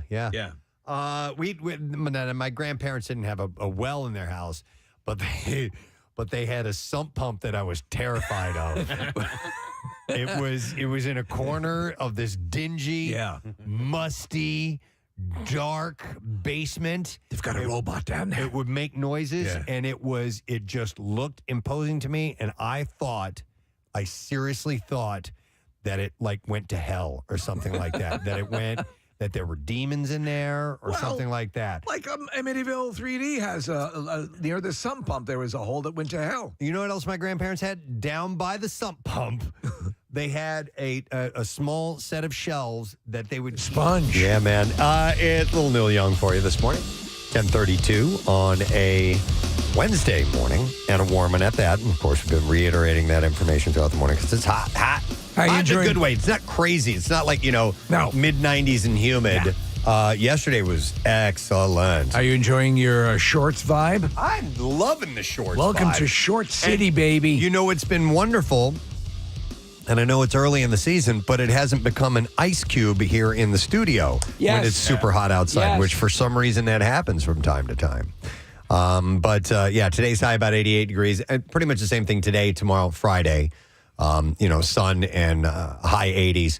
And then Saturday, we're going to get back to normal, high 70s. But we do have a chance for some rain over the weekend. Don't like that. I bet we won't have it. I bet it'll be a glorious, sunny, 70-degree day. All right. Mark my words and then forget them if I'm wrong. Okay. We'll, mission accomplished. We'll do that. Hey, I wanted to mention something. Casey pointed something out to me. I did not know this. I would have put it in the birthdays earlier this morning.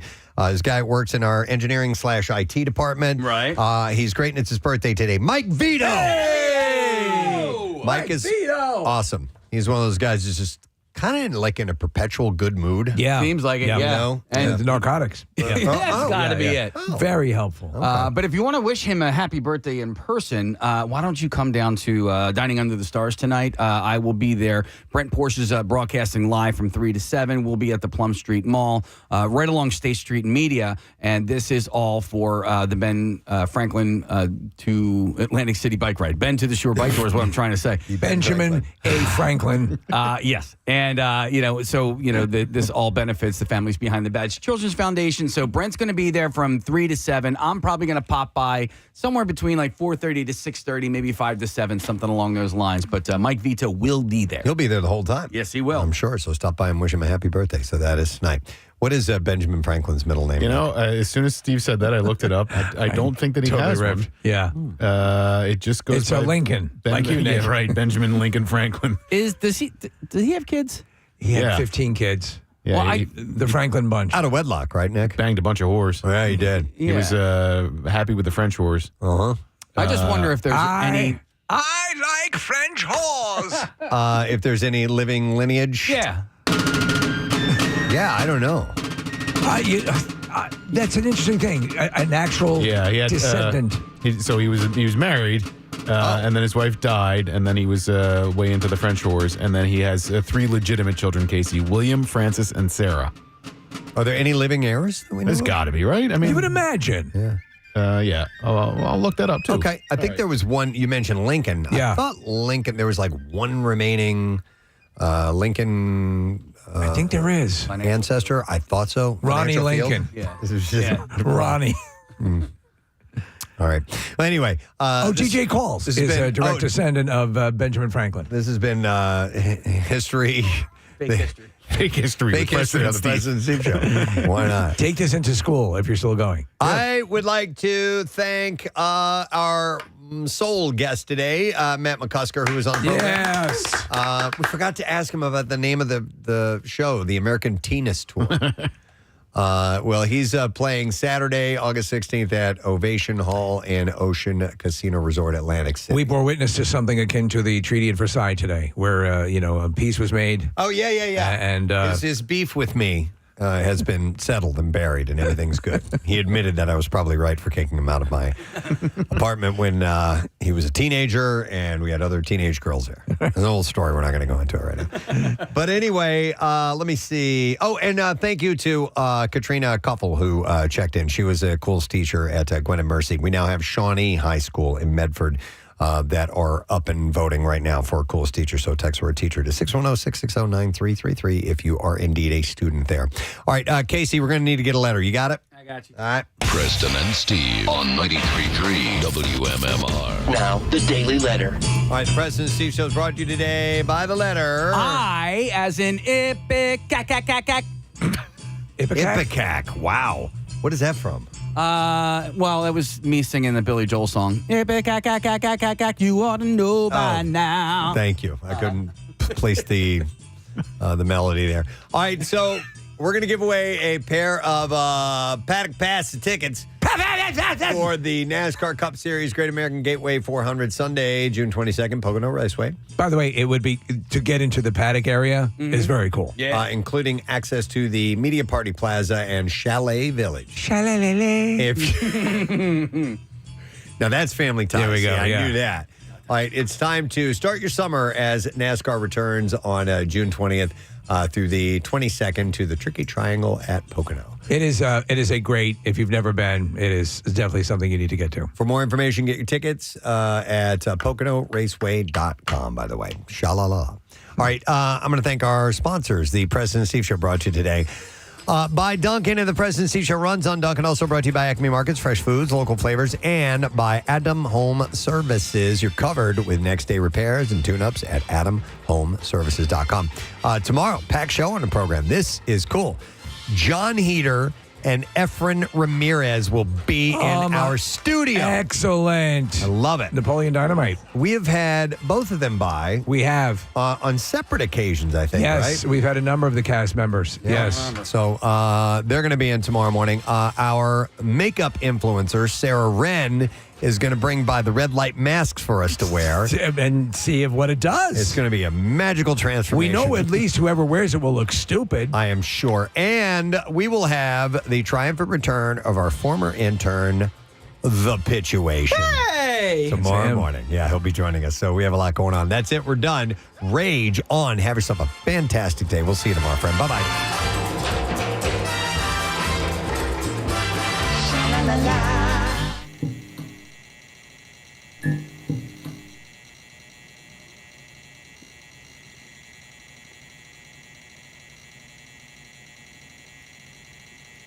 Mm-hmm.